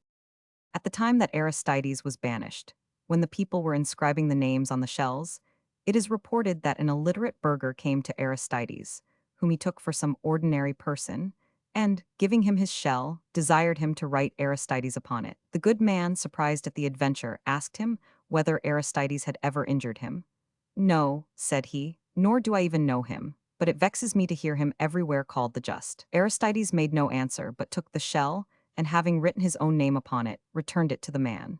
When he quitted Athens, he lifted up his hands towards heaven, and, agreeably to his character, made a prayer very different from that of Achilles, namely, that the people of Athens might never see the day which should force them to remember Aristides. Plutarch's Lives. Notes Aristides, a prominent citizen of Athens, about the year 490 B 100, opposed to the more advanced policy of Themistocles, who wished to make the city rely entirely upon her naval power. He was ostracized in 489, but afterwards restored. Marathon, the victory gained over the Persian invaders, 490 B 100, the Venerable Bede. Beda, the Venerable Bede as later times styled him, was born about 10 years after the Synod of Whitby, beneath the shade of a great abbey which Benedict Biscop was rearing by the mouth of the Wear. His youth was trained, and his long tranquil life was wholly spent in an offshoot of Benedict's house, which was founded by his scholar Ceolfrid. Beda never stirred from Jarrow. I spent my whole life in the same monastery, he says, and while attentive to the rule of my order and the service of the church, my constant pleasure lay in learning, or teaching, or writing.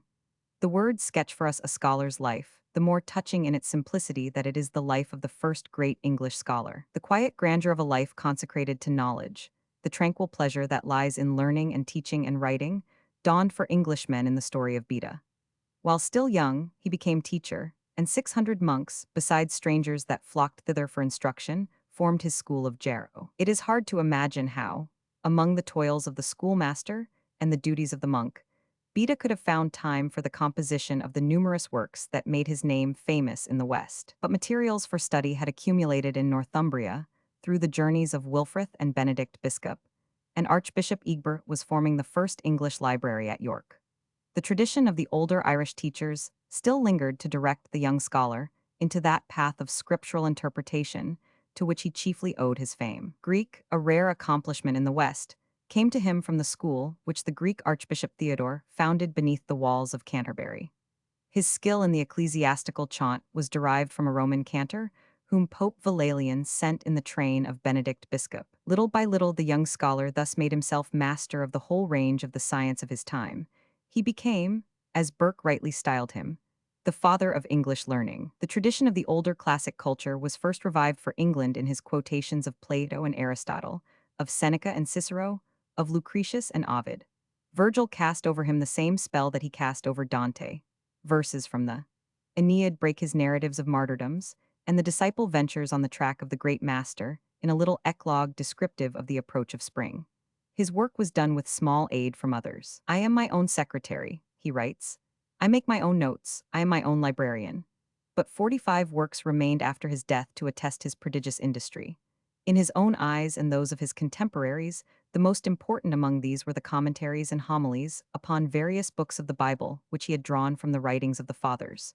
But he was far from confining himself to theology. In treatises compiled as textbooks for his scholars, Beda threw together all that the world had then accumulated in astronomy and meteorology, in physics and music, in philosophy, grammar, rhetoric, arithmetic, medicine. But the encyclopedic character of his researches left him in heart a simple Englishman. He loved his own English tongue. He was skilled in English song. His last work was a translation into English of the Gospel of St. John, and almost the last words that broke from his lips were some English rhymes upon death. But the noblest proof of his love of England lies in the work which immortalizes his name. In his Ecclesiastical History of the English Nation, Beda was at once the founder of medieval history and the first English historian. All that we really know of the century and a half that follows the landing of Augustine, we know from him. Wherever his own personal observation extended, the story is told with admirable detail and force. He is hardly less full or accurate in the portions which he owed to his Kentish friends, Ulwine and Nothelm. What he owed to no informant was his own exquisite faculty of storytelling, and yet no story of his own telling is so touching as the story of his death. 2 weeks before the Easter of 735, the old man was seized with an extreme weakness and loss of breath. He still preserved, however, his usual pleasantness and gay good humor, and in spite of prolonged sleeplessness continued his lectures to the pupils about him. Verses of his own English tongue broke from time to time from the master's lip, rude rhymes that told how before the need fair, death stern must go, none can enough bethink him what is to be his doom for good or 99. The tears of Beda's scholars mingled with his song. We never read without weeping, writes one of them. So the days rolled on to Ascension tide, and still master and pupils toiled at their work. For Beda longed to bring to an end his version of St. John's Gospel into the English tongue, and his extracts from Bishop Isidore. I don't want my boys to read a lie, he answered those who would have had him rest, or to work to no purpose after I am gone. A few days before Ascensiontide his sickness grew upon him, but he spent the whole day in teaching, only saying cheerfully to his scholars, "Learn with what speed you may, I know not how long I may last." The dawn broke on another sleepless night, and again the old man called his scholars round him and bade them write. "There is still a chapter wanting," said the scribe as the morning drew on, "and it is hard for thee to question thyself any longer." "It is easily done," said Beta. "Take thy pen and write quickly." Amid tears and farewells the day wore on to eventide. "There is yet one sentence unwritten, dear master," said the boy. "Write it quickly," bade the dying man. "It is finished now," said the little scribe at last. "You speak truth," said the master. "All is finished now."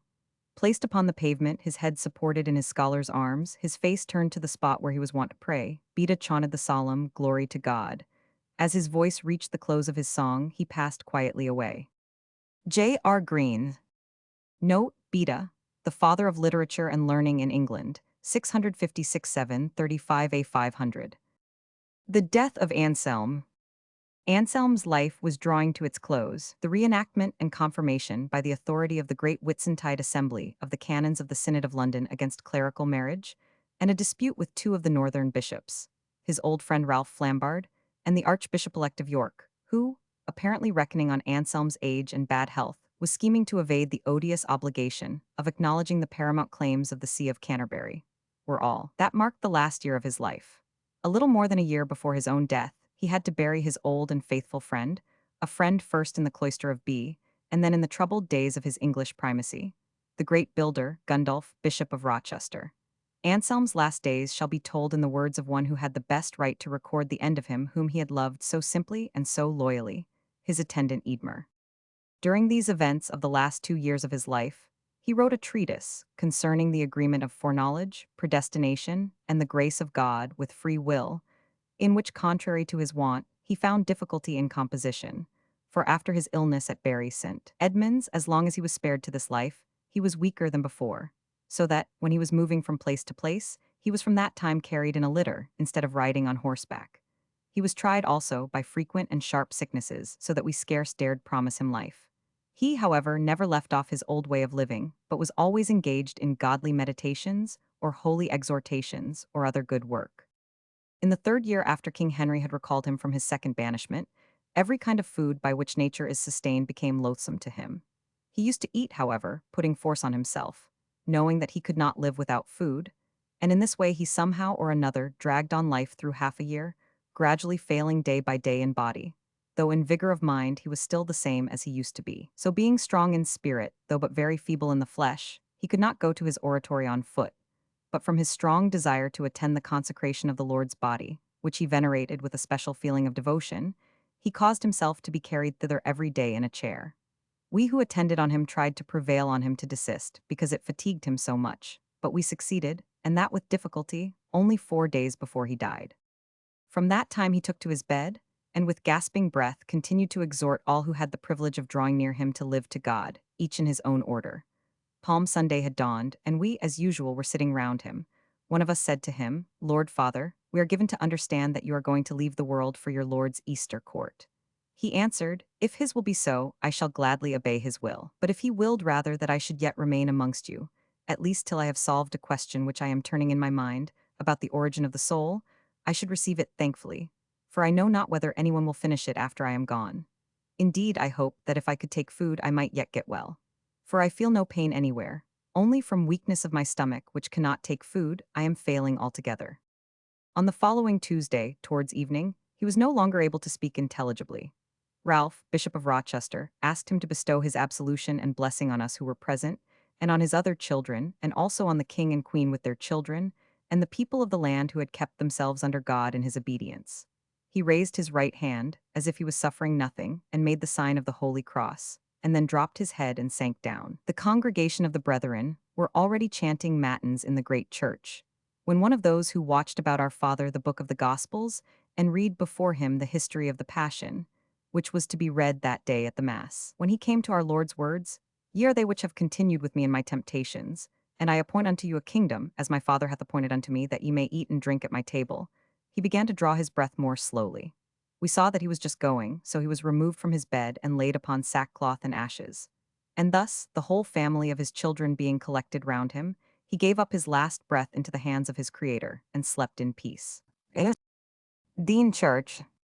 Note Anselm, an Italian by birth 1033–1109, was abbot of Bee in Normandy and afterwards Archbishop of Canterbury, in both succeeding his countryman Lanfranc. He was famous as a scholastic philosopher, and as a churchman he struggled long for the liberties of the church with William II and Henry I, the murder of Becket. The Vespers had already begun, and the monks were singing the service in the choir, when two boys rushed up the nave, announcing, more by their terrified gestures than by their words, that the soldiers were bursting into the palace and monastery. Instantly the service was thrown into the utmost confusion. Part remained at prayer, part fled into the numerous hiding places the vast fabric affords, and part went down the steps of the choir into the transept to meet the little band at the door. Come in," exclaimed one of them. "Come in and let us die together." The archbishop continued to stand outside and said, "Go and finish the service. So long as you keep in the entrance, I shall not come in." They fell back a few paces, and he stepped within the door, but, finding the whole place thronged with people, he paused on the threshold and asked, "What is it that these people fear?" One general answer broke forth, "The armed men in the cloister." As he turned and said, "I shall go out to them," he heard the clash of arms behind. The knights had just forced their way into the cloister, and were now, as would appear from their being thus seen through the open door, advancing along its southern side. They were in mail, which covered their faces up to their eyes, and carried their swords drawn. Three had hatchets. Fitzurse, with the axe he had taken from the carpenters, was foremost, shouting as he came, "Hear, hear, king's men." Immediately behind him followed Robert Fitzranulph, with three other knights and a motley group, some their own followers, some from the town, with weapons, though not in armor, brought up the rear. At this sight, so unwonted in the peaceful cloisters of Canterbury, not probably beheld since the time when the monastery had been sacked by the Danes, the monks within, regardless of all remonstrances, shut the door of the cathedral and proceeded to barricade it with iron bars. A loud knocking was heard from the terrified band without, who, having vainly endeavored to prevent the entrance of the knights into the cloister, now rushed before them to take refuge in the church. Becket, who had stepped some paces into the cathedral, but was resisting the solicitations of those immediately about him to move up into the choir for safety, darted back, calling aloud as he went, "Away, you cowards! By virtue of your obedience I command you not to shut the door. The church must not be turned into a castle." With his own hands he thrust them away from the door, opened it himself, and catching hold of the excluded monks, dragged them into the building, exclaiming, come in, faster, faster." The knights, who had been checked for a moment by the sight of the closed door, on seeing it unexpectedly thrown open, rushed into the church. It was, we must remember, about 5 o'clock in a winter evening. The shades of night were gathering, and were deepened into a still darker gloom within the high and massive walls of the vast cathedral, which was only illuminated here and there by the solitary lamps burning before the altars. The twilight, lengthening from the shortest day a fortnight before, was but just sufficient to reveal the outline of objects. In the dim twilight, they could just discern a group of figures mounting the steps of the eastern staircase. One of the knights called out to them, "Stay." Another, "Where is Thomas Becket, traitor to the king?" No answer was returned. None could have been expected by anyone who remembered the indignant silence with which Becket had swept by when the same words had been applied by Randolph of Brock at Northampton. Fitzurse rushed forward, and stumbling against one of the monks on the lower step, still not able to distinguish clearly in the darkness, exclaimed, "Where is the archbishop?" Instantly the answer came, "Reginald, here I am no traitor, but the archbishop and priest of God, what do you wish?" And from the fourth step, which he had reached in his ascent with a slight motion of his head, noticed apparently as his peculiar manner in moments of excitement, Becket descended to the transept. Attired, we are told, in his white rochet, with a cloak and hood thrown over his shoulders, he thus suddenly confronted his assailants. Fitzurse sprang back 2 or 3 paces, and Becket, passing by him, took up his station between the central pillar and the massive wall, which still forms the southwest corner of what was then the chapel of St. Benedict. Here they gathered round him with the cry, "Absolve the bishops whom you have excommunicated." "I cannot do other than I have done," he replied, and turning to Fitzurse, he added, "Reginald, you have received many favors at my hands. Why do you come into my church armed?" Fitzurse planted the axe against his breast and returned for answer, "You shall die, I will tear out your heart." Another, perhaps in kindness, struck him between the shoulders with the flat of his sword, exclaiming, "Fly, you are a dead man." "I am ready to die," replied the primate, "for God and the church, but I warn you, I curse you in the name of God Almighty if you do not let my men escape." The well-known horror which in that age was felt at an act of sacrilege, together with the sight of the crowds who were rushing in from the town through the nave, turned their efforts for the next few moments to carrying him out of the church. Fitzurse threw down the axe and tried to drag him out by the collar of his long cloak, calling, "Come with us, you are our prisoner." "I will not fly, you detestable fellow," was Becket's reply, roused to his usual vehemence and wrenching the cloak out of Fitzurse's grasp. The three knights struggled violently to put him on Tracy's shoulders. Becket set his back against the pillar and resisted with all his might, whilst Grim, vehemently remonstrating, threw his arms around him to aid his efforts. In the scuffle, Becket fastened upon Tracy, shook him by his coat of mail, and exerting his great strength, flung him down on the pavement. It was hopeless to carry on the attempt to remove him. And in the final struggle which now began, Fitzurse, as before, took the lead. He approached with his drawn sword and waving it over his head, cried, "Strike, strike," but merely dashed off his cap. Tracy sprang forward and struck a more decided blow. The blood from the first blow was trickling down his face in a thin streak. He wiped it with his arm, and when he saw the stain, he said, "Into thy hands, O Lord, I commend my spirit." At the third blow, he sank on his knees, his arms falling, but his hands still joined as if in prayer. With his face turned towards the altar of St. Benedict, he murmured in a low voice, "For the name of Jesus and the defense of the church, I am willing to die." Without moving hand or foot, he fell fiat on his face as he spoke, and with such dignity that his mantle, which extended from head to foot, was not disarranged. In this posture he received a tremendous blow, aimed with such violence that the scalp or crown of the head was severed from the skull, and the sword snapped in two on the marble pavement. Hugh of Horsa planted his foot on the neck of the corpse, thrust his sword into the ghastly wound, and scattered the brains over the pavement. let us go," he said. In conclusion, "The traitor is dead, he will rise no more." Dean Stanley. Note, Thomas Becket, 1119–1170. Chancellor and afterwards Archbishop of Canterbury under Henry II, maintained a heroic, though perhaps ambitious and undesirable struggle with that king for the independence of the clergy, and ended his life by assassination at the hands of certain of Henry's servants. The death of Elizabeth. The triumph of her lieutenant, Mountjoy, flung its luster over the last days of Elizabeth, but no outer triumph could break the gloom which gathered round the dying queen.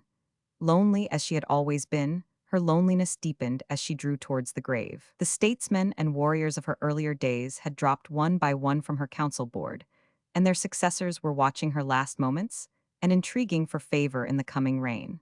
The old splendor of her court waned and disappeared. Only officials remained about her. The other of the council and nobility estranged themselves by all occasions. As she passed along in her progresses, the people, whose applause she courted, remained cold and silent. The temper of the age, in fact, was changing and isolating her as it changed. Her own England, the England which had grown up around her, serious, moral, prosaic, shrank coldly from this child of earth, and the Renaissance, brilliant, fanciful, unscrupulous, irreligious. She had enjoyed life as the men of her day enjoyed it, and now that they were gone, she clung to it with a fierce tenacity. She hunted, she danced, she jested with her young favorites. She coquetted and scolded and frolicked at 67 as she had done at 30. The Queen, wrote a courtier, a few months before her death, was never so gallant these many years, nor so set upon jollity. She persisted, in spite of opposition, in her gorgeous progresses from country house to country house. She clung to business as of old and rated in her usual fashion, one who minded not to giving up some matter of account. But death crept on. Her face became haggard, and her frame shrank almost to a skeleton. At last, her taste for finery disappeared, and she refused to change her dresses for a week together. A strange melancholy settled down on her. She held in her hand, says one who saw her in her last days, a golden cup which she often put to her lips, but in truth her heart seemed too full to need more filling. Gradually her mind gave way. She lost her memory, the violence of her temper became unbearable, her very courage seemed to forsake her. She called for a sword to lie constantly beside her, and thrust it from time to time through the arras, as if she heard murderers stirring there. Food and rest became alike distasteful. She sate day and night propped up with pillows on a stool, her finger on her lip, her eyes fixed on the floor, without a word. If she once broke the silence, it was with a flash of her old queenliness. Cecil asserted that she must go to bed, and the word roused her like a trumpet. "Must," she exclaimed. "Is must a word to be addressed to princes? Little man, thy father, if he had been alive, durst not have used that word." Then, as her anger spent itself, she sank into her old dejection. "Thou art so presumptuous," she said, "because thou knowest I shall die." She rallied once more when the ministers beside her bed named Lord Beauchamp, the heir to the Suffolk claim, as a possible successor. "I will have no rogue's son," she cried hoarsely, in my seat. But she gave no sign save a motion of the head at the mention of the King of Scots. She was in fact fast becoming insensible, and early the next morning the life of Elizabeth, a life so great, so strange and lonely in its greatness, passed quietly away. J.R. Green. Notes Mountjoy, the Queen's lieutenant in Ireland, who had had considerable success in dealing with the Irish rebels. This chill of the Renaissance. In her irreligion, as well as in her brilliancy and fancy, Elizabeth might fitly be called the child or product of the pagan Renaissance or New Birth, as the return to the freedom of classic literature, so powerful in the England of her day, was called. Thy father, the great Lord Burghley, who guided the counsels of the Queen throughout all the earlier part of her reign. The Suffolk claim 1. The claim derived from Mary, the sister of Henry VIII, who married Charles Brandon, Duke of Suffolk. James, who succeeded Elizabeth, was descended from the elder sister, Margaret, married to James IV of Scotland. The Saxon and the Gael. So toilsome was the road to trace. The guide, abating of his pace, led slowly through the pass's jaws, and asked Fitzjames by what strange cause he sought these wilds, traversed by few, without a pass from Roderick Dhu. Brave Gael, my pass in danger tried, hangs in my belt and by my side. Yet sooth to tell, the Saxon said, I dreamed not now to claim its aid, when here but 3 days since I came, bewildered in pursuit of game. All seemed as peaceful and as still as the mist slumbering on yon hill. Thy dangerous chief was then afar, nor soon expected back from war. But, stranger, peaceful since you came, bewildered in the mountain game. Whence the bold boast by which you show Vichalpin's vowed and mortal foe. Warrior, but yestermorn I knew naught of thy chieftain, Roderick Dhu, save as an outlawed desperate man, the chief of a rebellious clan, who in the regent's court and sight, with ruffian dagger stabbed a knight. Yet this alone might from his part sever each true and loyal heart. Wrathful at such arraignment foul, dark lowered the clansman's sable scowl. A space he paused, then sternly said, And heardst thou why he drew his blade? Heardst thou that shameful word and blow brought Roderick's vengeance on his foe? What recked the chieftain if he stood on Highland heaths or Holyrood? He rights such wrong where it is given, if it were in the court of heaven. Still was it outrage, yet 'tis true, not then claimed sovereignty his due. While Albany, with feeble hand, held borrowed truncheon of command, the young king, mewed in Stirling Tower, was stranger to respect and power. But then, thy chieftain's robber life, winning mean prey by causeless strife, wrenching from ruined lowland swain, his herds and harvest reared in vain. Methinks a soul like then should scorn the spoils from such foul foray born.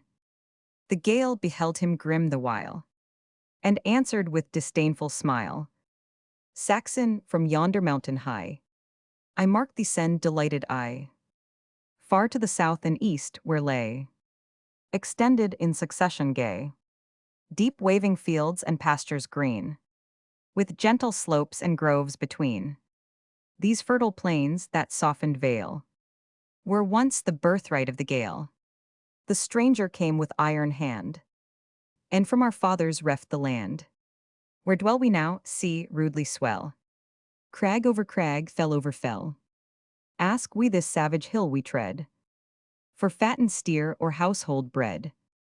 Ask we for flocks these shingles dry. And well the mountain might reply, to you, as to your sires of yore, belong the target and claymore. I give you shelter in my breast. Your own good blades must win the rest. Pent in this fortress of the north, think'st thou we will not sally forth, to spoil the spoiler as we may, and from the robber rend the prey? I, by my soul, while on yon plain, the Saxon rears one shock of grain, while of 10,000 herds there strays but one along yon river's maze. The Gael of plain and river air shall with strong hand redeem his share, where live the mountain chiefs who hold that plundering lowland field and fold is aught but retribution true. Seek other cause gainst Roderick dhu. Answered Fitzjames, and if I sought, think'st thou no other could be brought? What deem ye of my path waylaid? My life given o'er to ambuscade, as of a meed to rashness due? Hadst thou sent warning fair and true, I seek my hound or falcon strayed. I seek good faith a Highland maid. Free hadst thou been to come and go, but secret path marks secret foe. Nor yet for this, even as a spy, hadst thou unheard been doomed to die, save to fulfill an augury. Well, let it pass, nor will I now fresh cause of enmity avow, to chafe thy mood and cloud thy brow. Enough I am by promise tied, to match me with this man of pride. Twice have I sought Clan Alpine's glen, in peace, but when I come again, I come with banner, brand, and bow, as leader seeks his mortal foe. For lovelorn swain in lady's bower, ne'er panted for the appointed hour, as I, until before me stand, this rebel chieftain and his band. Have then thy wish, he whistled shrill, and he was answered from the hill, wild as the scream of the curlew. From crag to crag the signal flew, instant through copse and heath arose, bonnets and spears and bended bows. On right, on left, above, below, sprung up at once the lurking foe. From shingles grey their lances start, the bracken bush sends forth the dart. The rushes and the willow wand are bristling into axe and brand, and every tuft of broom gives life to plaided warrior armed for strife. That whistle garrisoned the glen, at once with full 500 men, as if the yawning hill to heaven a subterraneous host had given, watching their leaders beck and will. All silent there they stood and still, like the loose crags whose threatening mass lay tottering o'er the hollow pass, as if an infant's touch could err their headlong passage down the verge. With step and weapon forward flung, upon the mountainside they hung. The mountaineer cast glance of pride along Ben Leddy's living side, then fixed his eye and sable brow full on Fitzjames. How say'st thou now? These are Clan Alpine's warriors true, and Saxon, I am Roderick dhu. Fitzjames was brave, though to his heart the lifeblood thrilled with sudden start. He manned himself with dauntless air, returned the chief his haughty stare. His back against a rock he bore, and firmly placed his foot before.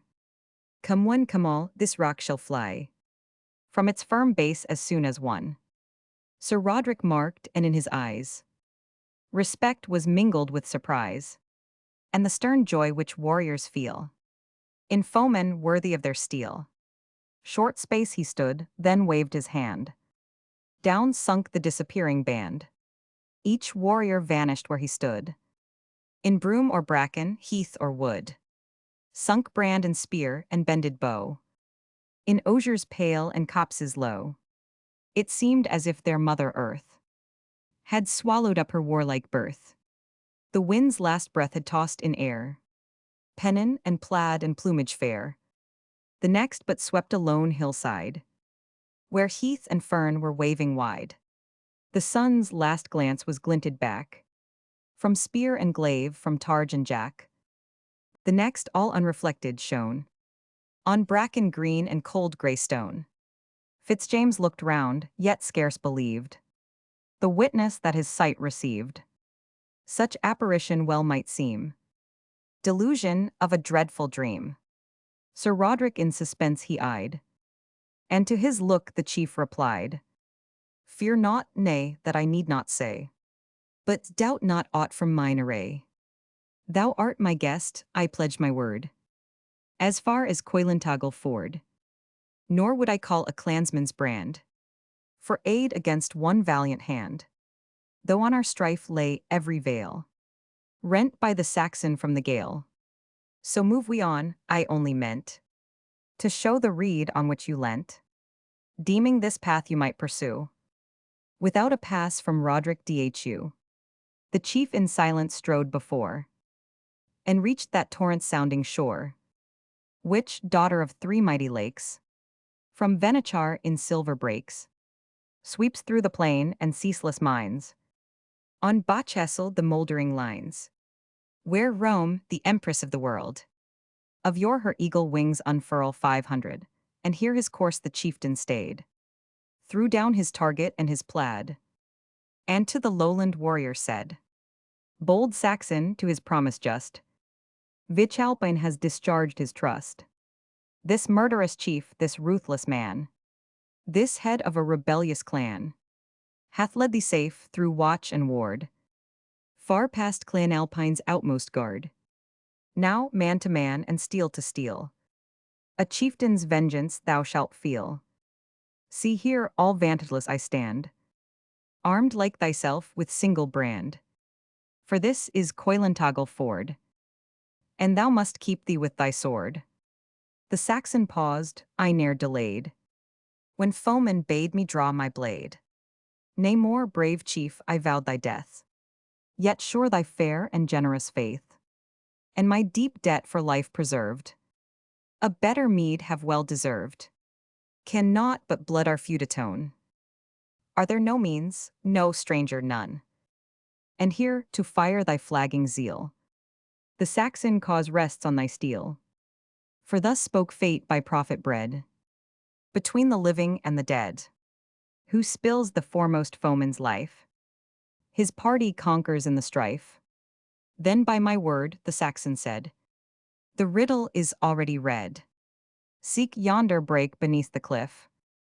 There lies red Murdoch, stark and stiff. Thus fate has solved her prophecy. Then yield to fate and not to me. To James at Stirling let us go, when, if thou wilt be still his foe, or if the king shall not agree, to grant thee grace and favor free, I plight mine honor, oath and word, that, to thy native strengths restored, with each advantage shalt thou stand, that aids thee now to guard thy land. Dark lightning flashed from Roderick's eye. Soars thy presumption then so high, because a wretched kern ye slew? Homage to name to Roderick Dhu. He yields not, he, to man nor fate. Thou add'st but fuel to my hate. My clansman's blood demands revenge. Not yet prepared, by heaven I chain my thought and hold thy valor light, as that of some vain carpet knight, who ill-deserved my courteous care, and whose best boast is but to wear a braid of his fair lady's hair. I thank thee, Roderick, for the word. It nerves my heart, it steels my sword. For I have sworn this braid to stain in the best blood that warms thy vein. Now truce, farewell, and ruth begone. Yet think not that by thee alone, proud chief, can courtesy be shown, though not from copse or heath or cairn. Start at my whistle, clansman stern. Of this small horn one feeble blast would fearful odds against thee cast. But fear not, doubt not, which thou wilt. We try this quarrel hilt to hilt. Then each at once his falchion drew, each on the ground his scabbard threw. Each looked to sun and stream and plain, as what they ne'er might see again. Then foot and point and eye opposed. In dubious strife they darkly closed. Ill fared it then with Roderick Dhu, that on the field his targe he threw, whose brazen studs and tough bull hide had death so often dashed aside. For, trained abroad his arms to wield, Fitzjames's blade was sword and shield. He practiced every pass and ward, to thrust, to strike, to feint, to guard. While less expert, though stronger far, the Gael maintained unequal war. 3 times in closing strife they stood, and thrice the Saxon blade drank blood. No stinted draught, no scanty tide. The gushing flood the Tartans died. Fierce Roderick felt the fatal drain, and showered his blows like wintry rain. And, as firm rock or castle roof, against the winter shower is proof, the foe, invulnerable still, foiled his wild rage by steady skill. till at advantage tan his brand, forced Roderick's weapon from his hand, and backward borne upon the lee, brought the proud chieftain to his knee. Now yield thee, or by him who made the world, thy heart's blood dyes my blade. Thy threats, thy mercy I defy. Let recreant yield who fears to die. Like adder darting from his coil, like wolf that dashes through the toil, like mountain cat who guards her young. Full at Fitzjames's throat he sprung, received but recked not of a wound, and locked his arms his foeman round. Now, gallant Saxon, hold thine own. No maiden's hand is round thee thrown. That desperate grasp thy frame might feel, through bars of brass and triple steel. They tug, they strain, down, down they go.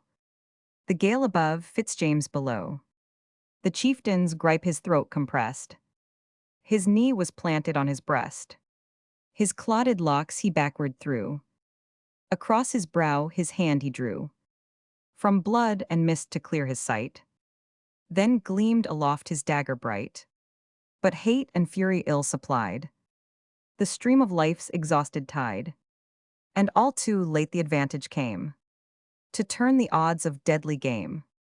For, while the dagger gleamed on high, keeled soul and sense, reeled brain and eye. Down came the blow, but in the heaths the erring blade found bloodless sheath. The struggling foe may now unclasp the fainting chief's relaxing grasp, unbounded from the dreadful close. But breathless all, Fitzjames arose. Scott notes Fitzjames is James 5, in disguise. Holy Rood or Holy Cross, where was the royal palace of the Scottish kings. Albany, the Duke of Albany, who was regent of Scotland during part of the minority of James 5, where Rome, the Empress, and 100, and where remnants of Roman encampments are still to be traced. The Battle of Naseby. By 5 o'clock in the morning, the whole army, in order of battle, began to descry the enemy from the rising grounds about a mile from Naseby, and moved towards them. They were drawn up on a little ascent in a large common fallow field, in one line, extending from one side of the field to the other, the field something more than a mile over, our army in the same order, in one line, with the reserves. The king led the main battle of foot, Prince Rupert the right wing of the horse, and Sir Marmaduke Langdale the left. Of the enemy, Fairfax and Skippon led the body, Cromwell and Roster the right, and Ireton the left. The numbers of both armies so equal as not to differ 500 men, save that the king had most horse by about 1,000, and Fairfax most foot by about 500. The number was in each army about 18,000 men. The armies coming close up, the wings engaged first. The prince with his right wing charged with his wonted fury, and drove all the Parliament's wing of horse, one division excepted, clear out of the field. Ireton, who commanded this wing, give him his due, rallied often and fought like a lion, but our wing bore down all before them and pursued them with a terrible execution. Ireton, seeing one division of his horse left, repaired to them, and keeping his ground, fell foul of a brigade of our foot, who coming up to the head of the line, he like a madman charges them with his horse. But they with their pikes tore them to pieces, so that this division was entirely ruined. Ireton himself, thrust through the thigh with a pike, wounded in the face with a halberd, was unhorsed and taken prisoner. Cromwell, who commanded the Parliament's right wing, charged Sir Marmaduke Langdale with extraordinary fury. But he, an old tried soldier, stood firm, and received the charge with equal gallantry, exchanging all their shot, carabines, and pistols, and then fell on sword in hand, Roster and Whaley had the better on the point of the wing, and routed 2 divisions of horse, pushed them behind the reserves, where they rallied and charged again, but were at last defeated. The rest of the horse, now charged in the flank, retreated fighting, and were pushed behind the reserves of foot. While this was doing, the foot engaged with equal fierceness, and for 2 hours there was a terrible fire. The king's foot, backed with gallant officers, and full of rage at the rout of their horse, bore down the enemy's brigade led by Skippon. The old man wounded, bleeding, retreats to their reserves. All the foot, except the general's brigade, were thus driven into the reserves, where their officers rallied them, and brought them on to a fresh charge. And here the horse, having driven our horse above a quarter of a mile from the foot, face about and fall in on the rear of the foot. Had our right wing done thus, the day had been secured. But Prince Rupert, according to his custom, following the flying enemy, never concerned himself with the safety of those behind, and yet he returned sooner than he had done in like cases too. At our return we found all in confusion, our foot broken, all but one brigade, which, though charged in the front, flank, and rear, could not be broken, till Sir Thomas Fairfax himself came up to the charge with fresh men, and then they were rather cut in pieces than beaten, for they stood with their pikes charged every way to the last extremity. In this condition, at the distance of a quarter of a mile, we saw the king rallying his horse and preparing to renew the fight, and our wing of horse coming up to him gave him opportunity to draw up a large body of horse, so large that all the enemy's horse facing us stood still and looked on, but did not think fit to charge us, till their foot, who had entirely broken our main battle, were put into order again and brought up to us. The officers about the king advised his majesty rather to draw off, for, since our foot were lost, it would be too much odds to expose the horse to the fury of their whole army, and would be but sacrificing his best troops, without any hopes of success. The king, though with great regret at the loss of his foot, yet seeing there was no other hope, took this advice, and retreated in good order to Harborough, and from thence to Leicester. This was the occasion of the enemy having so great a number of prisoners, for the horse being thus gone off, the foot had no means to make their retreat, and were obliged to yield themselves.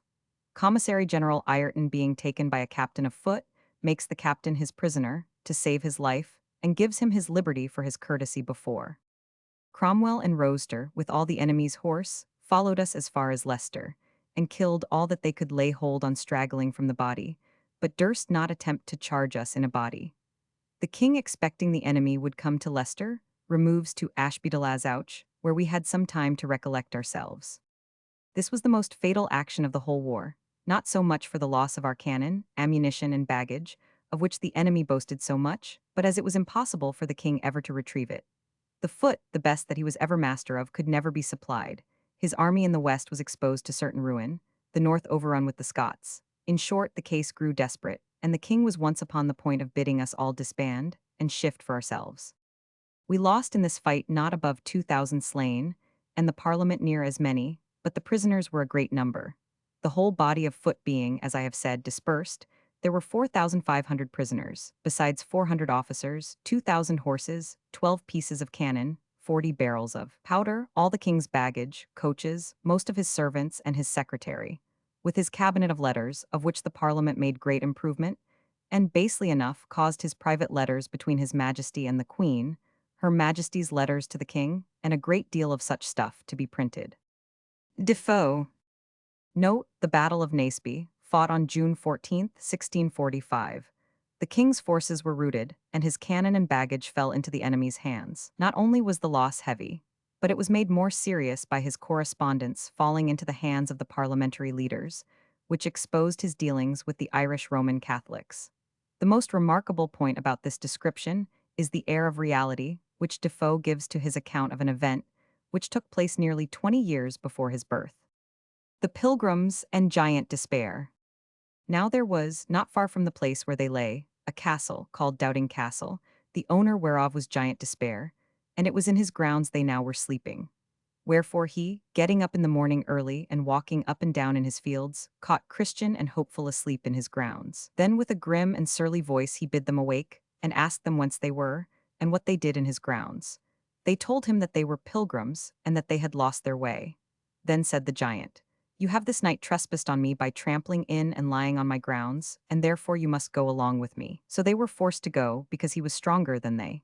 They also had but little to say, for they knew themselves in a fault.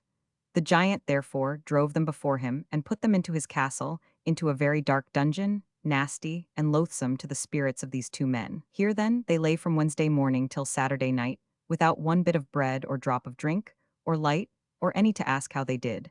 They were, therefore, here in evil case, and were far from friends and acquaintance.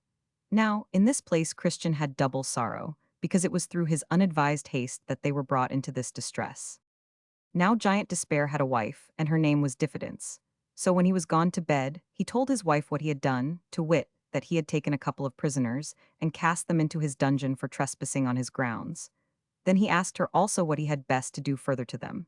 So she asked him what they were, whence they came, and whither they were bound, and he told her. Then she counselled him, that when he arose in the morning he should beat them without mercy. So when he arose, he getteth him a grievous crabtree cudgel, and goes down into the dungeon to them, and their first falls to rating of them as if they were dogs, although they never gave him a word of distaste. Then he falls upon them and beats them fearfully, in such sort that they were not able to help themselves, or to turn them upon the floor. This done, he withdraws, and leaves them there to condole their misery, and to mourn under their distress. So all that day they spent their time in nothing but sighs and bitter lamentations. The next night she, talking with her husband further about them, and understanding that they were yet alive, did advise him to counsel them to make away with themselves. So when morning was come, he goes to them in a surly manner as before, and perceiving them to be very sore with the stripes that he had given them the day before, he told them that since they were never like to come out of that place, their only way would be forthwith to make an end of themselves, either with knife, halter, or poison. For why, said he, should you choose to live, seeing it is attended with so much bitterness? But they desired him to let them go.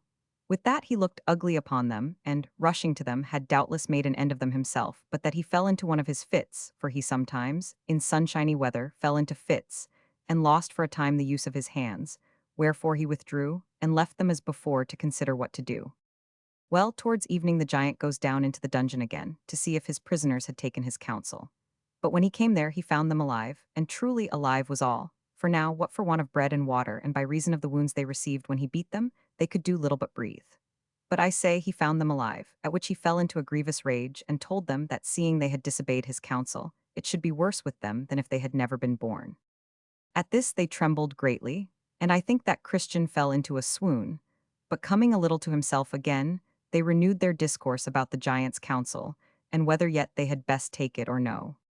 Now night being come again, and the giant and his wife being in bed, she asked him concerning the prisoners, and if they had taken his counsel, to which he replied, they are sturdy rogues, they choose rather to bear all hardships than to make away with themselves. Then said she, take them into the castle yard tomorrow, and show them the bones and skulls of those that thou hast already dispatched, and make them believe, ere a week comes to an end, thou wilt tear them in pieces, as thou hast done their fellows before them. So when the morning was come, the giant goes to them again, and takes them into the castle yard, and shows them as his wife had bidden him. These, said he, were pilgrims as you are once, and they trespassed on my grounds as you have done, and when I thought fit, I tore them in pieces, and so within 10 days I will do you. Go get you down to your den again. And with that he beat them all the way thither. They lay therefore all day on Saturday in lamentable case as before. Now when night was come, and when Mrs. Diffidence and her husband the giant were got to bed, they began to renew their discourse of the prisoners. And withal the old giant wondered that he could neither by his blows nor counsel bring them to an end. And with that his wife replied, I fear, said she, that they live in hopes that some will come to relieve them, or that they have picklocks about them, by the means of which they hope to escape.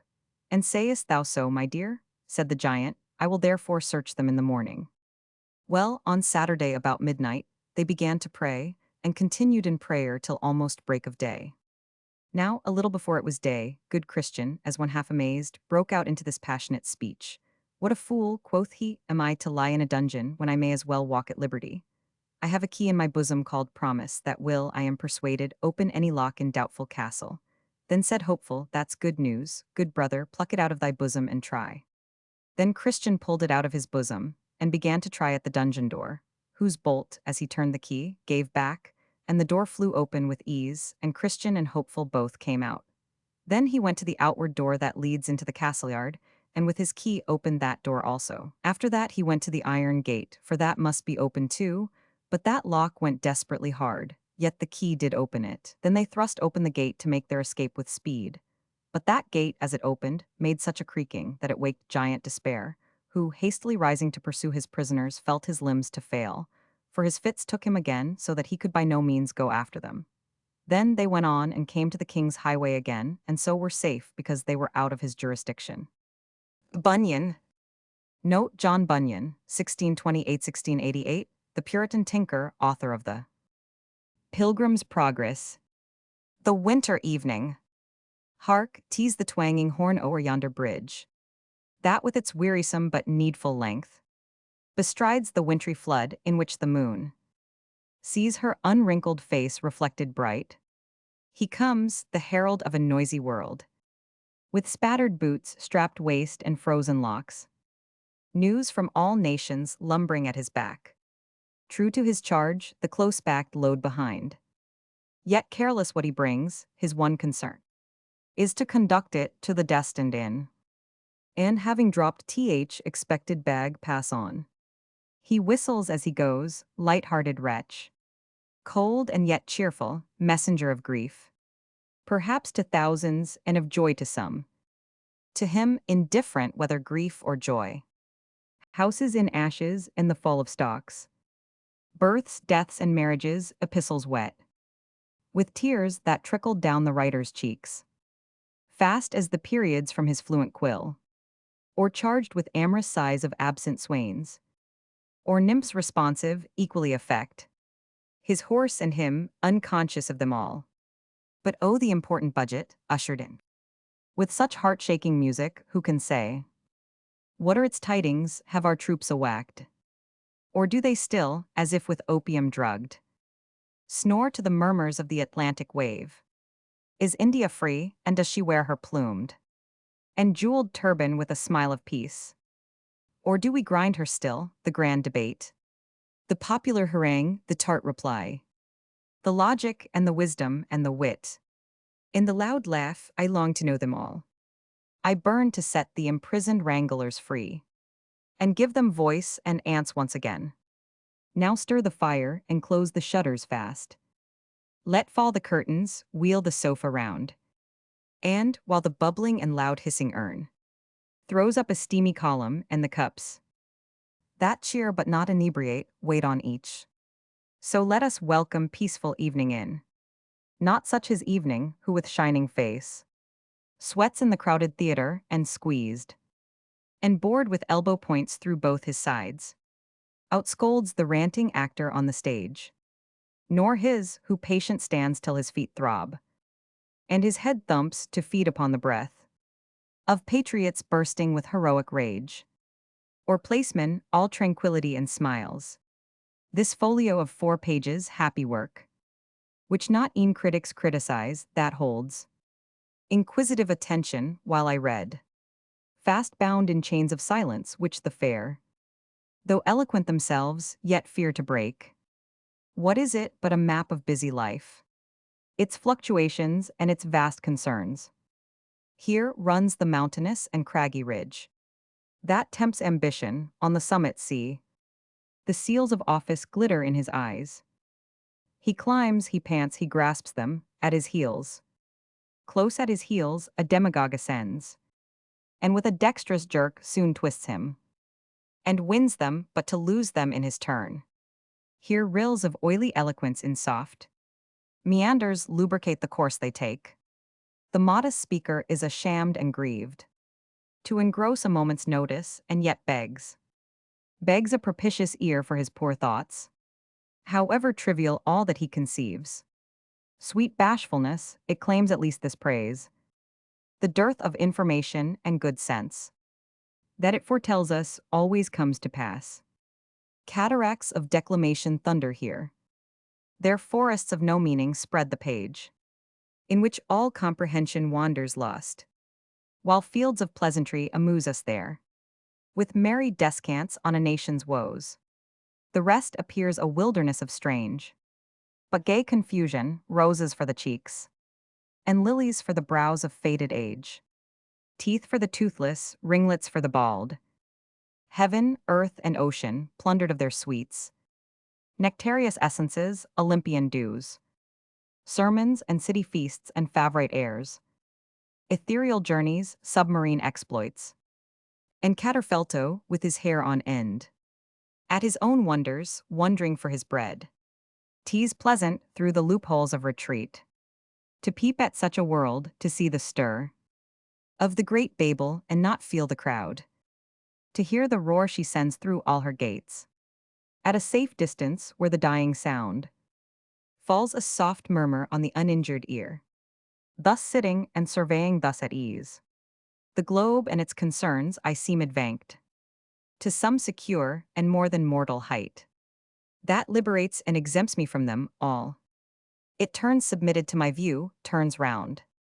With all its generations I behold the tumult and am still, the sound of war has lost its terrors ere it reaches me. Grieves but alarms me not, I mourn the pride and avarice that make man a wolf to man. Hear the faint echo of those brazen throats, by which he speaks the language of his heart. And sigh, but never tremble at the bound. He travels and expatiates as the bee. From flower to flower, so he from land to land. The manners, customs, policy of all. Pay contribution to the store he gleans. He sucks intelligence in every clinic, and spreads the honey of his deep research. At his return, a rich repast for me. He travels, and I too, I tread his deck. Ascend his topmast through his peering eyes. Discover countries with a kindred heart. Suffer his woes and share in his escapes. While fancy, like the finger of a clock, runs the great circuit and is still at home. Cowper. Note Caterfelto, a quack then exhibiting in London. A hard winter. There were some circumstances attending the remarkable frost of January 1776, so singular and striking, that a short detail of them may not be unacceptable. The most certain way to be exact will be to copy the passages from my journal, which were taken from time to time, as things occurred. But it may be proper previously to remark that the first week in January was uncommonly wet, and drowned with vast rain from every quarter, from whence may be inferred, as there is great reason to believe is the case, that intense frosts seldom take place till the earth is completely glutted and chilled with water, and hence dry autumns are seldom followed by rigorous winters. January 7th. Snow driving all the day, which was followed by frost, sleet, and some snow, till the 12th, when a prodigious mass overwhelmed all the works of men, drifting over the tops of the gates and filling the hollow lanes. On the 14th, the writer was obliged to be much abroad, and thinks he never before, or since, has encountered such rugged Siberian weather. Many of the narrow roads are now filled above the tops of the hedges, through which the snow was driven in most romantic and grotesque shapes, so striking to the imagination as not to be seen without wonder and pleasure. The poultry dared not stir out of their roosting places, for cocks and hens are so dazzled and confounded by the glare of the snow that they would soon perish without assistance. The hares also lay sullenly in their seats, and would not move till compelled by hunger, being conscious, poor animals, that the drifts and heaps treacherously betray their footsteps and prove fatal to numbers of them. From the 14th, the snow continued to increase, and began to stop the road wagons and coaches, which could no longer keep in their regular stages, and especially on the western roads, where the fall appears to have been greater than in the south. The company at Bath, that wanted to attend the Queen's birthday, were strangely incommoded. Many carriages of persons who got, in their way to town from Bath as far as Marlborough, after strange embarrassment, here came to a dead stop. The ladies fretted, and offered large rewards to laborers if they would shovel them a track to London, but the relentless heaps of snow were too bulky to be removed. And so the 18th passed over, leaving the company in very uncomfortable circumstances at the castle and other inns. On the 20th, the sun shone out for the first time since the frost began, a circumstance that has been remarked before, much in favor of vegetation. All this time the cold was not very intense, for the thermometer stood at 29, 28, 25 and thereabout, but on the 21st it descended to 20. The birds now began to be in a very pitiable and starving condition. Tamed by the season, skylarks settled in the streets of towns, because they saw the ground was bare. Rooks frequented dunghills close to houses. Hares now came into men's gardens, and scraping away the snow, devoured such plants as they could find. On the 22nd, the author had occasion to go to London, through a sort of Laplandian scene very wild and grotesque indeed. But the metropolis itself exhibited a still more singular appearance than the country, for, being bedded deep in snow, the pavement could not be touched by the wheels or the horses' feet, so that the carriages ran about without the least noise. Such an exemption from din and clatter was strange, but not pleasant. It seemed to convey an uncomfortable idea of desolation. On the 27th, much snow fell all day, and in the evening the frost became very intense. At South Lambeth for the 4 following nights, the thermometer fell to 11,706, and at Selborne to 7,610, and on the 31st of January, just before sunrise with rime on the trees and on the tube of the glass, the quicksilver sunk exactly to 0, being 32 below freezing point. But by 11 in the morning, though in the shade, it sprung up to 1612, a most unusual degree of cold this for the south of England. During these 4 nights the cold was so penetrating that it occasioned ice in warm and protected chambers, and in the day the wind was so keen that persons of robust constitutions could scarcely endure to face it. The Thames was at once so frozen over, both above and below the bridge, that crowds ran about on the ice. The streets were now strangely encumbered with snow, which crumbled and trod dusty, turning gray, resembled basalt. What had fallen on the roofs was so perfectly dry that from first to last it lay 26 days on the houses in the city, a longer time than had been remembered by the oldest housekeepers living. According to all appearances, we might now have expected the continuance of this rigorous weather for weeks to come, since every night increased in severity. But behold, without any apparent on the 1st of February, a thaw took place, and some rain followed before night, making good the observation that frosts often go off, as it were, at once without any gradual declension of cold. On the 2nd of February, the thaw persisted, and on the 3rd, swarms of little insects were frisking and sporting in a courtyard at South Lambeth, as if they had felt no frost. Why the juices in the small bodies and smaller limbs of such minute beings are not frozen is a matter of curious inquiry. Rev. Gilbert White. Note, Rev. Gilbert White, 1720-1793, author of The Natural History of Selborne, one of the most charming books on natural history in the language. A portentous summer. The summer of the year 1783 was an amazing and portentous one, and full of horrible phenomena. For, besides the alarming meteors and tremendous thunder and storms that affrighted and distressed the different counties of this kingdom, the peculiar haze, or smoky fog, that prevailed for many weeks in this island, and in every part of Europe and even beyond its limits, was a most extraordinary appearance, unlike anything known within the memory of man. By my journal I find that I had noticed this strange occurrence from June 23 to July 20 inclusive, during which period the wind varied to every quarter, without making any alteration in the air. The sun, at noon, looked as black as a clouded moon, and shed a rust-colored ferruginous light on the ground and floors of rooms, but was particularly lurid and blood-colored at rising and setting. All the time the heat was so intense that butcher's meat could hardly be eaten the day after it was killed, and the flies swarmed so in the lanes and hedges that they rendered the horses half frantic, and riding irksome. The country people began to look with a superstitious awe at the red, lowering aspect of the sun, and indeed, there was reason for the most enlightened person to be apprehensive, for all the while Calabria, and part of the Isle of Sicily, were torn and convulsed with earthquakes. And about that juncture a volcano sprang out of the sea on the coast of Norway.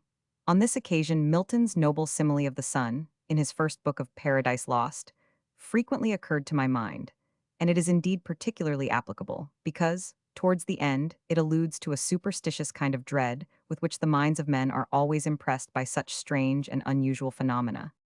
As when the sun, new risen, looks through the horizontal, misty air, shorn of his beams, or from behind the moon.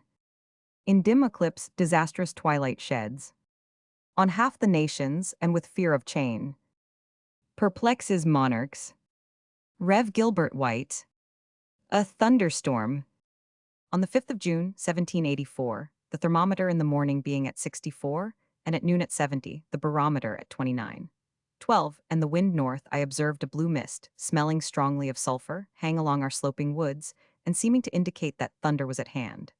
I was called in about 2 in the afternoon, and so missed seeing the gathering of the clouds in the north, which they who were abroad assured me had something uncommon in its appearance. At about 1:15 the storm began in the parish of Hartley, moving slowly from north to south, and from thence it came over Norton Farm and so to Grange Farm, both in this parish.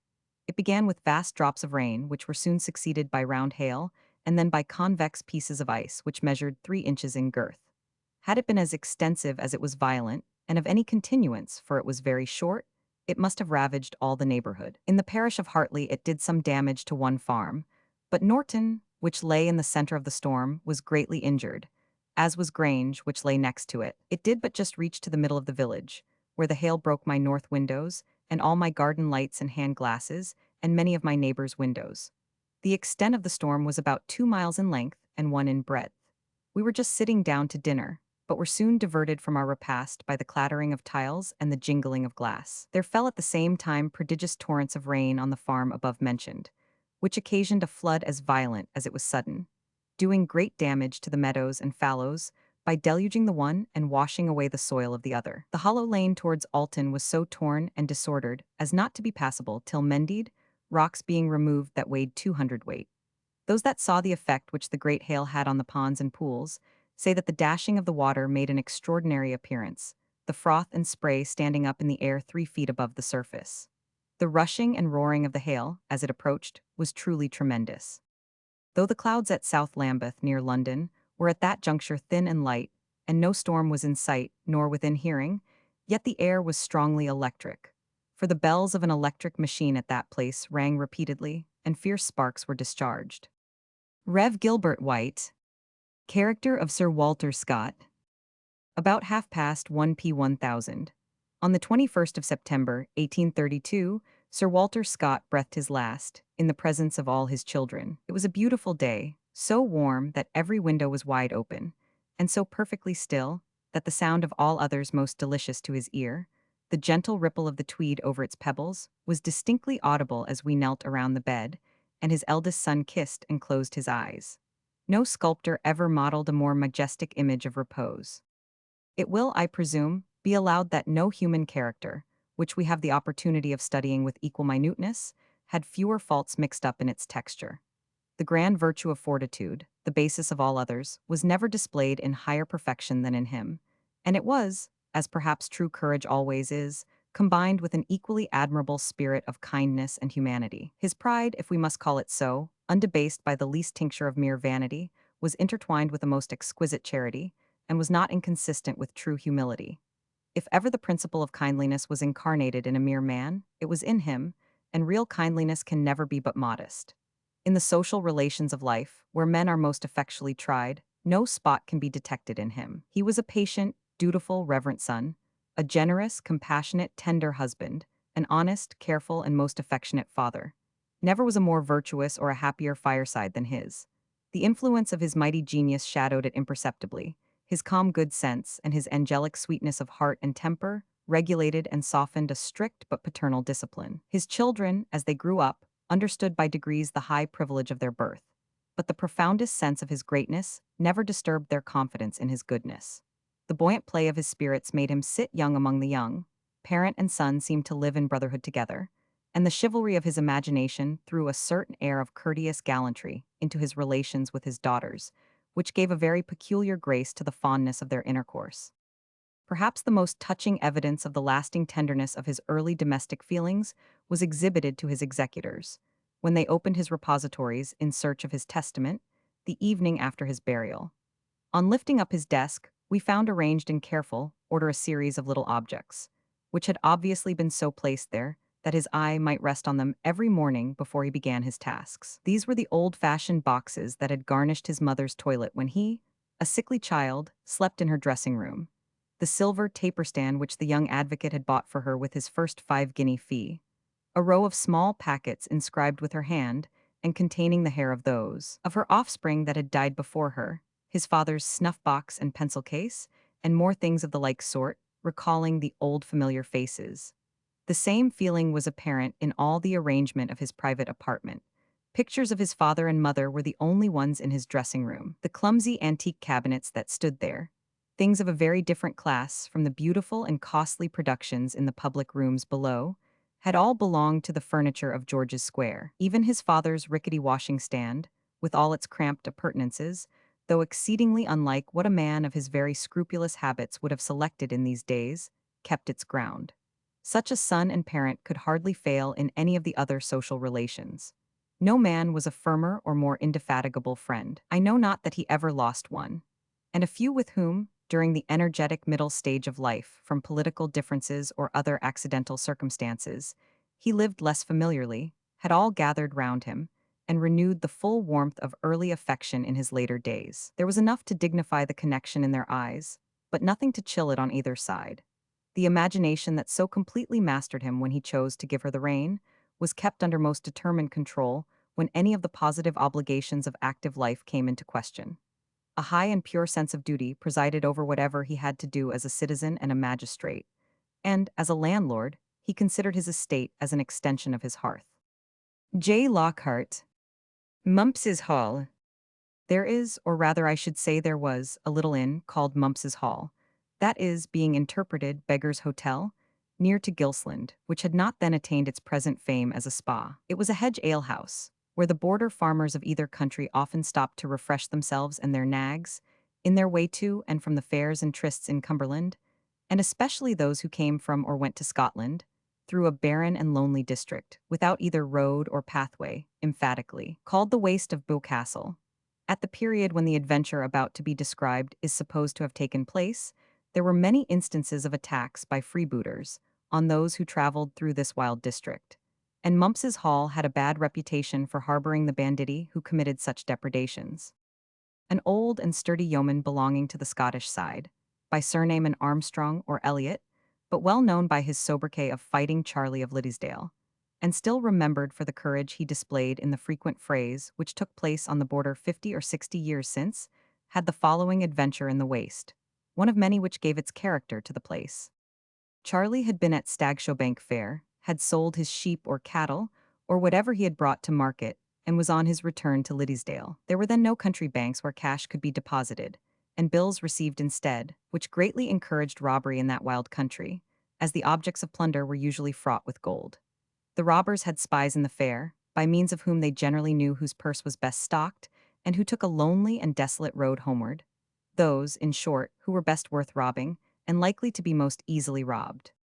All this Charlie knew full well, but he had a pair of excellent pistols and a dauntless heart. He stopped at Mumps's Hall, notwithstanding the evil character of the place. His horse was accommodated where it might have the necessary rest and feed of corn, and the landlady used all the influence in her power to induce him to stop all night. The landlord was from home, she said, and it was ill passing the waste, as twilight must needs descend on him before he gained the Scottish side, which was reckoned the safest. But Fighting Charlie, though he suffered himself to be detained later than was prudent, did not account Mumps's Hall a safe place to quarter in during the night. He tore himself away, therefore, from Meg's good fare and kind words, and mounted his nag, having first examined his pistols, and tried by the ramrod whether the charge remained in them. He proceeded a mile or two, at a round trot, when, as the waste stretched black before him, apprehensions began to awaken in his mind, partly arising out of Meg's unusual kindness, which he could not help thinking had rather a suspicious appearance. He therefore resolved to reload his pistols, lest the powder had become damp. But what was his surprise, when he drew the charge, to find neither powder nor ball, while each barrel had been carefully filled with tow, up to the space which the loading had occupied, and the priming of the weapons being left untouched. Nothing but actually drawing and examining the charge could have discovered the inefficiency of his arms, till the fatal minute arrived when their services were required. Charlie reloaded his pistols with care and accuracy, having now no doubt that he was to be waylaid and assaulted. He was not far engaged in the waste, which was then, and is now, traversed only by such routes as are described in the text, when 2 or 3 fellows, disguised and variously armed, started from a moss hag, while by a glance behind him, for marching, as the Spaniard says, with his beard on his shoulder, he reconnoitered in every direction, Charlie instantly saw retreat was impossible, as other 2 stout men appeared behind him at some distance. The borderer lost not a moment in taking his resolution, and boldly trotted against his enemies in front, who called loudly on him to stand and deliver. Charlie spurred on and presented his pistol. "Fig for your pistol," said the foremost robber, whom Charlie to his dying day protested he believed to have been the landlord of Mumps's Hall. "A fig for your pistol, I care not a curse for it." "Aye, lad," said the deep voice of Fighting Charlie, "but the tow's out now." He had no occasion to utter another word. The rogues, surprised at finding a man of redoubted courage well armed instead of being defenseless, took to the moss in every direction, and he passed on his way without further molestation. Scott. The Porteous mob. The magistrates, after vain attempts to make themselves heard and obeyed, possessing no means of enforcing their authority, were constrained to abandon the field to the rioters and retreat in all speed from the showers of missiles that whistled around their ears. The passive resistance of the Tolbooth Gate promised to do more to baffle the purpose of the mob than the active interference of the magistrates. The heavy sledge-hammers continued to din against it without intermission, and with a noise which, echoed from the lofty buildings around the spot, seemed enough to have alarmed the garrison in the castle. It was circulated among the rioters that the troops would march down to disperse them, unless they could execute their purpose without loss of time, or that even without quitting the fortress, the garrison might obtain the same end by throwing a bomb or 2 upon the street. Urged by such motives for apprehension, they eagerly relieved each other at the labor of assailing the Tolbooth door, yet such was its strength that it still defied their efforts. At length, a voice was heard to pronounce the words, "Try it with fire." The rioters, with an unanimous shout, called for combustibles, and as all their wishes seemed to be instantly supplied, they were soon in possession of 2 or 3 empty tar barrels. A huge red glaring bonfire speedily arose close to the door of the prison, sending up a tall column of smoke and flame against its antique turrets and strongly grated windows, and illuminating the ferocious and wild gestures of the rioters who surrounded the place, as well as the pale and anxious groups of those who, from windows in the vicinage, watched the progress of this alarming scene. The mob fed the fire with whatever they could find fit for the purpose. The flames roared and crackled among the heaps of nourishment piled on the fire, and a terrible shout soon announced that the door had kindled and was in the act of being destroyed. The fire was suffered to decay, but long ere it was quite extinguished, the most forward of the rioters rushed, in their impatience, one after another, over its yet smoldering remains. Thick showers of sparkles rose high in the air, as man after man bounded over the glowing embers and disturbed them in their passage.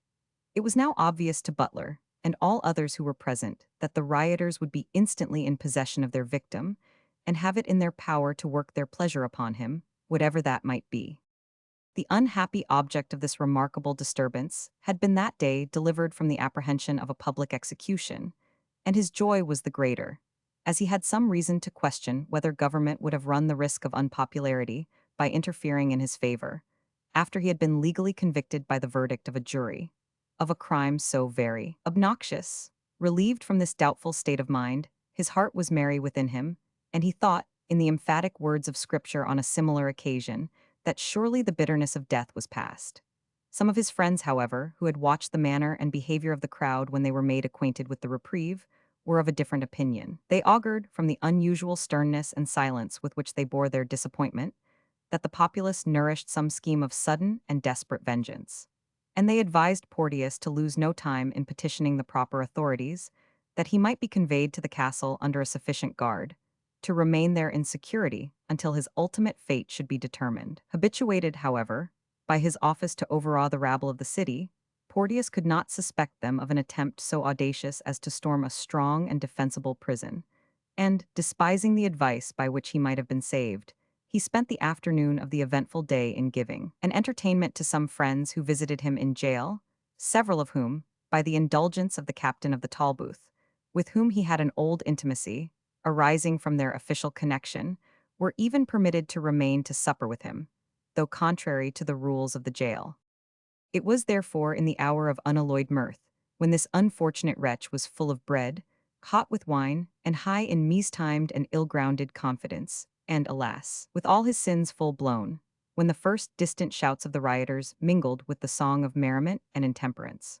The hurried call of the jailer to the guests, requiring them instantly to depart, and his yet more hasty intimation that a dreadful and determined mob had possessed themselves of the city gates and guard-house, were the first explanation of these fearful clamors.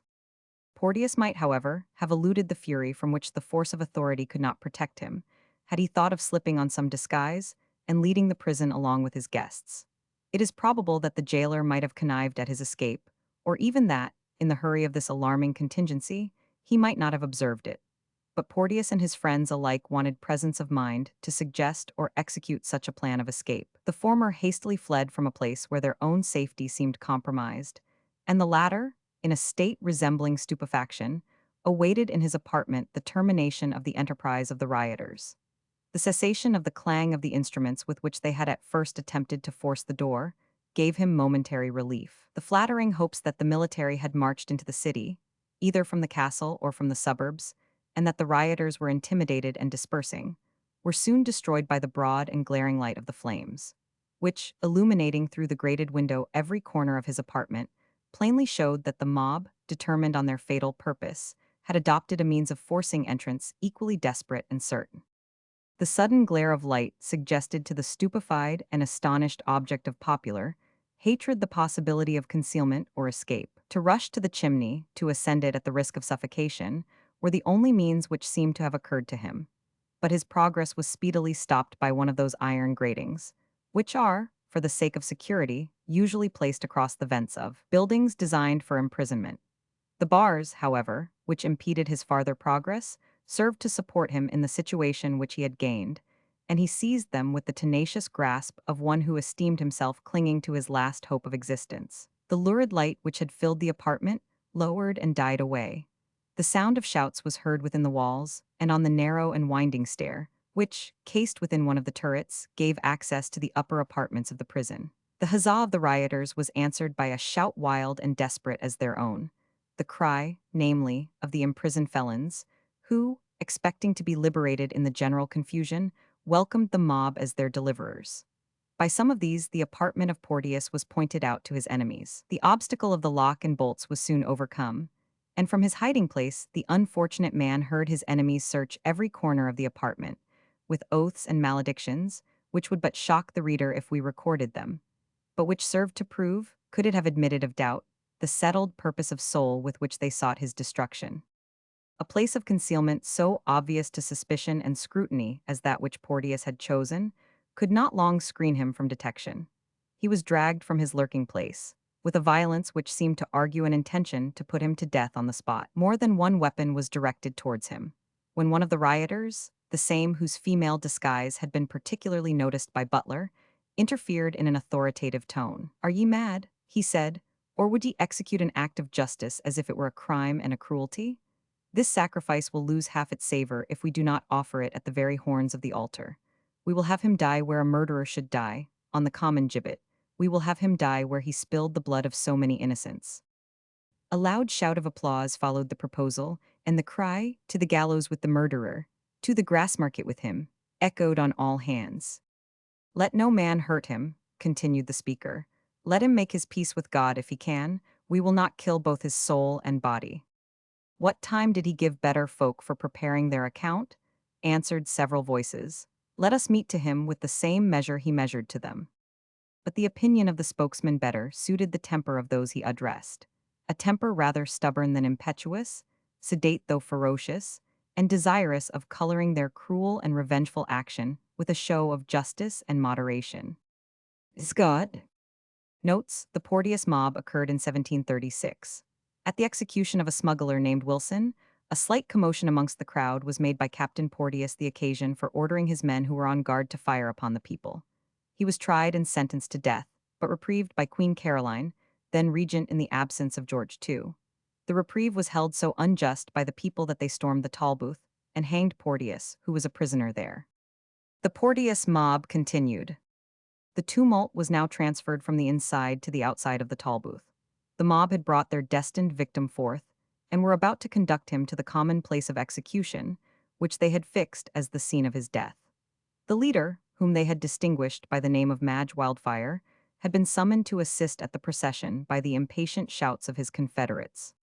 "I will insure you £500, said the unhappy man, grasping Wildfire's hand, £500 for to save my life. The other answered in the same undertone, and returning his grasp with one equally convulsive. 500 height of coined gold should not save you, remember Wilson. A deep pause of a minute ensued, when Wildfire added in a more composed tone, "Make your peace with heaven. Where is the clergyman?" Butler, who, in great terror and anxiety, had been detained within a few yards of the Tolbooth door, to wait the event of the search after Porteous, was now brought forward, and commanded to walk by the prisoner's side, and to prepare him for immediate death. They had suffered the unfortunate Porteous to put on his nightgown and slippers, as he had thrown off his coat and shoes, in order to facilitate his attempted escape up the chimney. In this garb he was now mounted on the hands of two of the rioters, clasped together, so as to form what is called in Scotland the king's cushion. Butler was placed close to his side, and repeatedly urged to perform a duty, always the most painful which can be imposed on a clergyman deserving of the name, and now rendered more so by the peculiar and horrid circumstances of the criminal's case. Porteous at first uttered some supplications for mercy, but when he found that there was no chance that these would be attended to, his military education, and the natural stubbornness of his disposition, combined to support his spirits. The procession now moved forward with a slow and determined pace. It was enlightened by many blazing links and torches, for the actors of this work were so far from affecting any secrecy on the occasion, that they seemed even to court observation. Their principal leaders kept close to the person of the prisoner, whose pallid yet stubborn features were seen distinctly by the torchlight, as his person was raised considerably above the concourse which thronged around him. Those who bore swords, muskets, and battle-axes marched on each side, as if forming a regular guard to the procession. The windows, as they went along, were filled with the inhabitants, whose slumbers had been broken by this unusual disturbance. Some of the spectators muttered accents of encouragement, but in general they were so much appalled by a sight so strange and audacious that they looked on with a sort of stupefied astonishment. No one offered, by act or word, the slightest interruption. The rioters, on their part, continued to act with the same air of deliberate confidence and security which had marked all their proceedings. When the object of their resentment dropped one of his slippers, they stopped, sought for it, and replaced it upon his foot with great deliberation. As they descended the bow towards the fatal spot where they designed to complete their purpose, it was suggested that there should be a rope kept in readiness. For this purpose, the booth of a man who dealt in cordage was forced open. A coil of rope fit for their purpose was selected to serve as a halter, and the dealer next morning found that a guinea had been left on his counter in exchange. So anxious were the perpetrators of this daring action to show that they meditated not the slightest wrong or infraction of law, excepting so far so as Porteus was himself concerned. Leading or carrying along with them, in this determined and regular manner, the object of their vengeance, they at length reached the place of common execution, the scene of his crime and destined spot of his sufferings. Several of the rioters, if they should not rather be described as conspirators, endeavored to remove the stone which filled up the socket in which the end of the fatal tree was sunk when it was erected for its fatal purpose. Others sought for the means of constructing a temporary gibbet, the place in which the gallows itself was deposited being reported too secure to be forced, without much loss of time. Butler endeavored to avail himself of the delay afforded by these circumstances, to turn the people from their desperate design. "For God's sake," he exclaimed, "remember it is the image of your Creator which you are about to deface in the person of this unfortunate man. Wretched as he is, and wicked as he may be, he has a share in every promise of Scripture, and you cannot destroy him in impenitence without blotting his name from the book of life. Do not destroy soul and body. Give time for preparation." "What time had they," returned a stern voice, "whom he murdered on this very spot? The laws both of God and man call for his death." "But what, my friends," insisted Butler, with a generous disregard to his own safety, "what hath constituted you his judges?" "We are not his judges," replied the same person. "He has been already judged and condemned by lawful authority. We are those whom heaven and our righteous anger have stirred up to execute judgment when a corrupt government would have protected a murderer." "I am none," said the unfortunate Porteus. "That which you charge upon me fell out in self-defense, in the lawful exercise of my duty." Away with him," was the general cry. "Why do you trifle away time in making a gallows? That Deister's pole is good enough for the homicide." The unhappy man was forced to his fate with remorseless rapidity. Butler, separated from him by the press, escaped the last horrors of his struggles. Unnoticed by those who had hitherto detained him as a prisoner, he fled from the fatal spot, without much caring in what direction his course lay. A loud shout proclaimed the stern delight with which the agents of this deed regarded its completion. Butler then, at the opening into the low street called the Cowgate, cast back a terrified glance, and, by the red and dusky light of the torches, he could discern a figure wavering and struggling as it hung suspended above the heads of the multitude, and could even observe men striking at it with their lochaber-axes and partisans. The sight was of a nature to double his horror, and to add wings to his flight. "Scott, Mazpa, bring forth the horse was brought. In truth, he was a noble steed, a Tartar of the Ukraine breed, who looked as though the speed of thought were in his limbs, but he was wild, wild as the wild deer, and untaught, with spur and bridle undefiled. 'Twas but a day he had been caught, and snorting with erected mane, and struggling fiercely, but in vain, in the full foam of wrath and dread. To me, the desert-born was led. They bound me on, that menial throng, upon his back with many a thong, then loosed him with a sudden lash. Away, away, and on we dash, torrents less rapid and less rash. Away, away, my steed and I, upon the pinions of the wind, all human dwellings left behind. We sped like meteors through the sky, when with its crackling sound the night is checkered with the northern light. Town, village, none were on our track, but a wild plain of far extent, and bounded by a forest black, and, save the scarce-seen battlement, on distant heights of some stronghold, against the Tartars built of old, no trace of man, the year before, a Turkish army had marched o'er, and where the Spahi's hoof hath trod, The verdure flies the bloody sod. The sky was dull and dim and gray, and a low breeze crept moaning by. I could have answered with a sigh, but fast we fled away, away, and I could neither sigh nor pray, and my cold sweat drops fell like rain upon the courser's bristling mane. But snorting still with rage and fear, he flew upon his far career. At times I almost thought, indeed, he must have slackened in his speed. But no, my bound and slender frame was nothing to his angry might, and merely like a spur became each motion which I made to free my swoln limbs from their agony. Increased his fury and affright. I tried my voice, T was faint and low, but yet he swerved as from a blow, and starting to each accent sprang, as from a sudden trumpet's clang. Meantime my cords were wet with gore, which, oozing through my limbs, ran o'er, and in my tongue the thirst became a something fiercer far than flame. We neared the wild wood, T was so wide, I saw no bounds on either side. T was studded with old sturdy trees that bent not to the roughest breeze, which howls down from Siberia's waste, and strips the forest in its haste. But these were few and far between, set thick with shrubs more young and green, luxuriant with their annual leaves, ere strown by those autumnal eaves that nip the forest's foliage dead, discolored with a lifeless red, which stands thereon like stiffened gore, upon the slain when battle's o'er, and some long winter's night hath shed its frost o'er every tombless head. So cold and stark the raven's beak may peck unpierced each frozen cheek. T was a wild waste of underwood, and here and there a chestnut stood, the strong oak and the hardy pine, but far apart and well it were, or else a different lot were mine. The boughs gave way and did not tear my limbs, and I found strength to bear my wounds already scarred with cold. My bonds forbade to loose my hold.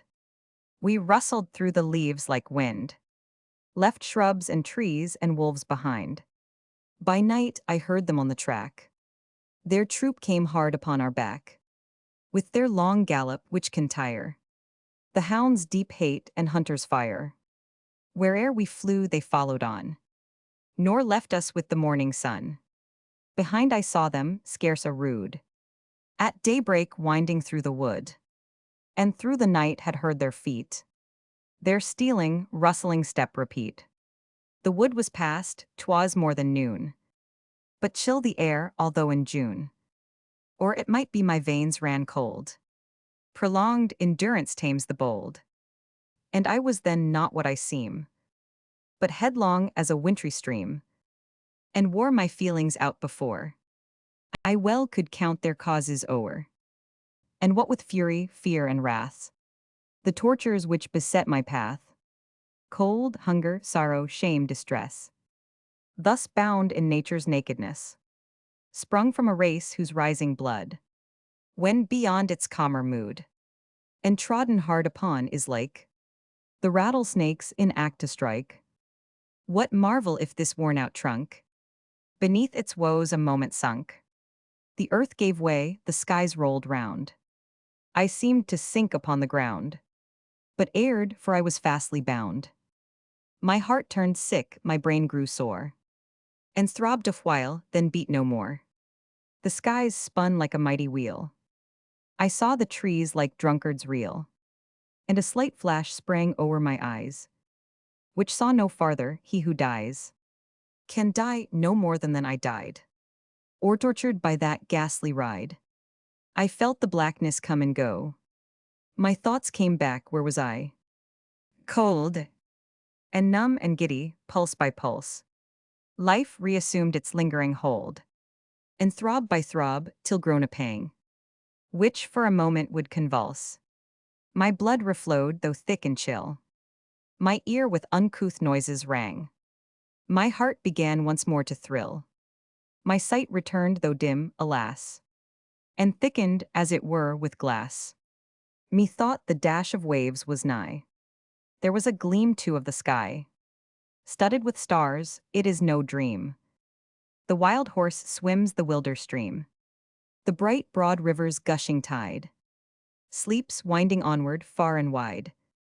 And we are halfway, struggling o'er to yon unknown and silent shore. The waters broke my hollow trance, and with a temporary strength, my stiffened limbs were rebaptized. My courser's broad breast proudly braves, and dashes off the ascending waves. We reach the slippery shore at length, a haven I but little prized, for all behind was dark and drear, and all before was night and fear. How many hours of night or day in those suspended pangs I lay? I could not tell, I scarcely knew, if this were human breath I drew. With glossy skin and dripping mane, and reeling limbs and reeking flank, the wild steed's sinewy nerves still strain. Up the repelling bank, we gain the top, a boundless plain spreads through the shadow of the night, and onward, onward, onward seems, like precipices in our dreams, to stretch beyond the sight. And here and there a speck of white, or scattered spot of dusky green, in masses broke into the light, as rose the moon upon my right, but not distinctly seen, in the dim waste would indicate the omen of a cottage gate. No twinkling taper from afar stood like a hospitable star, not even an ignis fatuus rose, to make him merry with my woes. That very cheat had cheered me then, although detected, welcome still, reminding me through every ill of the abodes of men. Onward we went, but slack and slow, his savage force at length o'erspent. The drooping courser, faint and low, all feebly foaming went. A sickly infant had had power to guide him forward in that hour, but useless all to me. His newborn tameness not availed. My limbs were bound, my force had failed. Perchance had they been free, with feeble effort still I tried to rend the bonds so starkly tied. But still it was in vain. My limbs were only wrung the more, and soon the idle strife gave o'er, which but prolonged their pain. The dizzy race seemed almost done, although no goal was nearly won. Rome streaks announced the coming sun. How slow, alas, he came! Methought that mist of dawning gray would never dapple into day. How heavily it rolled away before the eastern flame rose crimson and deposed the stars, and called the radiance from their cars, and filled the earth from his deep throne. Up rose the sun, the mists were curled back from the solitary world, which laid around, behind, before. What booted it to traverse o'er plain, forest, river, man nor brute, nor dint of hoof nor print of foot, lay in the wild luxuriant soil. No sign of travel, none of toil. The very air was mute, and not an insect's shrill small horn, nor matin bird's new voice was born. From herb nor thicket, many a worst, panting as if his heart would burst. The weary brute still staggered on, and still we were, or seemed, alone. At length, while reeling on our way, methought I heard a courser neigh from out yon tuft of blackening firs. Is it the wind those branches stirs? No, no, from out the forest prance a trampling troop, I see them come. In one vast squadron they advance. I strove to cry, my lips were dumb. The steeds rush on in plunging pride, but where are they the reins to guide? 1,000 horse and none to ride, with flowing tail and flying mane, wide nostrils never stretched by pain, mouths bloodless to the bit of rain, and feet that iron never shod, and flanks unscarred by spur or rod.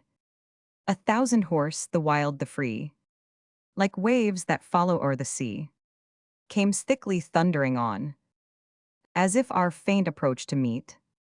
The sight re-nerved my courser's feet. A moment staggering, feebly fleet. A moment with a faint low neigh. He answered and then fell. With gasps and glaring eyes he lay, and reeking limbs immovable. His first and last career is done. On came the troop, they saw him stoop. They saw me strangely bound along, his back with many a bloody thong. They stop, they start, they snuff the air. Gallop a moment here and there. Approach, retire, wheel round and round. Then plunging back with sudden bound. Headed by one black mighty steed, who seemed the patriarch of his breed. Without a single speck or hair of white upon his shaggy hide. They snort, they foam, nay, swerve aside, and backward to the forest fly. By instinct from a human eye, they left me there to my despair, linked to the dead and stiffening wretch, whose lifeless limbs beneath me stretch, believed from that unwanted weight, from whence I could not extricate, nor him nor me, and there we lay, the dying on the dead. I little deemed another day would see my houseless, helpless head. Byron. Notes, Mazba, 1645-1709, was at first in the service of the King of Poland, but on account of a charge brought against him suffered the penalty described in the poem. He afterwards joined the Cossacks and became their leader, was in favor for a time with Peter the Great, but finally joined Charles XII, and died soon after the Battle of Pultowa, 1709, in which Charles was defeated by Peter.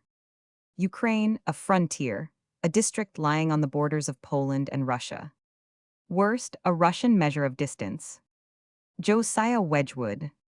We make our first introduction to Wedgwood about the year 1741, as the youngest of a family of 13 children, and is put to earn his bread at 11 years of age in the trade of his father and in the branch of a thrower. Then comes the well-known smallpox, the settling of the dregs of the disease in the lower part of the leg, and the amputation of the limb, rendering him lame for life. It is not often that we have such palpable occasion to record our obligations to the smallpox, but in the wonderful ways of Providence, that disease, which came to him as a twofold scourge, was probably the occasion of his subsequent excellence. It prevented him from growing up to the active, vigorous English workman, possessed of all his limbs, and knowing right well the use of them. It put him upon considering whether, as he could not be that, he might not be something else and something greater. It sent his mind inwards. It drove him to meditate upon the laws and secrets of his art. The result was that he arrived at a perception, and a grasp of them which might, perhaps, have been envied, certainly have been owned by an Athenian potter. Relentless criticism has long since torn to pieces the old legend of King Numa, receiving in a cavern, from the nymph Egeria, the laws that were to govern Rome. But no criticism can shake the record of that illness and mutilation of the boy Josiah Wedgwood, which made for him a cavern of his bedroom, and an oracle of his own inquiring, searching, meditative, and fruitful mind. From those early days of suffering, weary perhaps to him as they went by, but bright surely in the retrospect both to him and us, a mark seems at once to have been set upon his career. But those who would dwell upon his history have still to deplore that many of the materials are wanting. It is not creditable to his country or his art that the life of Wedgwood should still remain unwritten. Here is a man who, in the well-chosen words of his epitaph, converted a rude and inconsiderable manufacture into an elegant art and an important branch of national commerce. Here is a man who, beginning as it were from zero, and unaided by the national or royal gifts which were found necessary to uphold the glories of Sevres, of Chelsea, and of Dresden, produced works truer, perhaps, to the inexorable laws of art than the fine fabrics that proceeded from those establishments, and scarcely less attractive to the public taste. Here is a man who found his business cooped up within a narrow valley by the want of even tolerable communications, and who, while he devoted his mind to the lifting that business from meanness, ugliness, and weakness, to the highest excellence of material and form, had surplus energy enough to take a leading part in great engineering works like the Grand Trunk Canal from the Mersey to the Trent, which made the raw material of his industry abundant and cheap, which supplied a vent for the manufactured article, and opened for it materially a way to the outer world. Lastly, here is a man who found his country dependent upon others for its supplies of all the finer earthenware, but who, by his single strength, reversed the inclination of the scales, and scattered thickly the productions of his factory over all the breadth of the continent of Europe. In traveling from Paris to St. Petersburg, from Amsterdam to the furthest point of Sweden, from Dunkirk to the southern extremity of France, One is served at every inn from English earthenware. The same article adorns the tables of Spain, Portugal, and Italy. It provides the cargoes of ships to the East Indies, the West Indies, and America. Speech by Mr. Gladstone. The Crimean War. There is one point upon which I could have wished that the noble lord had also touched. I know there were so many subjects that he could not avoid touching that I share the admiration of the House at the completeness with which he seemed to have mastered all his themes. But when the noble lord recalled to our recollection the deeds of admirable valor and of heroic conduct which have been achieved upon the heights of Alma, of Balaclava, and of Inkerman, I could have wished that he had also publicly recognized that the deeds of heroism in this campaign had not been merely confined to the field of battle. We ought to remember the precious lives given to the pestilence of Varna and to the inhospitable shores of the Black Sea. These men, in my opinion, were animated by as heroic a spirit as those who have yielded up their lives amid the flash of artillery and the triumphant sound of trumpets. No, sir, language cannot do justice to the endurance of our troops under the extreme and terrible privations which circumstances have obliged them to endure. The high spirit of an English gentleman might have sustained him under circumstances which he could not have anticipated to encounter. But the same proud patience has been found among the rank and file. And it is these moral qualities that have contributed as much as others apparently more brilliant to those great victories which we are now acknowledging. Sir, the noble lord has taken a wise and gracious course, in combining with the thanks which he is about to propose to the British Army and Navy the thanks also of the House of Commons to the army of our allies. Sir, that alliance which has now for some time prevailed between the two great countries of France and Britain has in peace been productive of advantage. But it is the test to which it has been put by recent circumstances that, in my opinion, will tend more than any other cause to confirm and consolidate that intimate union. That alliance, sir, is one that does not depend upon dynasties or diplomacy. It is one which has been sanctioned by names to which we all look up with respect, or with feelings even of a higher character. The alliance between France and England was inaugurated by the imperial mind of Elizabeth, and sanctioned by the profound sagacity of Cromwell. It exists now not more from feelings of mutual interest than from feelings of mutual respect, and I believe it will be maintained by a noble spirit of emulation. Sir, there is still another point upon which, although with hesitation, I will advert for a moment. I am distrustful of my own ability to deal becomingly with a theme on which the noble lord so well touched, but nevertheless I feel that I must refer to it. I was glad to hear from the noble lord that he intends to propose a vote of condolence with the relatives of those who have fallen in this contest. Sir, we have already felt, even in this chamber of public assemblage, how bitter have been the consequences of this war. We cannot throw our eyes over the accustomed benches, where we miss many a gallant and genial face, without feeling our hearts ache, our spirits sadden, and even our eyes moisten. But if that be our feeling here when we miss the long companions of our public lives and labors, what must be the anguish and desolation which now darken so many hearts? Never, sir, has the youthful blood of this country been so profusely lavished as it has been in this contest. Never has a greater sacrifice been made, and for ends which more fully sanctify the sacrifice.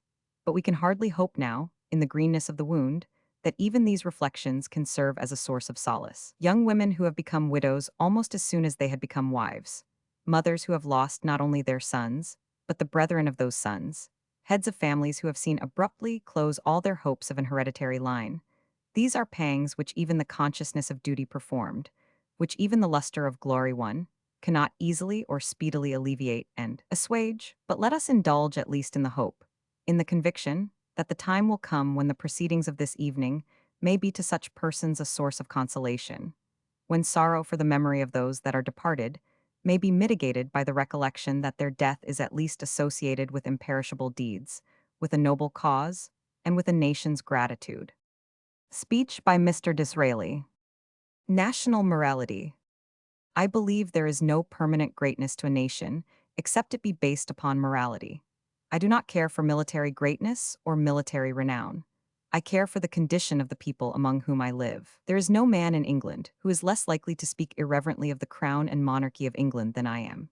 But crowns, coronets, mitres, military display, the pomp of war, wide colonies, and a huge empire are, in my view, all trifles light as air, and not worth considering, unless with them you can have a fair share of comfort, contentment, and happiness among the great body of the people, palaces, baronial castles, great halls, stately mansions, do not make a nation. The nation in every country dwells in the cottage. And unless the light of your constitution can shine there, unless the beauty of your legislation and the excellence of your statesmanship are impressed there on the feelings and condition of the people, rely upon it you have yet to learn the duties of government. I have not, as you have observed, pleaded that this country should remain without adequate and scientific means of defense. I acknowledge it to be the duty of your statesmen, acting upon the known opinions and principles of 99 out of every 100 persons in the country, at all times, with all possible moderation, but with all possible efficiency, to take steps which shall preserve order within and on the confines of your kingdom. But I shall repudiate and denounce the expenditure of every shilling, the engagement of every man, the employment of every ship which has no object but intermeddling in the affairs of other countries, and endeavoring to extend the boundaries of an empire, which is already large enough to satisfy the greatest ambition, and I fear is much too large for the highest statesmanship to which any man has yet attained. The most ancient of profane historians has told us that the Scythians of his time were a very warlike people, and that they elevated an old scimitar upon a platform as a symbol of Mars, for to Mars alone, I believe, they built altars and offered sacrifices. To this scimitar they offered sacrifices of horses and cattle, the main wealth of the country, and more costly sacrifices than to all the rest of their gods. I often ask myself whether we are at all advanced in one respect beyond those Scythians. What are our contributions to charity, to education, to morality, to religion, to justice, and to civil government, when compared with the wealth we expend in sacrifices to the old scimitar? 2 nights ago I addressed in this hall a vast assembly composed to a great extent of your countrymen who have no political power, who are at work from the dawn of the day to the evening, and who have therefore limited means of informing themselves on these great subjects. Now I am privileged to speak to a somewhat different audience. You represent those of your great community who have a more complete education, who have on some points greater intelligence, and in whose hands reside the power and influence of the district. I am speaking, too, within the hearing of those whose gentle nature, whose finer instincts, whose purer minds, have not suffered as some of us have suffered in the turmoil and strife of life. You can mold opinion, you can create political power. You cannot think a good thought on this subject and communicate it to your neighbors. You cannot make these points topics of discussion in your social circles and more general meetings, without affecting sensibly and speedily the course which the government of your country will pursue. May I ask you then to believe, as I do most devoutly believe, that the moral law was not written for men alone in their individual character, but that it was written as well for nations, and for nations great as this of which we are citizens. If nations reject and deride that moral law, there is a penalty which will inevitably follow. It may not come at once, it may not come in our lifetime, but rely upon it, the great Italian is not a poet only, but a prophet when he says, "The sword of heaven is not in haste to smite, nor yet doth linger. We have experience, we have beacons, we have landmarks enough. We know what the past has cost us, we know how much and how far we have wandered, but we are not left without a guide. It is true, we have not, as an ancient people had, Urim and Thummim, those oraculous gems on Aaron's breast, from which to take counsel, but we have the unchangeable and eternal principles of the moral law to guide us. And only so far as we walk by that guidance can we be permanently a great nation, or our people a happy people." Speech by Mr. Bright. Hymn to Diana, Queen and Huntress, chaste and fair. Now the sun is laid to sleep. Seated in thy silver chair, state in wonted manner keep. Hesperus entreats thy light. Goddess excellently bright. Earth, let not thy envious shade dare itself to interpose. Cynthia's shining orb was made heaven to clear when day did close. Bless us then with wished sight. Goddess excellently bright. Lay thy bow of pearl apart, and thy crystal shining quiver. Give unto the flying heart space to breathe how short soever. Thou that maxed a day of night. Goddess excellently bright. Ben Jonson. Notes: Ben Jonson, 1574–1637, poet and dramatist, the contemporary and friend of Shakespeare, with more than his learning, but far less than his genius and imagination. Allegro. Hence loathed melancholy. Of Cerberus and blackest midnight born. In Stygian cave forlorn. Mongst horrid shapes and shrieks and sights. Dun of holy.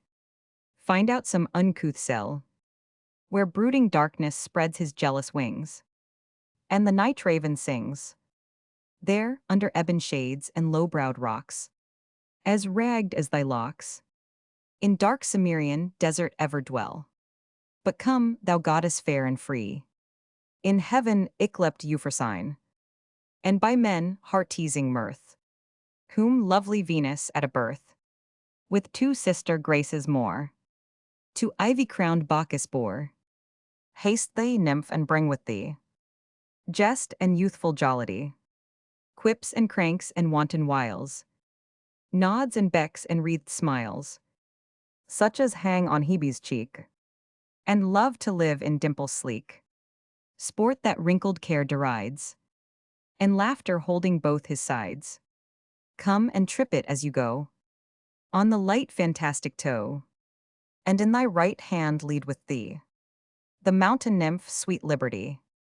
And, if I give the honor due, Mirth, admit me of thy crew, to live with her and live with thee, in unreproved pleasures free, to hear the lark begin his flight, and singing startle the dull night, from his watchtower in the skies, till the dappled dawn doth rise, then to come, in spite of sorrow, and at my window bid good morrow, through the sweet briar or the vine, or the twisted eglantine, while the cock with lively din scatters the rear of darkness thin, and to the stack or the barn door stoutly struts his dames before, oft listening how the hounds and horn cheerly rouse the slumbering morn, from the side of some hoar hill, through the high wood echoing shrill, sometime walking, not unseen, by hedgerow elms on hillocks green, right against the eastern gate, where the great sun begins his state, robed in flames and amber light, the clouds in thousand liveries dight, while the ploughman, near at hand, whistles o'er the furrowed land, and the milkmaid singeth blithe, and the mower whets his scythe, and every shepherd tells his tale, under the hawthorn in the dale. Straight mine eye hath caught new pleasures, while the landscape round it measures, russet lawns and fallows gray, where the nibbling flocks do stray, mountains on whose barren breast the laboring clouds do often rest, meadows trim with daisies pied, shallow brooks and rivers wide, towers and battlements it sees, bosomed high in tufted trees, where perhaps some beauty lies, the cynosure of neighboring eyes. Hard by a cottage chimney smokes, from betwixt two aged oaks, where Corydon and Theseus met, are at their savory dinner set, of herbs and other country messes, which the neat-handed filly's dresses, and then in haste her bower she leaves, with distillies to bind the sheaves, or, if the earlier season laid, to the tanned haycock in the mead, sometimes with secure delight, the upland hamlets will invite, when the merry bells ring round, and the jocund rebecks sound, to many a youth and many a maid, dancing in the checkered shade, and young and old come forth to play, on a sunshine holyday, till the livelong daylight fail, then to the spicy nut-brown ale, with stories told of many a feat, how fairy Mab the junkets eat. She was pinched and pulled, she said, and he, by friar's lantern led, tells how the drudging goblin sweat, to earn his cream bowl duly set, when in one night, ere glimpse of morn, his shadowy flail hath threshed the corn, that 10 day laborers could not end. Then lies him down the lubber fiend, and, stretched out all the chimney's length, basks at the fire his hairy strength, and cropful out of door he flings, ere the first cock his matin rings. Thus done the tales, to bed they creep, by whispering winds soon lulled asleep. Towered cities please us then, and the busy hum of men, where throngs of knights and barons bold, in weeds of peace high triumphs hold, with store of ladies whose bright eyes reign influence and judge the prize. Of wit or arms while both contend, to win her grace whom all commend. There let Hymen oft appear, in saffron robe with taper clear, and pomp and feast and revelry, with masque and antique pageantry, such sights as youthful poets dream, on summer eves by haunted stream. Then to the well-trod stage anon, if Johnson's learned sock be on, or sweetest Shakespeare, fancy's child, warble his native wood notes wild, and ever, against eating cares, lap me in soft Lydian airs, married to immortal verse, such as the meeting soul may pierce, in notes with many a winding bout, of linked sweetness long drawn out, with wanton heed and giddy cunning, the melting voice through mazes running, untwisting all the chains that tie, the hidden soul of harmony, that Orpheus' self may heave his head, from golden slumber on a bed, of heaped Elysian flowers and hear, such strains as would have won the ear, of Pluto to have quite set free, his half-regained Eurydice. These delights if thou canst give, mirth with thee I mean to live. Milton. Notes El Allegro the cheerful man, as Il Penseroso the thoughtful man, the title of the companion poem. Cerberus, the dog that guarded the infernal regions. Cimmerian, the Cimmerians were a race dwelling beyond the ocean stream, in utter darkness. Euphrosyne mirth or gladness. In unreproved pleasures, in innocent pleasures. Then to come then, admit me to come.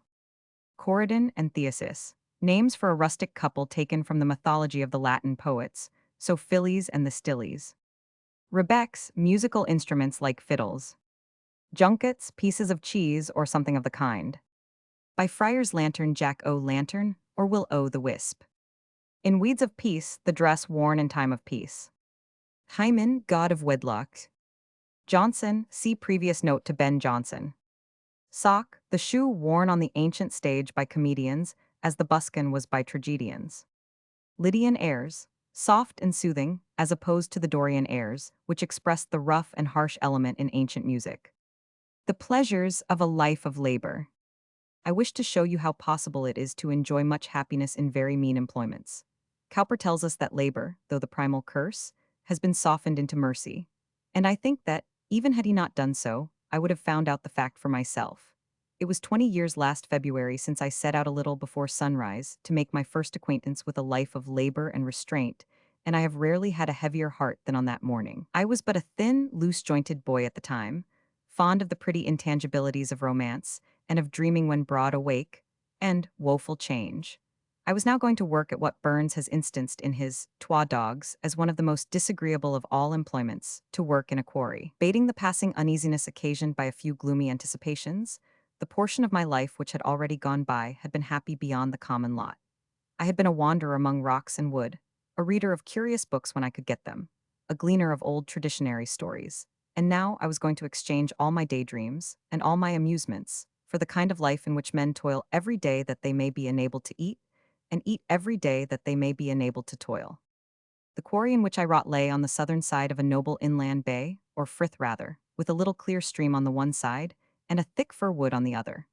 It had been opened in the old red sandstone of the district, and was overtopped by a huge bank of diluvial clay, which rose over it in some places to the height of nearly 30 feet, and which at this time was rent and shivered, wherever it presented an open front to the weather, by a recent frost. A heap of loose fragments, which had fallen from above, blocked up the face of the quarry, and my first employment was to clear them away. The friction of the shovel soon blistered my hands, but the pain was by no means very severe, and I wrought hard and willingly, that I might see how the huge strata below, which presented so firm and unbroken a frontage, were to be torn up and removed. Picks and wedges and levers were applied by my brother workmen, and simple and rude as I had been accustomed to regard these implements, I found I had much to learn in the way of using them.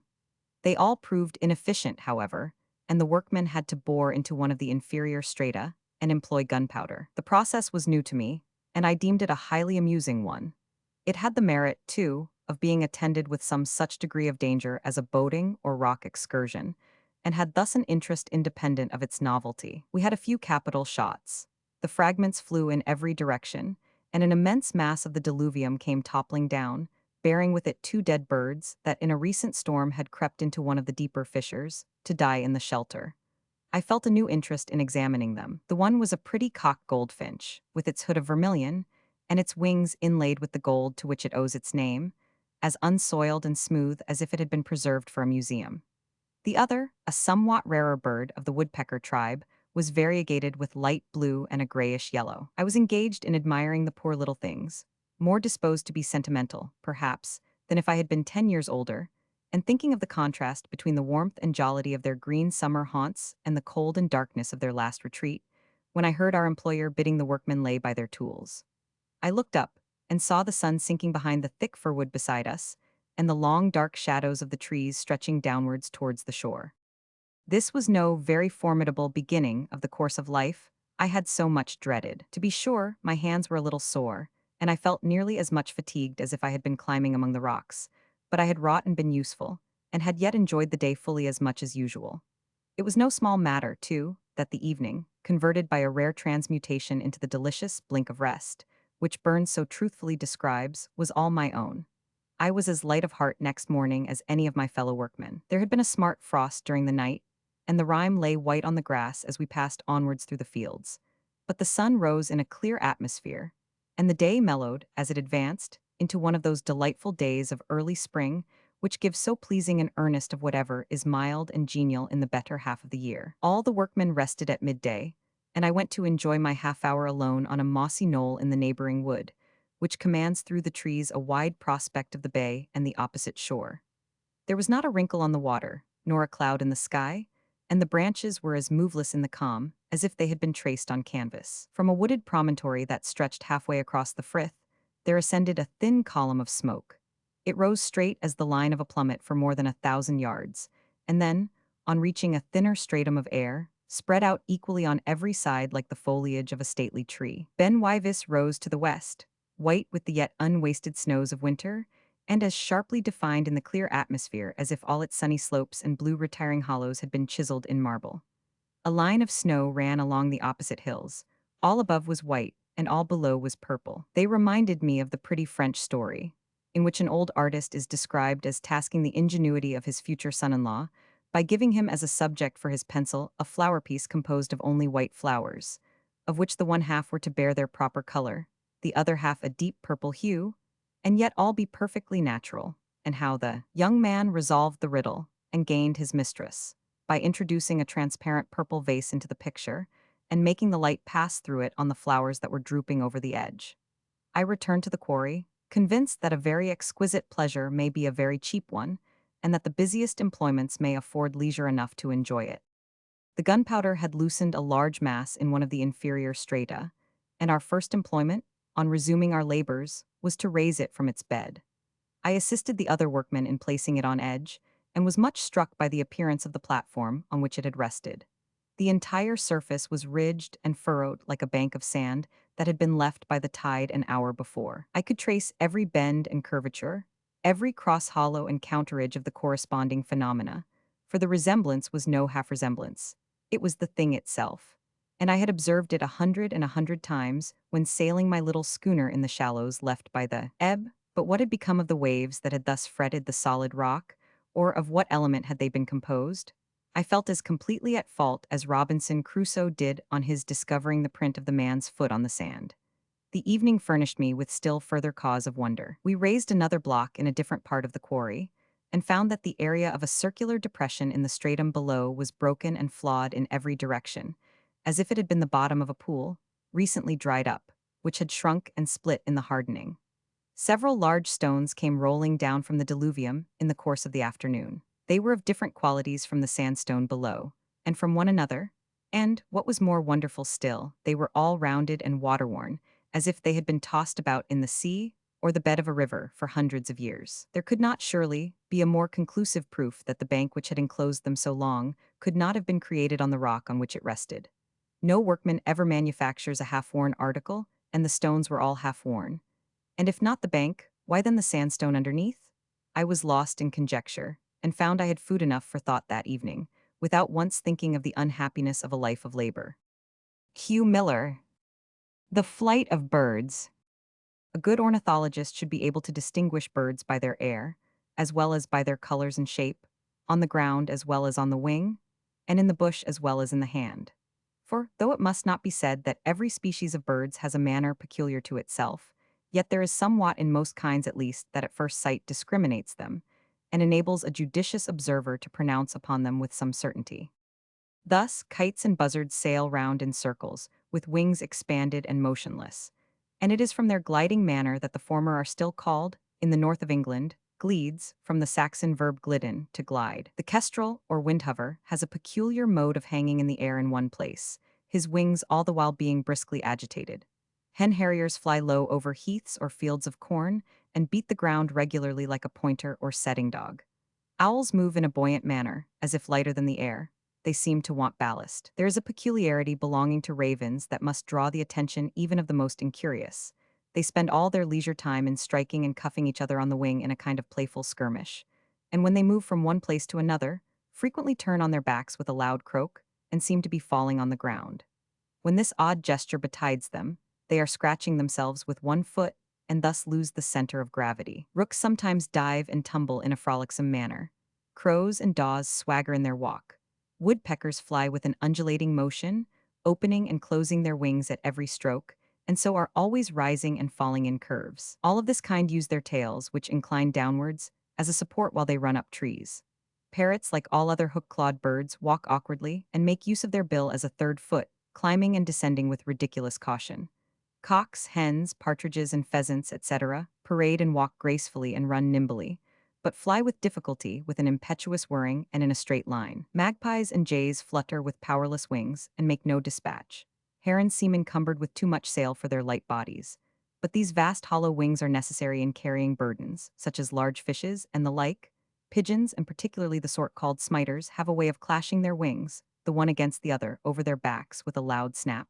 Another variety, called tumblers, turn themselves over in the air. The kingfisher darts along like an arrow. Fern owls, or goatsuckers, glance in the dusk over the tops of trees like a meteor. Starlings, as it were, swim along, while missel thrushes use a wild and desultory flight.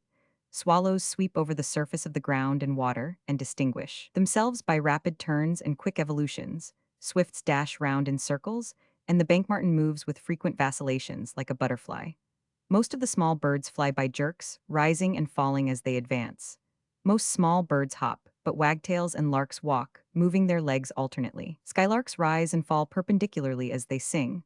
Woodlarks hang poised in the air, and titlarks rise and fall in large curves, singing in their descent. The whitethroat uses odd jerks and gesticulations over the tops of hedges and bushes. All the duck kind waddle. Divers and auks walk as if fettered, and stand erect on their tails. Geese and cranes and most wild fowls move in figured flights, often changing their position. Dabchicks, moorhens, and coots fly erect, with their legs hanging down, and hardly make any dispatch.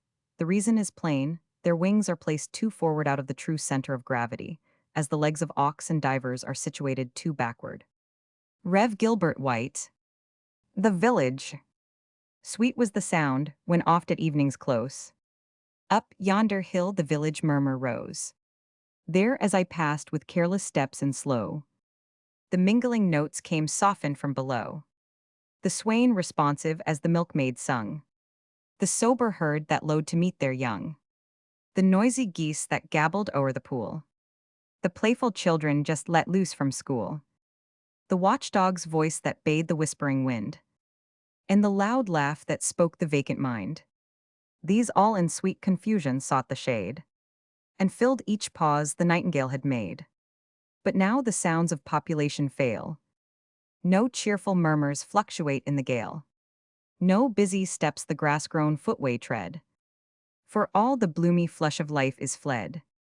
All but yon widowed, solitary thing, that feebly bends beside the plashing spring.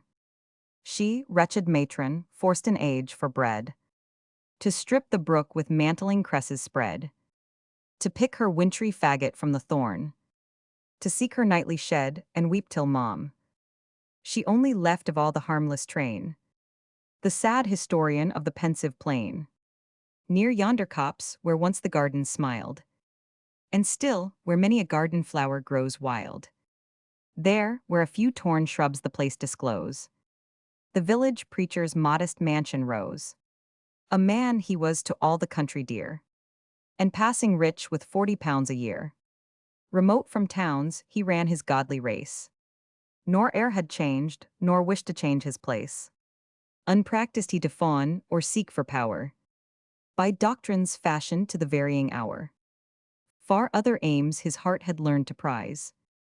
More skilled to raise the wretched than to rise. His house was known to all the vagrant train. He chid their wanderings, but relieved their pain. The long-remembered beggar was his guest, whose beard descending swept his aged breast. The ruined spendthrift, now no longer proud, claimed kindred there and had his claims allowed. The broken soldier, kindly bade to stay, sat by his fire and talked the night away. Wept o'er his wounds or tales of sorrow done. Shouldered his crutch and showed how fields were won. Pleased with his guests, the good man learned to glow, and quite forgot their vices in their woe. Careless their merits or their faults to scan, his pity gave ere charity began. Thus to relieve the wretched was his pride, and e'en his failings leaned to virtue's side. But in his duty prompt at every call, he watched and wept, he prayed and felt for all. And, as a bird each fond endearment tries, to tempt its new-fledged offspring to the skies, he tried each art, reproved each dull delay, allured to brighter worlds and led the way. Beside the bed where parting life was laid, and sorrow, guilt and pain by turns dismayed, the reverend champion stood, at his control. Despair and anguish fled the struggling soul. Comfort came down the trembling wretch to raise, and his last faltering accents whispered praise. At church with meek and unaffected grace, his looks adorned the venerable place. Truth from his lips prevailed with double sway, and fools who came to scoff remained to pray. The service passed around the pious man. With steady zeal, each honest rustic ran.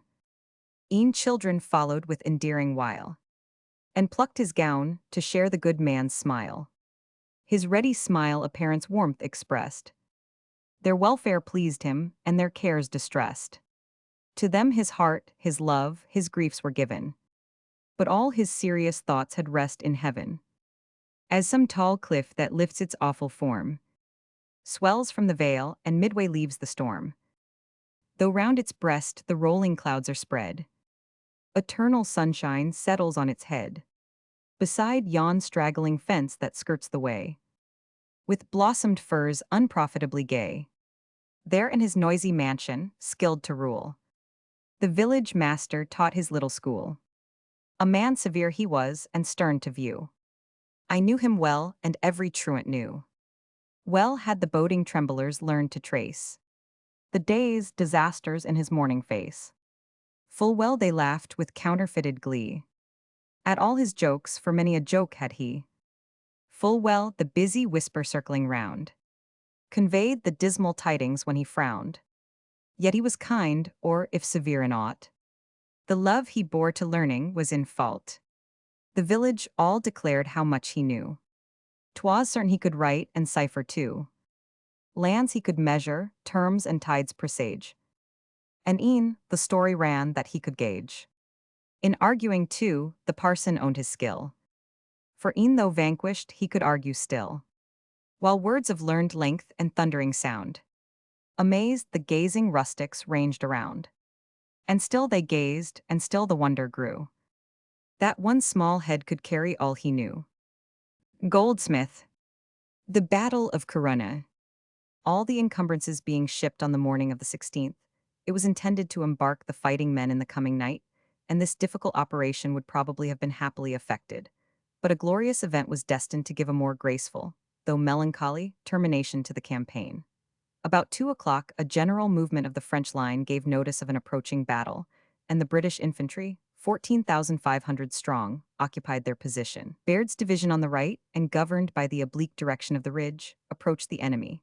Hope's division, forming the center and left, although on strong ground abutting on the Miro, was of necessity withheld, so that the French battery on the rocks raked the whole line of battle. One of Baird's brigades was in column behind the right, and one of Hope's behind the left.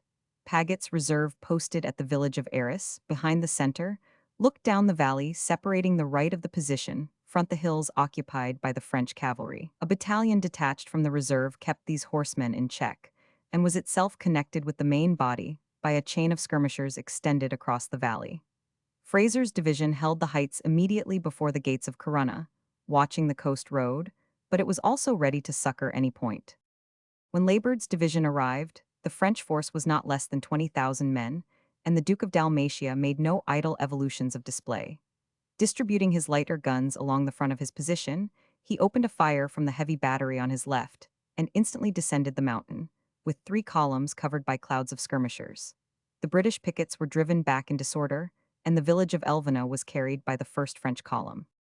The ground about that village was intersected by stone walls and hollow roads. A severe scrambling fight ensued, the French were forced back with great loss, and the 50th Regiment entering the village with the retiring mass, drove it, after a second struggle in the street, quite beyond the houses. Seeing this, the general ordered up a battalion of the Guards to fill the void in the line made by the advance of those regiments, whereupon the 42nd, mistaking his intention, retired, with exception of the Grenadiers. And at that moment, the enemy being reinforced, renewed the fight beyond the village. Major Napier, commanding the 50th, was wounded and taken prisoner, and Elvina then became the scene of another contest, which being observed by the commander-in-chief, he addressed a few animating words to the 42nd, and caused it to return to the attack. Paget had now descended into the valley, and the line of the skirmishers being thus supported, vigorously checked the advance of the enemy's troops in that quarter, while the 4th Regiment galled their flank. At the same time, the center and left of the army also became engaged. Baird was severely wounded, and a furious action ensued along the line, in the valley, and on the hills. General Sir John Moore, while earnestly watching the result of the fight about the village of Elvina, was struck on the left breast by a cannon shot. The shock threw him from his horse with violence. Yet he rose again in a sitting posture, his countenance unchanged, and his steadfast eyes still fixed upon the regiments engaged in his front, no sigh betraying a sensation of pain. In a few moments, when he saw the troops were gaining ground, his countenance brightened, and he suffered himself to be taken to the rear. Then was seen the dreadful nature of his hurt. As the soldiers placed him in a blanket, his sword got entangled, and the hilt entered the wound. Captain Hardinge, a staff officer, attempted to take it off, but the dying man stopped him, saying, "It is as well as it is. I had rather it should go out of the field with me." And in that manner so becoming to a soldier, Moore was borne from the fight. Notwithstanding this great disaster, the troops gained ground. The reserve, overthrowing everything in the valley, forced La House's dismounted dragoons to retire, and thus turning the enemy, approached the eminence upon which the great battery was posted. In the center, the obstinate dispute for Elvina terminated in favor of the British, and when the night set in, their line was considerably advanced beyond the original position of the morning, while the French were falling back in confusion. If Fraser's division had been brought into action, along with the reserve, the enemy could hardly have escaped a signal overthrow. For the little ammunition Soult had been able to bring up was nearly exhausted, the river Miro was in full tide behind him, and the difficult communication by the bridge of Albergo was alone open for a retreat. On the other hand, to fight in the dark was to tempt fortune. The French were still the most numerous, their ground strong, and their disorder facilitated the original plan of embarking during the night. Hope, upon whom the command had devolved, resolved, therefore, to ship the army, and so complete were the arrangements that no confusion or difficulty occurred. The pickets kindled fires to cover the retreat and were themselves withdrawn at daybreak, to embark under the protection of Hill's brigade, which was in position under the ramparts of Corunna. From the spot where he fell, the general was carried to the town by his soldiers. His blood flowed fast, and the torture of the wound was great. Yet the unshaken firmness of his mind made those about him, seeing the resolution of his countenance, express a hope of his recovery. He looked steadfastly at the injury for a moment and said, "No, I feel that to be impossible." Several times he caused his attendants to stop and turn round, that he might behold the field of battle, and when the firing indicated the advance of the British, he discovered his satisfaction and permitted the bearers to proceed. When brought to his lodgings, the surgeons examined his wound. There was no hope, the pain increased, he spoke with difficulty. At intervals, he asked if the French were beaten, and addressing his old friend, Colonel Anderson, said, "You know I always wished to die this way." Again, he asked if the enemy were defeated, and being told they were, said, "It is a great satisfaction to me to know we have beaten the French." His countenance continued firm, his thoughts clear. Once only when he spoke of his mother he became agitated, but he often inquired after the safety of his friends and the officers of his staff, and he did not even in this moment forget to recommend those whose merit had given them claims to promotion. When life was nearly extinct, with an unsubdued spirit, as if anticipating the baseness of his posthumous calumniators, he exclaimed, "I hope the people of England will be satisfied.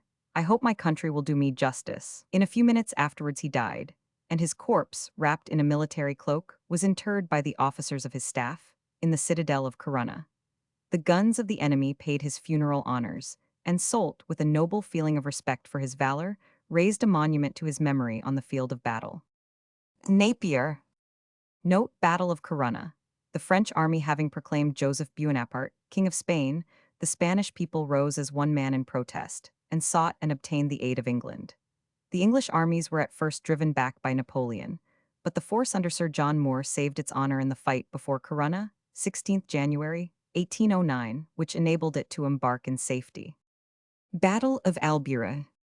The 4th Division was composed of 2 brigades, one of Portuguese under General Harvey.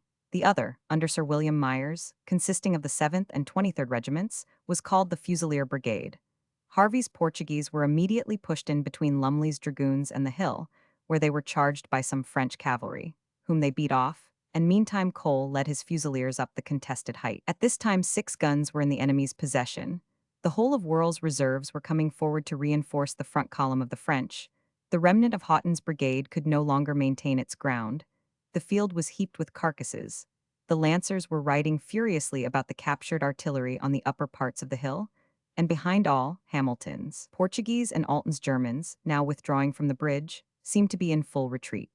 Soon, however, Cole's Fusiliers, flanked by a battalion of the Lusitanian Legion under Colonel Hawkshaw, mounted the hill, drove off the lancers, recovered 5 of the captured guns and 1 color, and appeared on the right of Haughton's brigade, precisely as Abercrombie passed it on the left. Such a gallant line, issuing from the midst of the smoke, and rapidly separating itself from the confused and broken multitude, startled the enemy's masses, which were increasing and pressing onwards as to an assured victory. They wavered, hesitated, and then vomiting forth a storm of fire, hastily endeavored to enlarge their front, while a fearful discharge of grape from all their artillery whistled through the British ranks. Myers was killed, Cole and the 3 colonels, Ellis, Blakeney, and Hawkshaw, fell wounded, and the Fusilier battalions, struck by the iron tempest, reeled and staggered like sinking ships. But suddenly and sternly recovering, they closed on their terrible enemies, and then was seen with what a strength and majesty the British soldier fights. In vain did Soult with voice and gesture animate his Frenchmen. In vain did the hardiest veterans break from the crowded columns and sacrifice their lives to gain time for the mass to open out on such a fair field. In vain did the mass itself bear up, and, fiercely striving, fire indiscriminately upon friends and foes, while the horsemen, hovering on the flank, threatened to charge the advancing line. Nothing could stop that astonishing infantry. No sudden burst of undisciplined valor, no nervous enthusiasm weakened the stability of their order. Their flashing eyes were bent on the dark columns in their front. Their measured tread shook the ground. Their dreadful volleys swept away the head of every formation. Their deafening shouts overpowered the dissonant cries that broke from all parts of the tumultuous crowd. As slowly and with a horrid carnage it was pushed by the incessant vigor of the attack to the farthest edge of the hill. In vain did the French reserves mix with the struggling multitude to sustain the fight. Their efforts only increased the irremediable confusion, and the mighty mass, breaking off like a loosened cliff, went headlong down the steep. The rain flowed after in streams discolored with blood, and 1,800 unwounded men, the remnant of 6,000 unconquerable British soldiers, stood triumphant on the fatal hill. Napier. Note Battle of Albuera, in which the English and Spanish armies won a victory over the French under Marshal Soult, on 16th May, 1811. Charge of the Light Brigade at Balaclava. The whole brigade scarcely made one efficient regiment, according to the number of continental armies, and yet it was more than we could spare. As they passed towards the front, the Russians opened on them from the guns in the redoubt on the right with volleys of musketry and rifles. They swept proudly past, glittering in the morning sun in all the pride and splendor of war. We could scarcely believe the evidence of our senses. Surely that handful of men are not going to charge an army in position? Alas, it was but too true. Their desperate valor knew no bounds, and far indeed was it removed from its so-called better part, discretion. They advanced in 2 lines, quickening their pace as they closed towards the enemy. A more fearful spectacle was never witnessed than by those who, without the power to aid, beheld their heroic countrymen rushing to the arms of death. At the distance of 1,200 yards, the whole line of the enemy belched forth, from 30 iron mouths, a flood of smoke and flame through which hissed the deadly balls. Their flight was marked by instant gaps in our ranks, by dead men and horses, by steeds flying wounded or riderless across the plain. The first line is broken, it is joined by the second. They never halt or check their speed for an instant. With diminished ranks, thinned by those 30 guns, which the Russians had laid with the most deadly accuracy, with a halo of flashing steel above their heads, and with a cheer which was many a noble fellow's death cry, they flew into the smoke of the batteries. But ere they were lost to view, the plain was strewn with their bodies and with the carcasses of horses. They were exposed to an oblique fire from the batteries on the hills on both sides, as well as to a direct fire of musketry. Through the clouds of smoke, we could see their sabers flashing as they rode up to the guns and dashed between them, cutting down the gunners as they stood. We saw them riding through the guns, as I have said. To our delight, we saw them returning, after breaking through a column of Russian infantry and scattering them like chaff, when the flank fire of the battery on the hill swept them down, scattered and broken as they were. Wounded men and dismounted troopers flying towards us told the sad tale. Demigods could not have done what we had failed to do. At the very moment when they were about to retreat, an enormous mass of lancers was hurled on their flank. Colonel Schewel of the 8th Hussars saw the danger and rode his few men straight at them, cutting his way through with fearful loss. The other regiments turned and engaged in a desperate encounter.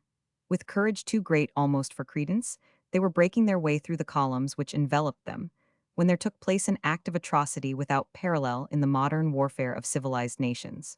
The Russian gunners, when the storm of cavalry passed, returned to their guns. They saw their own cavalry mingled with the troopers who had just ridden over them, and, to the eternal disgrace of the Russian name, the miscreants poured a murderous volley of grape and canister on the mass of struggling men and horses, mingling friend and foe in one common ruin. It was as much as our heavy cavalry brigade could do to cover the retreat of the miserable remnants of that band of heroes, as they returned to the place they had so lately quitted in all the pride of life.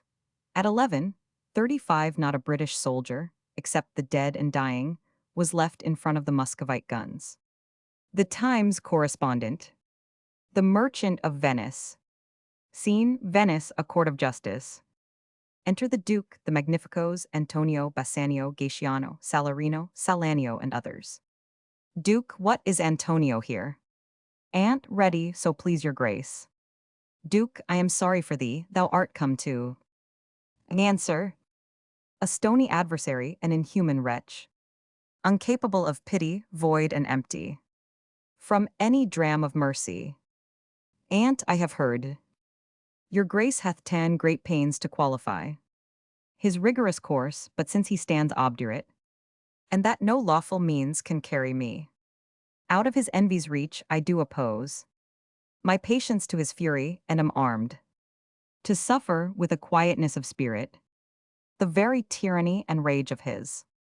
Duke, go one and call the Jew into the court. Salon, he is ready at the door, he comes, my lord. Enter Shylock. Duke, make room, and let him stand before our face. Shylock, the world thinks, and I think so too, that thou but leadst this fashion of thy malice to the last hour of act, and then 'tis thought thou'lt show thy mercy and remorse more strain. Then is thy strange apparent cruelty, and where thou now exact'st the penalty, which is a pound of this poor merchant's flesh, thou wilt not only loose the forfeiture, but, touched with human gentleness and love, forgive a moiety of the principal, glancing an eye of pity on his losses, that have of late so huddled on his back, e'en to press a royal merchant down, and pluck commiseration of his state, from brassy bosoms and rough hearts of flint, from stubborn Turks and Tartars never, to offices of tender courtesy. We all expect a gentle answer, Jew. Shy, I have possessed your grace of what I purpose, and by our holy Sabbath have I sworn to have the due and forfeit of my bond. If you deny it, let the danger light upon your charter and your city's freedom. You'll ask me why I rather choose to have a weight of carrion flesh than to receive 3,000 ducats. I'll not answer that. But say, it is my humor, is it? Bass, this is no answer, thou unfeeling man, to excuse the current of thy cruelty. Shy, I am not bound to please thee with my answer. Aunt, I pray you, think you question with the Jew. You may as well go stand upon the beach, and bid the main flood bait his usual height. You may as well use question with the wolf. Why he hath made the ewe bleat for the lamb. You may as well forbid the mountain pines to wag their high tops and to make no noise, when they are fretted with the gusts of heaven. You may as well do anything most hard, as seek to soften that, than which what's harder. His Jewish heart, therefore I do beseech you. Make no more offers, use no farther means. But with all brief and plain conveniency. Let me have judgment, and the Jew his will. Bass, for thy 3,000 ducats here is 6. Shy, if every ducat in 6,000 ducats were in 6 parts, and every part a ducat, I would not draw them, I would have my bond. Duke, how shalt thou hope for mercy, rendering none? Shy, what judgment shall I dread, doing no wrong? You have among you many a purchased slave, which, like your asses and your dogs and mules, you use in abject and in slavish parts. Because you bought them, shall I say to you, let them be free, marry them to your heirs. Why sweat they under burthens, let their beds be made as soft as yours, and let their palates be seasoned with such viands, you will answer. The slaves are ours, so do I answer you. The pound of flesh, which I demand of him, is dearly bought, 'tis mine and I will have it. If you deny me, fie upon your law. There is no force in the decrees of Venice. I stand for judgment, answer, shall I have it? Duke, upon my power I may dismiss this court, unless Bellerio, a learned doctor, whom I have sent for to determine this, come here today. Salar, my lord here stays without a messenger with letters from the doctor, new come from Padua. Duke, bring us the letters, call the messenger. Enter Nerissa, dressed like a lawyer's clerk. Duke, came you from Padua from Bellerio? Ner, from both, my lord. Bellerio greets your grace. Presenting a letter. Bass, why dost thou whet thy knife so earnestly? Shy, to cut the forfeiture from that bankrupt there. Gra, not on thy soul, but on thy soul, harsh Jew.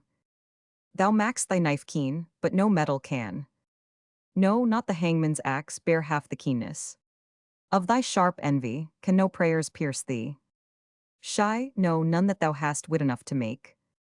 Duke, this letter from Bellerio doth commend a young and learned doctor to our court. Where is he? Ner, he attendeth here hard by. To know your answer, whether you'll admit him. Duke, with all my heart, some 3 or 4 of you. Go give him courteous conduct to this place. Enter Portia, dressed like a doctor of laws. Duke, give me your hand, came you from old Bellerio? Poor, I did, my lord.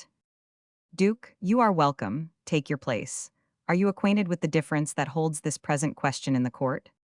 Poor, I am informed thoroughly of the cause. Which is the merchant here, and which the Jew?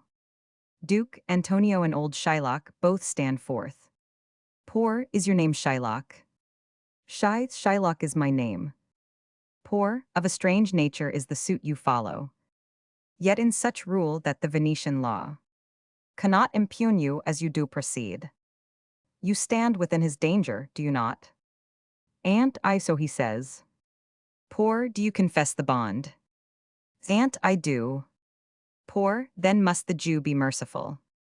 Shy, on what compulsion must I, tell me that? Poor, the quality of mercy is not strained. It droppeth as the gentle rain from heaven. Upon the place beneath, it is twice blessed. It blesseth him that gives and him that takes. 'Tis mightiest in the mightiest, it becomes the throned monarch better than his crown. His scepter shows the force of temporal power, the attribute to awe and majesty, wherein doth sit the dread and fear of kings. But mercy is above this sceptred sway. It is enthroned in the hearts of kings. It is an attribute to God himself. An earthly power doth then show likest God's.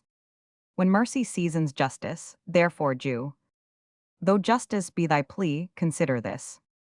That in the course of justice none of us should see salvation, we do pray for mercy. And that same prayer doth teach us all to render the deeds of mercy. I have spoke thus much to mitigate the justice of thy plea, which if thou follow this strict court of Venice, must needs give sentence gainst the merchant there. My deeds upon my head, I crave the law, the penalty and forfeit of my bond. Poor, is he not able to discharge the money?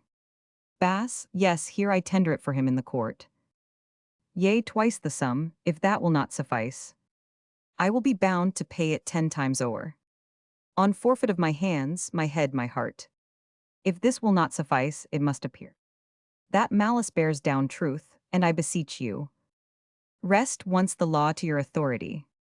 To do a great right, do a little wrong, and curb this cruel devil of his will. Poor, it must not be, there is no power in Venice can alter a decree established. 'Twill be recorded for a precedent, and many an error, by the same example, will rush into the state. It cannot be. A Daniel come to judgment, yea, a Daniel. O wise young judge, how do I honor thee? Poor, I pray you, let me look upon the bond. Here 'tis, most reverend doctor, here it is. Poor Shylock, there's thrice thy money offered thee. An oath, I have an oath in heaven. Shall I lay perjury upon my soul? No, not for Venice. Poor, why this bond is forfeit? And lawfully by this the Jew may claim a pound of flesh to be by him cut off. Nearest the merchant's heart, be merciful. Take thrice thy money, bid me tear the bond. When it is paid according to the tenor, it doth appear you are a worthy judge. You know the law, your exposition hath been most sound, I charge you by the law, whereof you are a well-deserving pillar. Proceed to judgment, by my soul I swear. There is no power in the tongue of man to alter me, I stay here on my bond. And, most heartily I do beseech the court to give the judgment. Poor, why then thus it is. You must prepare your bosom for his knife. O noble judge, O excellent young man. Poor, for the intent and purpose of the law hath full relation to the penalty, which here appeareth due upon the bond. 'Tis very true, O wise and upright judge, how much more elder art thou than thy looks. Poor, therefore lay bare your bosom. I his breast, so says the bond, doth it not, noble judge? Nearest his heart, those are the very words. Poor, it is so, are there balance here to weigh the flesh? I have them ready. Poor, have by some surgeon Shylock on your charge to stop his wounds, lest he do bleed to death. Is it so nominated in the bond? Poor, it is not so expressed, but what of that? 'Twere good you do so much for charity. I cannot find it, 'tis not in the bond. Poor, come merchant, have you anything to say? But little, I am armed and well prepared. Give me your hand, Bassanio, fare you well. Grieve not that I am fallen to this for you. For herein fortune shows herself more kind than is her custom, it is still her use to let the wretched man outlive his wealth, to view with hollow eye and wrinkled brow an age of poverty, from which lingering penance of such a misery doth she cut me off. Commend me to your honorable wife. Tell her the process of Antonio's end. Say how I loved you, speak me fair in death. We trifle time, I pray thee pursue sentence. Poor, a pound of that same merchant's flesh is thine, the court awards it, and the law doth give it. Most rightful judge. Poor, and you must cut this flesh from off his breast, the law allows it, and the court awards it. Most learned judge, a sentence, come prepare. Poor, tarry a little, there is something else. This bond doth give thee here no jot of blood. The words expressly are a pound of flesh. Take then thy bond, take thou thy pound of flesh.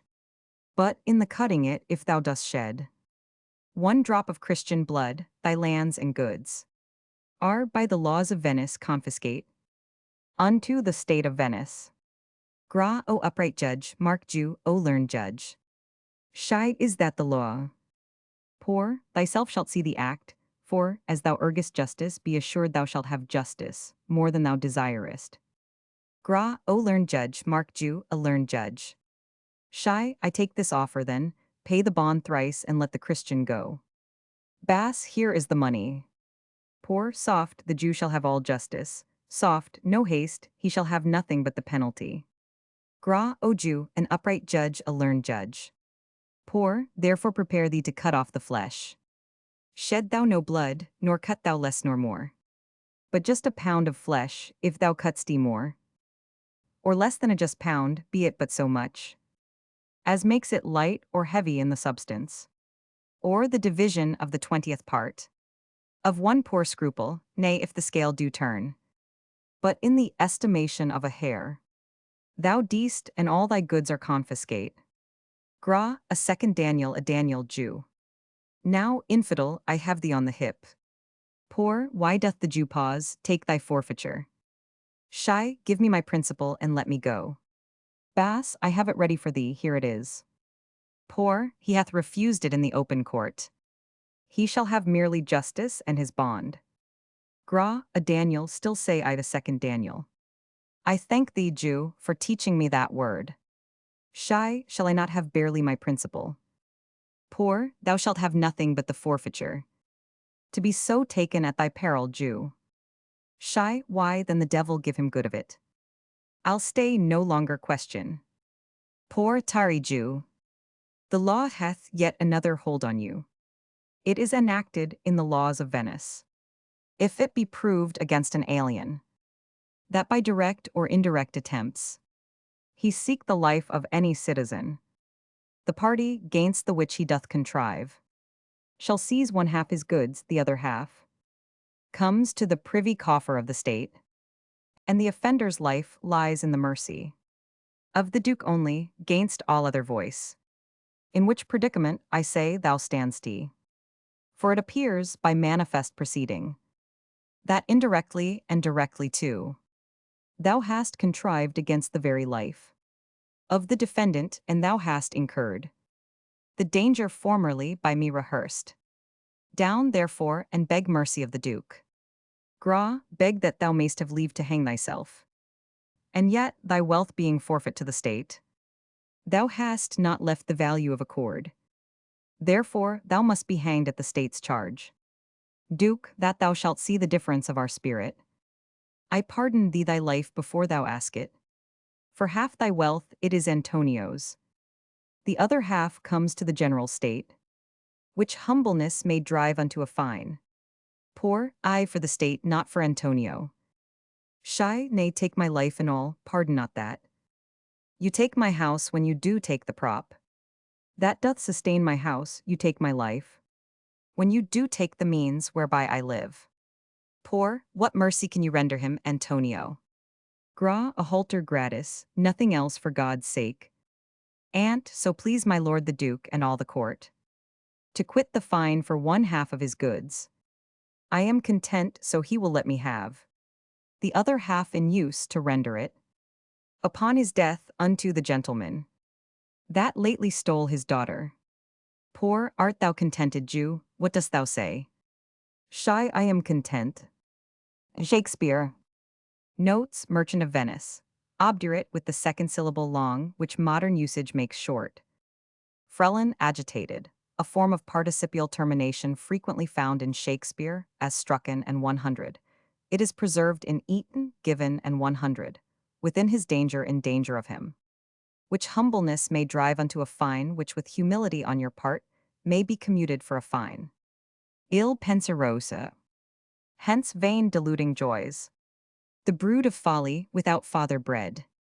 How little you bested, or fill the fixed mind with all your toys. Dwell in some idle brain, and fancies fond with gaudy shapes possess.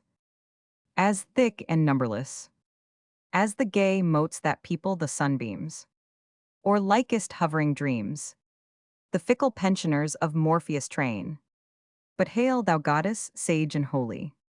Hail, divinest melancholy, whose saintly visage is too bright to hit the sense of human sight, and therefore to our weaker view, o'erlaid with black, staid wisdom's hue. Black, but such as in esteem Prince Memnon's sister might beseem. or that starred Ethiop queen that strove to set her beauty's praise above the sea nymphs and their powers offended. Yet thou art higher far descended. The bright-haired Vesta, long of yore, to solitary Saturn bore his daughter she, in Saturn's reign. Such mixture was not held a stain. Oft in glimmering bowers and glades he met her, and in secret shades of woody Ida's inmost grove, while yet there was no fear of Jove. Come, pensive nun, devout and pure, sober, steadfast, and demure, all in a robe of darkest grain, flowing with majestic train, and sable stole of cypress lawn, over thy decent shoulders drawn. Come, but keep thy wonted state, with even step and musing gait, and looks commercing with the skies, thy rapt soul sitting in thine eyes. There, held in holy passion still, forget thyself to marble till, with a sad leaden downward cast, thou fix them on the earth as fast, and join with the calm peace and quiet. Spare fast that oft with gods doth diet. And here's the muses in a ring. I round about Jove's altar sing, and add to these retired leisure, that in trim gardens takes his pleasure. But first and chiefest with thee bring him that yon soars on golden wing, guiding the fiery wheeled throne, the cherub contemplation, and the mute silence hissed along. Less Philomel will deign a song, in her sweetest, saddest plight, smoothing the rugged brow of night, while Cynthia checks her dragon yoke, gently o'er the accustomed oak. Sweet bird that shuns the noise of folly, most musical, most melancholy, thee, chauntress, oft the woods among, I woo to hear thy even song, and missing thee, I walk unseen, on the dry, smooth-shaven green, to behold the wandering moon, riding near her highest noon, like one that had been led astray through the heavens' wide pathless way. And oft, as if her head she bowed, stooping through a fleecy cloud, oft on a plat of rising ground, I hear the far-off curfew sound, over some wide-watered shore, swinging slow with sullen roar.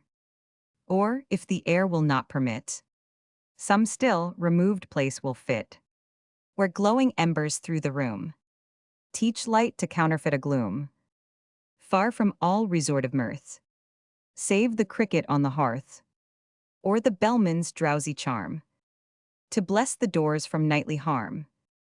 Or let my lamp at midnight hour be seen on some high lonely tower, where I may oft outwatch the bear, with thrice great Hermes or unsphere, the spirit of Plato to unfold, what worlds or what vast regions hold, the immortal mind that hath forsook her mansion in this fleshly nook, and of those demons that are found in fire, air, flood, or underground, whose power hath a true consent, with planet or with element.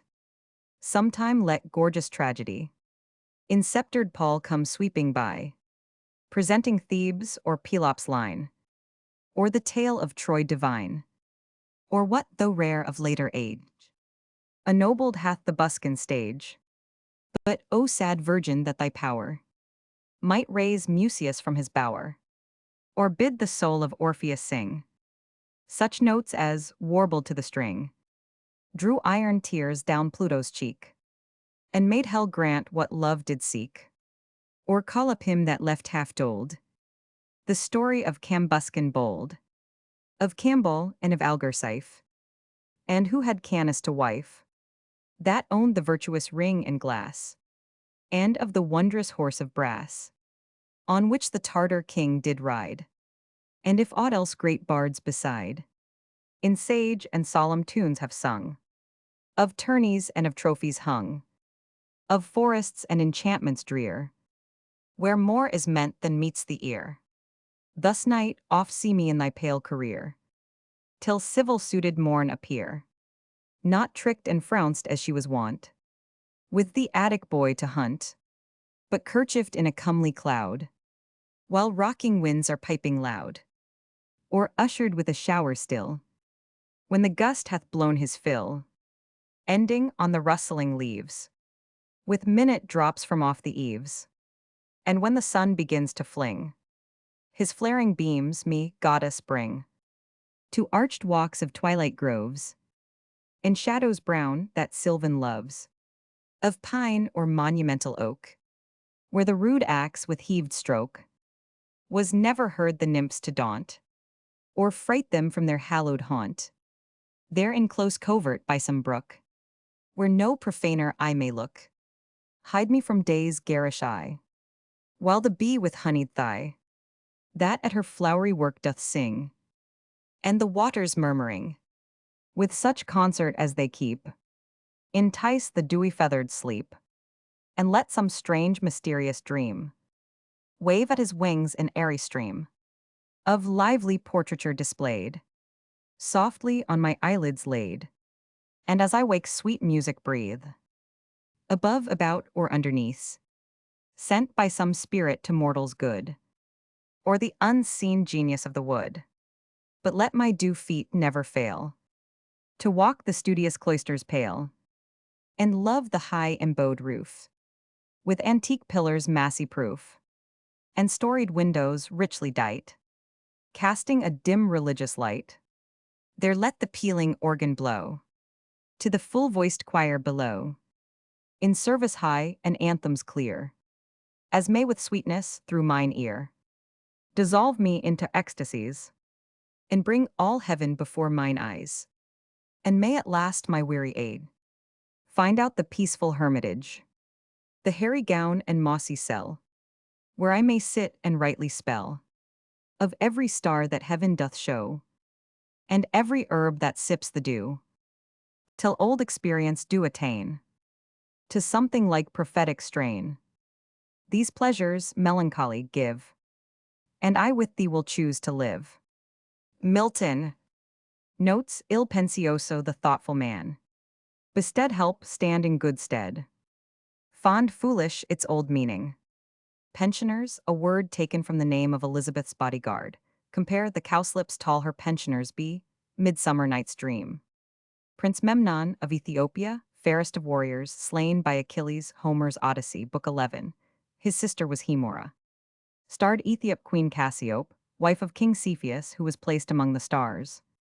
Sea nymphs Nereids. Vesta, the goddess of the hearth, here for retirement. Saturn, as having introduced, according to the mythology, civilization, here stands for culture. Commercing holding communion with, notice the accentuation. Forget thyself to marble, forget thyself, till thou art still and silent as marble. Hist along, bring along with a hush, hist is connected with hush. Philomel the nightingale. Cynthia the moon. Dragon yoke, compare night swift dragons, Midsummer Night's Dream. Removed place, remote or retired place. Compare some removed ground in Hamlet. Nightly by night, sometimes it means every night successively. Thrice great Hermes, a translation of Hermes Trismegistus, a fabulous king of Egypt, held to be the inventor of alchemy and astronomy. Unsphere, draw from his sphere or station. The immortal mind. Plato treats of the immortality of the soul chiefly in the Phaedo. The demon, with Socrates, is the attendant genius of an individual. With Plato, it is more general, and the assigning the demons to the four elements is a notion of the later Platonists. Sceptred Paul royal robe. Presenting Thebes and 100. These lines represent the subjects of tragedies by Aeschylus, Sophocles, and Euripides, the great tragic poets of Athens. Musaeus, here for some bard of the distant past, generally. Musaeus in mythology is a bard of Thrace and son of Orpheus. Half told the story of Cambuscan bold, the squire's tale in Chaucer, which is broken off in the middle. Camball, Cambuscan's son, Algarsife and Canis, his wife and daughter. Frounced, used of hair twisted and curled. The Attic boy Cephalus, loved by Aeus the morning. A shower still a soft shower. Sylvan Pan or Sylvanus. Cloisters pale, cloisters enclosure. Massy proof, massive and proof against the weight above them. African hospitality. As we approached the town, I was fortunate enough to overtake the fugitive Cartons to whose kindness I had been so much indebted in my journey through Bambara. They readily agreed to introduce me to the king, and we rode together through some marshy ground where, as I was anxiously looking around for the river, one of them called out, "Geo Ophili, see the water," and looking forwards, I saw with infinite pleasure the great object of my mission, the long sought. For majestic Niger, glittering to the morning sun, as broad as the Thames at Westminster, and flowing slowly to the eastward. I hastened to the brink, and having drank of the water, lifted up my fervent thanks in prayer to the great ruler of all things, for having thus far crowned my endeavors with success. The circumstance of the Niger's flowing towards the east, and its collateral points, did not, however, excite my surprise. For although I had left Europe in great hesitation on this subject, and rather believed that it ran in the contrary direction, I had made such frequent inquiries during my progress concerning this river, and received from Negroes of different nations such clear and decisive assurance that its general course was towards the rising sun, as scarce left any doubt on my mind, and more especially as I knew that Major Houghton had collected similar information in the same manner. I waited more than 2 hours without having an opportunity of crossing the river, during which time the people who had crossed carried information to Mansong, the king, that a white man was waiting for a passage, and was coming to see him. He immediately sent over one of his chief men, who informed me that the king could not possibly see me until he knew what had brought me into his country, and that I must not presume to cross the river without the king's permission. He therefore advised me to lodge at a distant village, to which he pointed for the night, and said that in the morning he would give me further instructions how to conduct myself.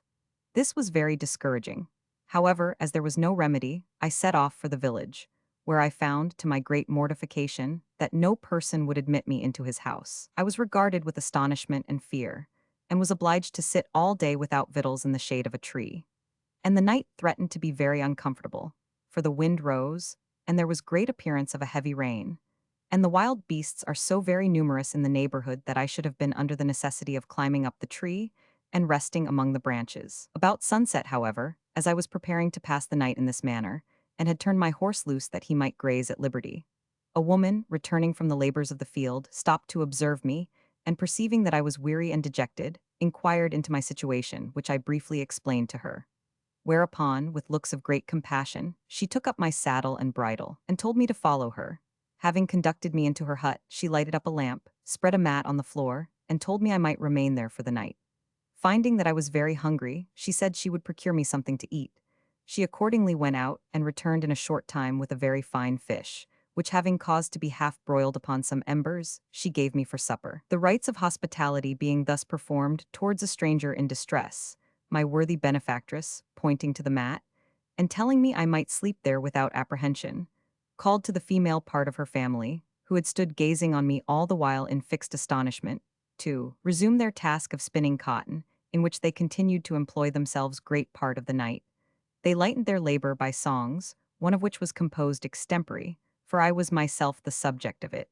It was sung by one of the young women, the rest joining in a sort of chorus. The air was sweet and plaintive, and the words, literally translated, were these: "The winds roared and the rains fell. The white man, faint and weary, came and sat our tree.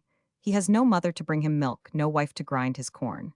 Chorus, let us pity the white man, no mother has he," etc., etc. Trifling as this recital may appear to the reader, to a person in my situation, the circumstance was affecting in the highest degree.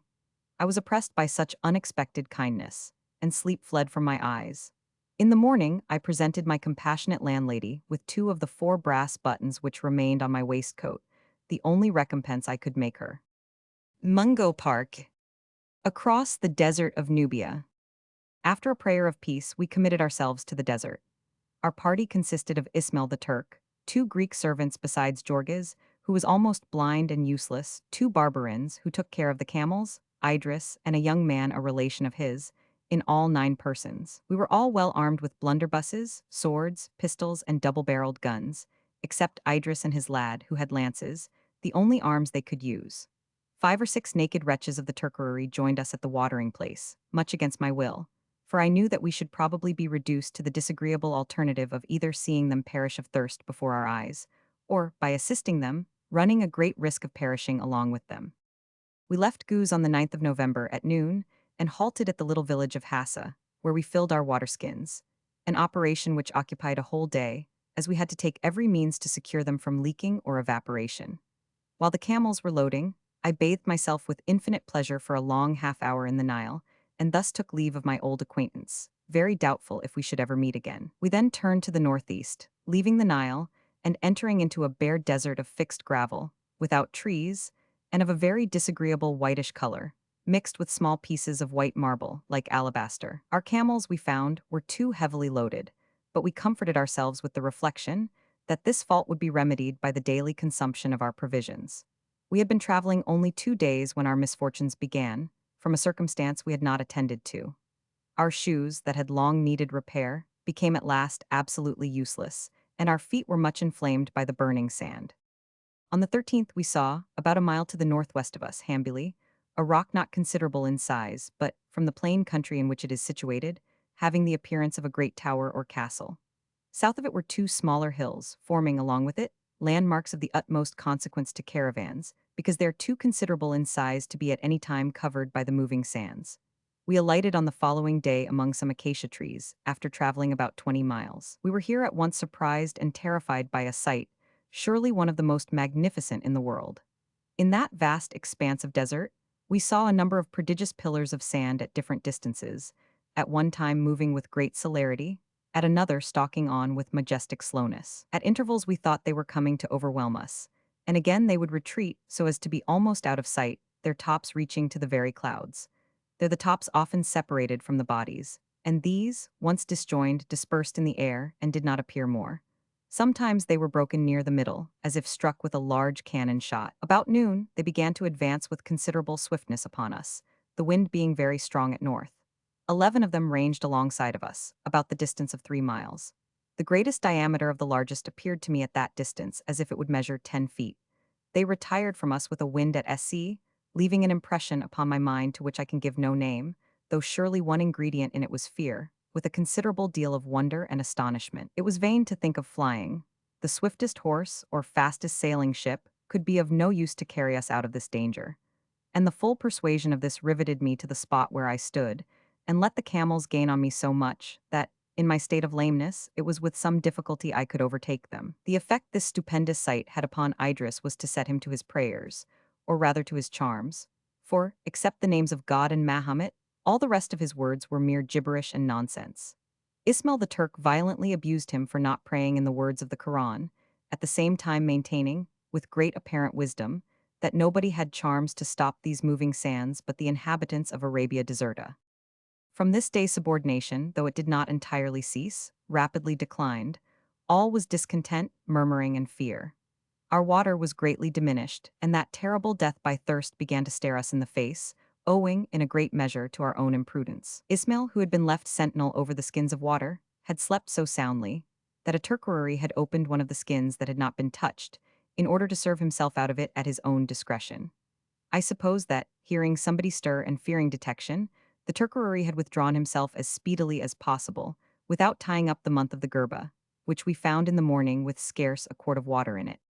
On the 16th, our men, if not gay, were in better spirits than I had seen them since we left Goose. The rugged top of Chigger was before us, and we knew that there we would solace ourselves with plenty of good water. As we were advancing, Idris suddenly cried out, "Fall upon your faces, for here is the Simoom." I saw from the southeast a haze come, in color like the purple part of the rainbow, but not so compressed or thick. It did not occupy 20 yards in breadth, and was about 12 feet high from the ground. It was a kind of blush upon the air, and moved very rapidly, for I scarce could turn to fall upon the ground, with my head to the northward, when I felt the heat of its current plainly upon my face. We all lay flat on the ground, as if dead, till Idris told us it was blown over. The meteor or purple haze which I saw was indeed past, but the light air that still blew was of a heat to threaten suffocation. For my part, I found distinctly in my breast that I had imbibed a part of it, nor was I free from an asthmatic sensation till I had been some months in Italy, at the baths of Paretta, nearly 2 years afterwards. This phenomenon of the Simoom, unexpected by us, though foreseen by Idris, caused us all to relapse into our former despondency. It still continued to blow, so as to exhaust us entirely, though the blast was so weak as scarcely would have raised a leaf from the ground. Towards evening it ceased, and a cooling breeze came from the north, blowing 5 or 6 minutes at a time and then falling calm. We reached Chigger that night very much fatigued. Bruce's Travels. Note: James Bruce, born 1730, died 1794, the African traveler, one of the early explorers of the Nile. A shipwreck on the Arabian coast. Another hour of struggle? It was past midnight or thereabout, and the storm, instead of abating, blew stronger and stronger. A passenger, one of the three on the beam astern, felt too numb and wearied out to retain his hold by the spar any longer. He left it, and swimming with a desperate effort up to the boat, begged in God's name to be taken in. Some were for granting his request, others for denying. At last two sailors, moved with pity, laid hold of his arms where he clung to the boat's side and helped him in. We were now 13 together, and the boat rode lower down in the water and with more danger than ever. It was literally a hand's breadth between life and death. Soon after another, Ibrahim by name and also a passenger, made a similar attempt to gain admittance. To comply would have been sheer madness. But the poor wretch clung to the gunwale and struggled to clamber over, till the nearest of the crew, after vainly entreating him to quit hold and return to the beam, saying, "It is your only chance of life, you must keep to it," loosened his grasp by main force and flung him back into the sea, where he disappeared forever. "Has Ibrahim reached you?" called out the captain to the sailor now alone astride of the spar. "Ibrahim is drowned," came the answer across the waves. "Is drowned," all repeated in an undertone, adding, "and we too shall soon be drowned also." In fact, such seemed the only probable end of all our endeavors.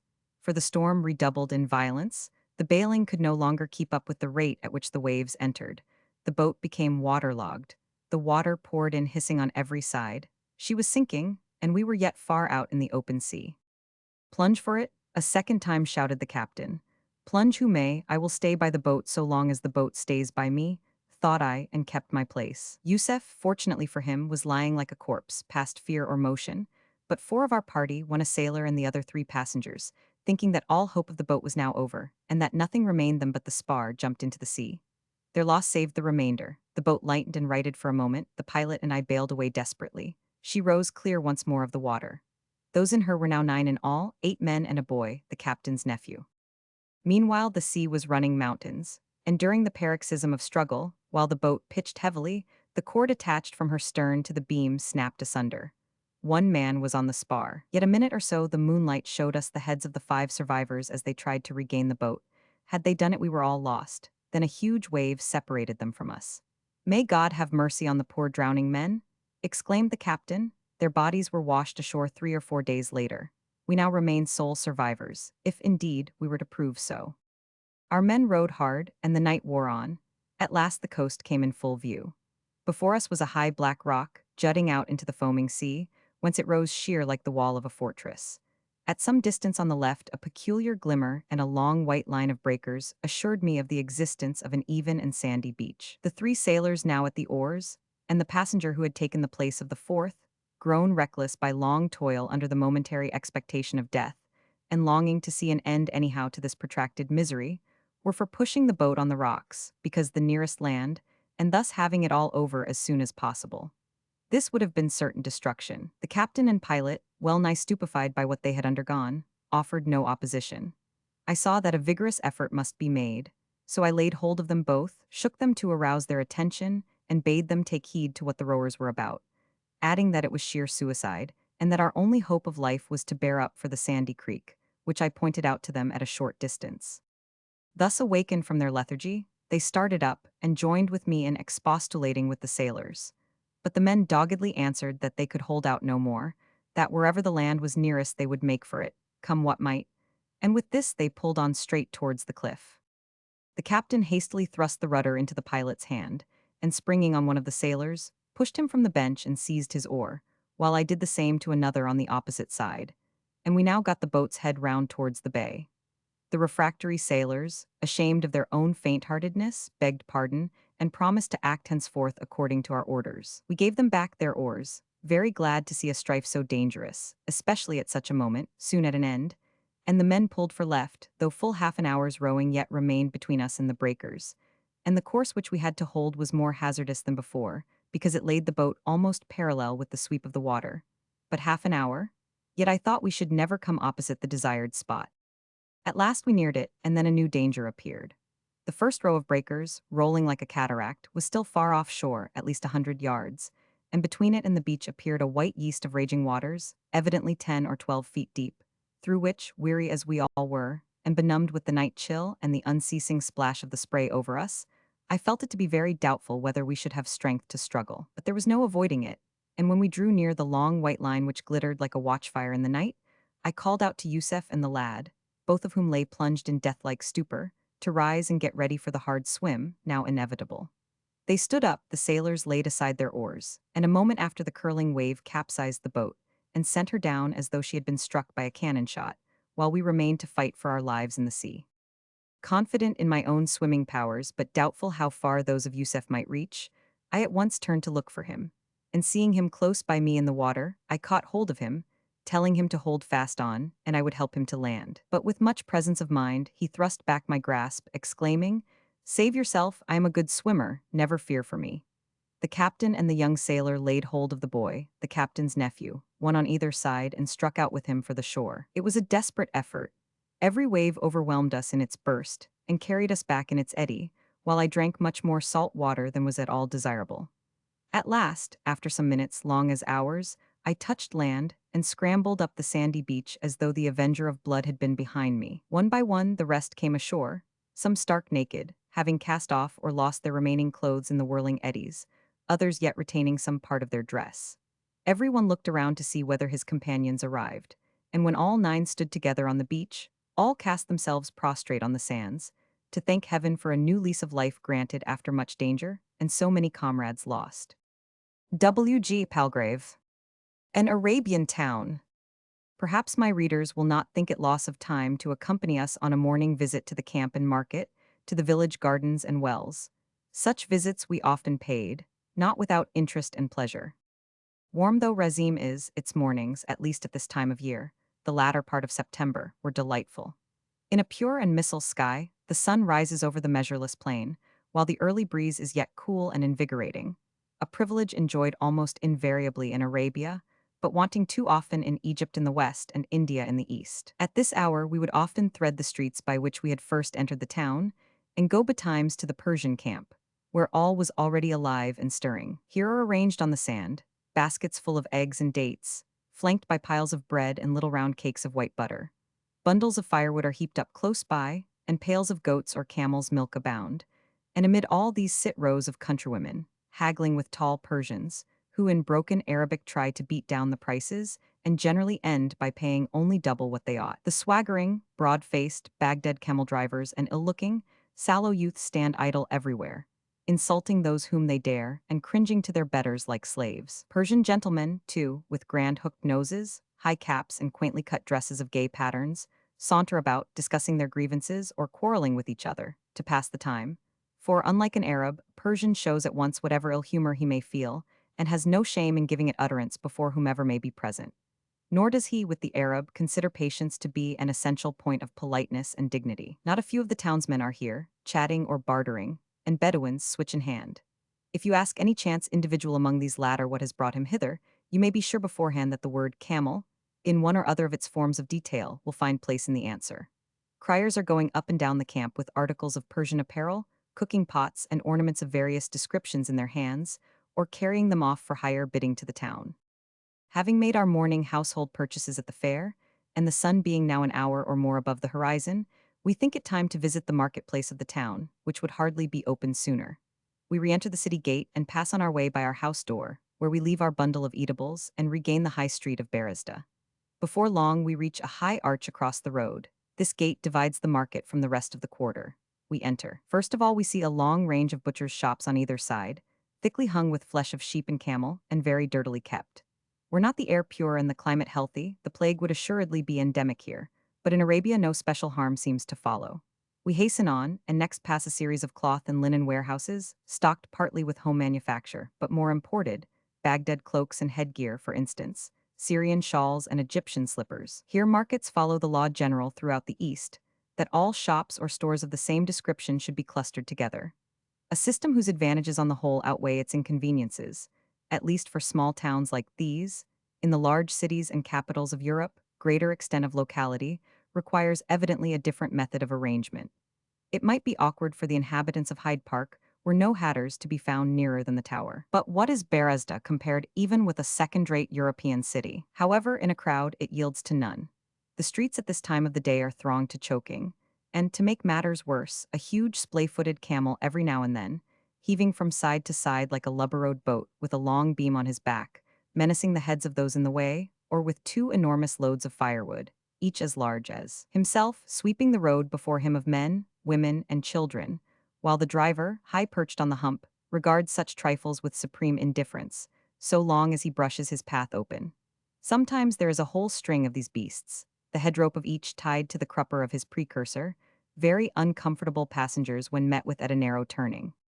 Through such obstacles we have found or made our way, and are now amid leather and shoemakers' shops, then among copper and iron smiths, till at last we emerge on the central town square, not a bad one either, nor very irregular, considering that it is in Razim. About half one side is taken up by the great mosque, an edifice nearly 2 centuries old, judging by its style and appearance, but it bears on no part of it either date or inscription.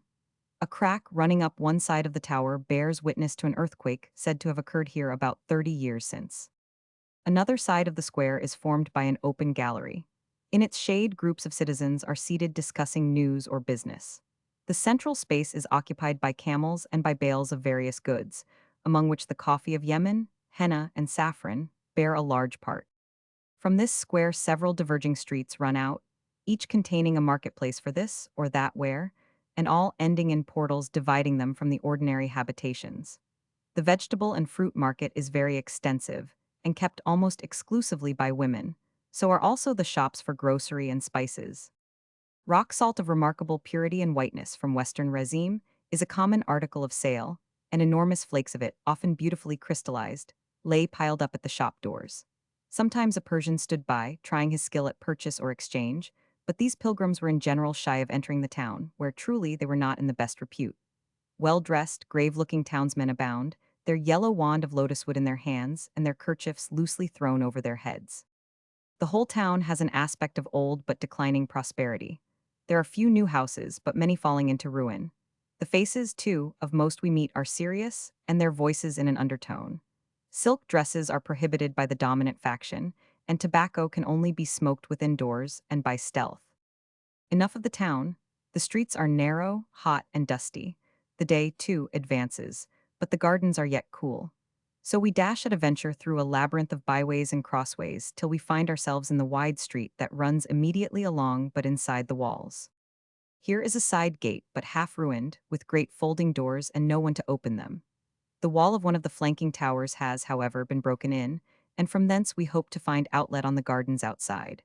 We clamber in, and after mounting a heap of rubbish, once the foot of a winding staircase, have before us a window looking right on the gardens. Fortunately, we are not the first to try this short cut, and the truant boys of the town have sufficiently enlarged the aperture and piled up stones on the ground outside to render the passage tolerably easy. We follow the indication, and in another minute stand in the open air. Without the walls, the breeze is fresh and will continue so till noon. Before us are high palm trees and dark shadows. The ground is velvet green with the autumn crop of maize and vetches, and intersected by a labyrinth of watercourses, some dry, others flowing, for the wells are at work. These wells are much the same throughout Arabia. Their only diversity is in size and depth, but their hydraulic machinery is everywhere alike. Over the well's month is fixed a crossbeam, supported high in air on pillars of wood or stone on either side, and on this beam are from 3 to 6 small wheels, over which pass the ropes of as many large leather buckets, each containing nearly twice the ordinary English measure. These are let down into the depth, and then drawn up again by camels or asses, who pace slowly backwards or forwards on an inclined plane leading from the edge of the well itself to a pit prolonged for some distance. When the buckets rise to the verge, they tilt over and pour out their contents by a broad channel into a reservoir hard by, from which part the watercourses that irrigate the garden. The supply thus obtained is necessarily discontinuous, and much inferior to what a little more skill in mechanism affords in Egypt and Syria, while the awkward shaping, and not unfrequently, the ragged condition of the buckets themselves, causes half the liquid to fall back into the well before it reaches the brim. The creaking, singing noise of the wheels, the rush of water as the buckets attain their turning point, the unceasing splash of their overflow dripping back into the source, all are a message of life and moisture very welcome in this dry and stilly region, and may be heard far off amid the sandhills. A first intimation to the sun-scorched traveler of his approach to a cooler resting place. W. G. Palgrave. Courtesy. What virtue is so fitting for a knight, or for a lady whom a knight should love? As courtesy, to bear themselves aright, to all of each degree as doth behove. For whether they be placed high above, or low beneath, yet ought they well to know their good, that none them rightly may reprove. Of rudeness for not yielding what they owe. Great skill it is such duties timely to bestow. Thereto great help Dame Nature's self doth lend. For some so goodly gracious are by kind, that every action doth them much commend. And in the eyes of men great liking find, which others that have greater skill in mind, though they enforce themselves, cannot attain. For everything to which one is inclined, doth best become and greatest grace doth gain. Yet praise likewise deserve good thews enforced with pain. Spenser. Notes: Edmund Spenser, born 1552, died 1599, the poet who, in Elizabeth's reign, revived the poetry of England, which since Chaucer's day, 2 centuries before, had been flagging. Gracious are by kind, one, by nature. Kind properly means nature. Good thews, good manners or virtues. As thew passes into the meaning muscle, so virtue from vis, strength, originally means manlike valor. The quest of the Holy Grail. Then the king and all estates went home unto Camelot, and so went to evensong to the great minster. And so after upon that to supper, and every knight sat in his own place as they were toforehand. Then anon they heard cracking and crying of thunder, that them thought the place should all to drive. In the midst of this blast entered a sunbeam more clearer by 7 times than ever they saw day, and all they were alighted of the grace of the Holy Ghost. Then began every knight to behold other, and either saw other by their seeming fairer than ever they saw afore. Not for then there was no knight might speak one word a great while, and so they looked every man on other as they had been dumb. Then there entered into the hall the Holy Grail, covered with white samite, but there was none might see it, nor who bear it. And there was all the hall full filled with good odors, and every knight had such meats and drinks as he best loved in this world. And when the Holy Grail had been borne through the hall, then the holy vessel departed suddenly, that they wist not where it became. Then had they all breath to speak. And then the king yielded thankings unto God of his good grace that he had sent them. Certes, said the king, we ought to thank our Lord Jesu greatly, for that he hath showed us this day at the reverence of this high feast of Pentecost. Now, said Sir Gawain, we have been served this day of what meats and drinks we thought on, but one thing beguiled us. We might not see the Holy Grail, it was so preciously covered. Wherefore I will make here a vow, that to morn, without longer abiding, I shall labor in the quest of the Sancreal, that I shall hold me out a 12 month and a day, or more if need be, and never shall I return again unto the court, till I have seen it more openly than it hath been seen here. And if I may not speed, I shall return again, as he that may not be against the will of our Lord Jesu Christ. When they of the Table Round heard Sir Gawain say so, they arose up the most party, and made such vows as Sir Gawain had made. Anon as King Arthur heard this he was greatly displeased, for he wist well that they might not again say their avows. Alas, said King Arthur unto Sir Gawain, ye have nigh slain me with the avow and promise that ye have made. For through you ye have bereft me of the fairest fellowship, and the truest of knighthood that ever were seen together in any realm of the world. For when they depart from hence, I am sure they all shall never meet more in this world, for they shall die many in the quest. And so it forethinketh me a little, for I have loved them as well as my life, wherefore it shall grieve me right sore the departition of this fellowship. For I have had an old custom to have them in my fellowship. And therewith the tears filled in his eyes. And then he said, Gawain, Gawain, ye have set me in great sorrow, for I have great doubt that my true fellowship shall never meet here again. Ah, said Sir Launcelot, comfort yourself, for it shall be unto us as a great honor, and much more than if we died in any other places, for of death we be sure. Ah, Launcelot, said the king, the great love that I have had unto you all the days of my life maketh me to say such doleful words. For never Christian king had never so many worthy men at this table as I have had this day at the Round Table, and that is my great sorrow. When the queen, ladies, and gentlewomen wist these tidings, they had such sorrow and heaviness that there might no tongue tell it, for those knights had holden them in honor and charity. And when all were armed, save their shields and their helms, then they came to their fellowship, which all were ready in the same wise for to go to the minster to hear their service. Then, after the service was done, the king would wit how many had taken the quest of the Holy Grail, and to account them he prayed them all. Then found they by tale 150, and all were knights of the Round Table. And then they put on their helms and departed, and recommended them all wholly unto the queen, and there was weeping and great sorrow. And so they mounted upon their horses and rode through the streets of Camelot, and there was weeping of the rich and poor, and the king turned away, and might not speak for weeping. So within a while they came to a city and a castle that hight Vagon. There they entered into the castle, and the lord of that castle was an old man that hight Vagon, and he was a good man of his living, and set open the gates, and made them all the good cheer that he might. And so on the morrow they were all accorded that they should depart every each from other. And then they departed on the morrow with weeping and mourning cheer, and every knight took the way that him best liked. Sir Thomas Malory notes the quest of the Holy Grail. This is taken from the Mort d'Arthur, written about the end of the 15th century by Sir Thomas Malory, and one of the first books printed in England by Caxton. King Arthur was at the head and center of the company of knights of the Table Bound. The Holy Grail, or the Sangreal, was the dish said to have held the Paschal Lamb at the Last Supper, and to have been possessed by Joseph of Arimathea. Notice throughout this piece the archaic phrases used. Visit to Sir Roger de Coverley's country seat. Having often received an invitation from my friend Sir Roger de Coverley to pass away a month with him in the country, I last week accompanied him thither, and am settled with him for some time at his country house, where I intend to form several of my ensuing speculations.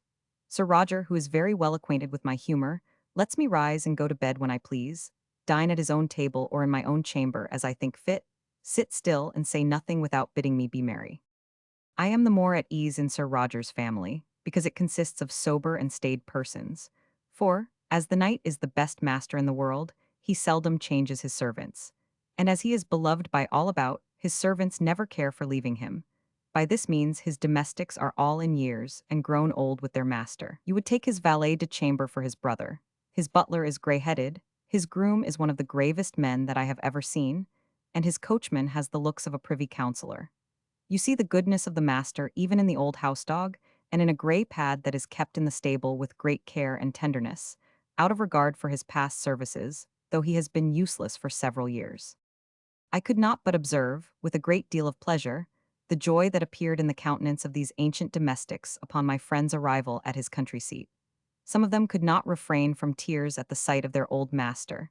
Every one of them pressed forward to do something for him, and seemed discouraged if they were not employed. At the same time, the good old knight, with a mixture of a father and the master of the family, tempered the inquiries after his own affairs with several kind questions about themselves. This humanity and good nature engages everybody to him, so that when he is pleasant upon any of them, all his family are in good humor, and none so much as the person he diverts himself with.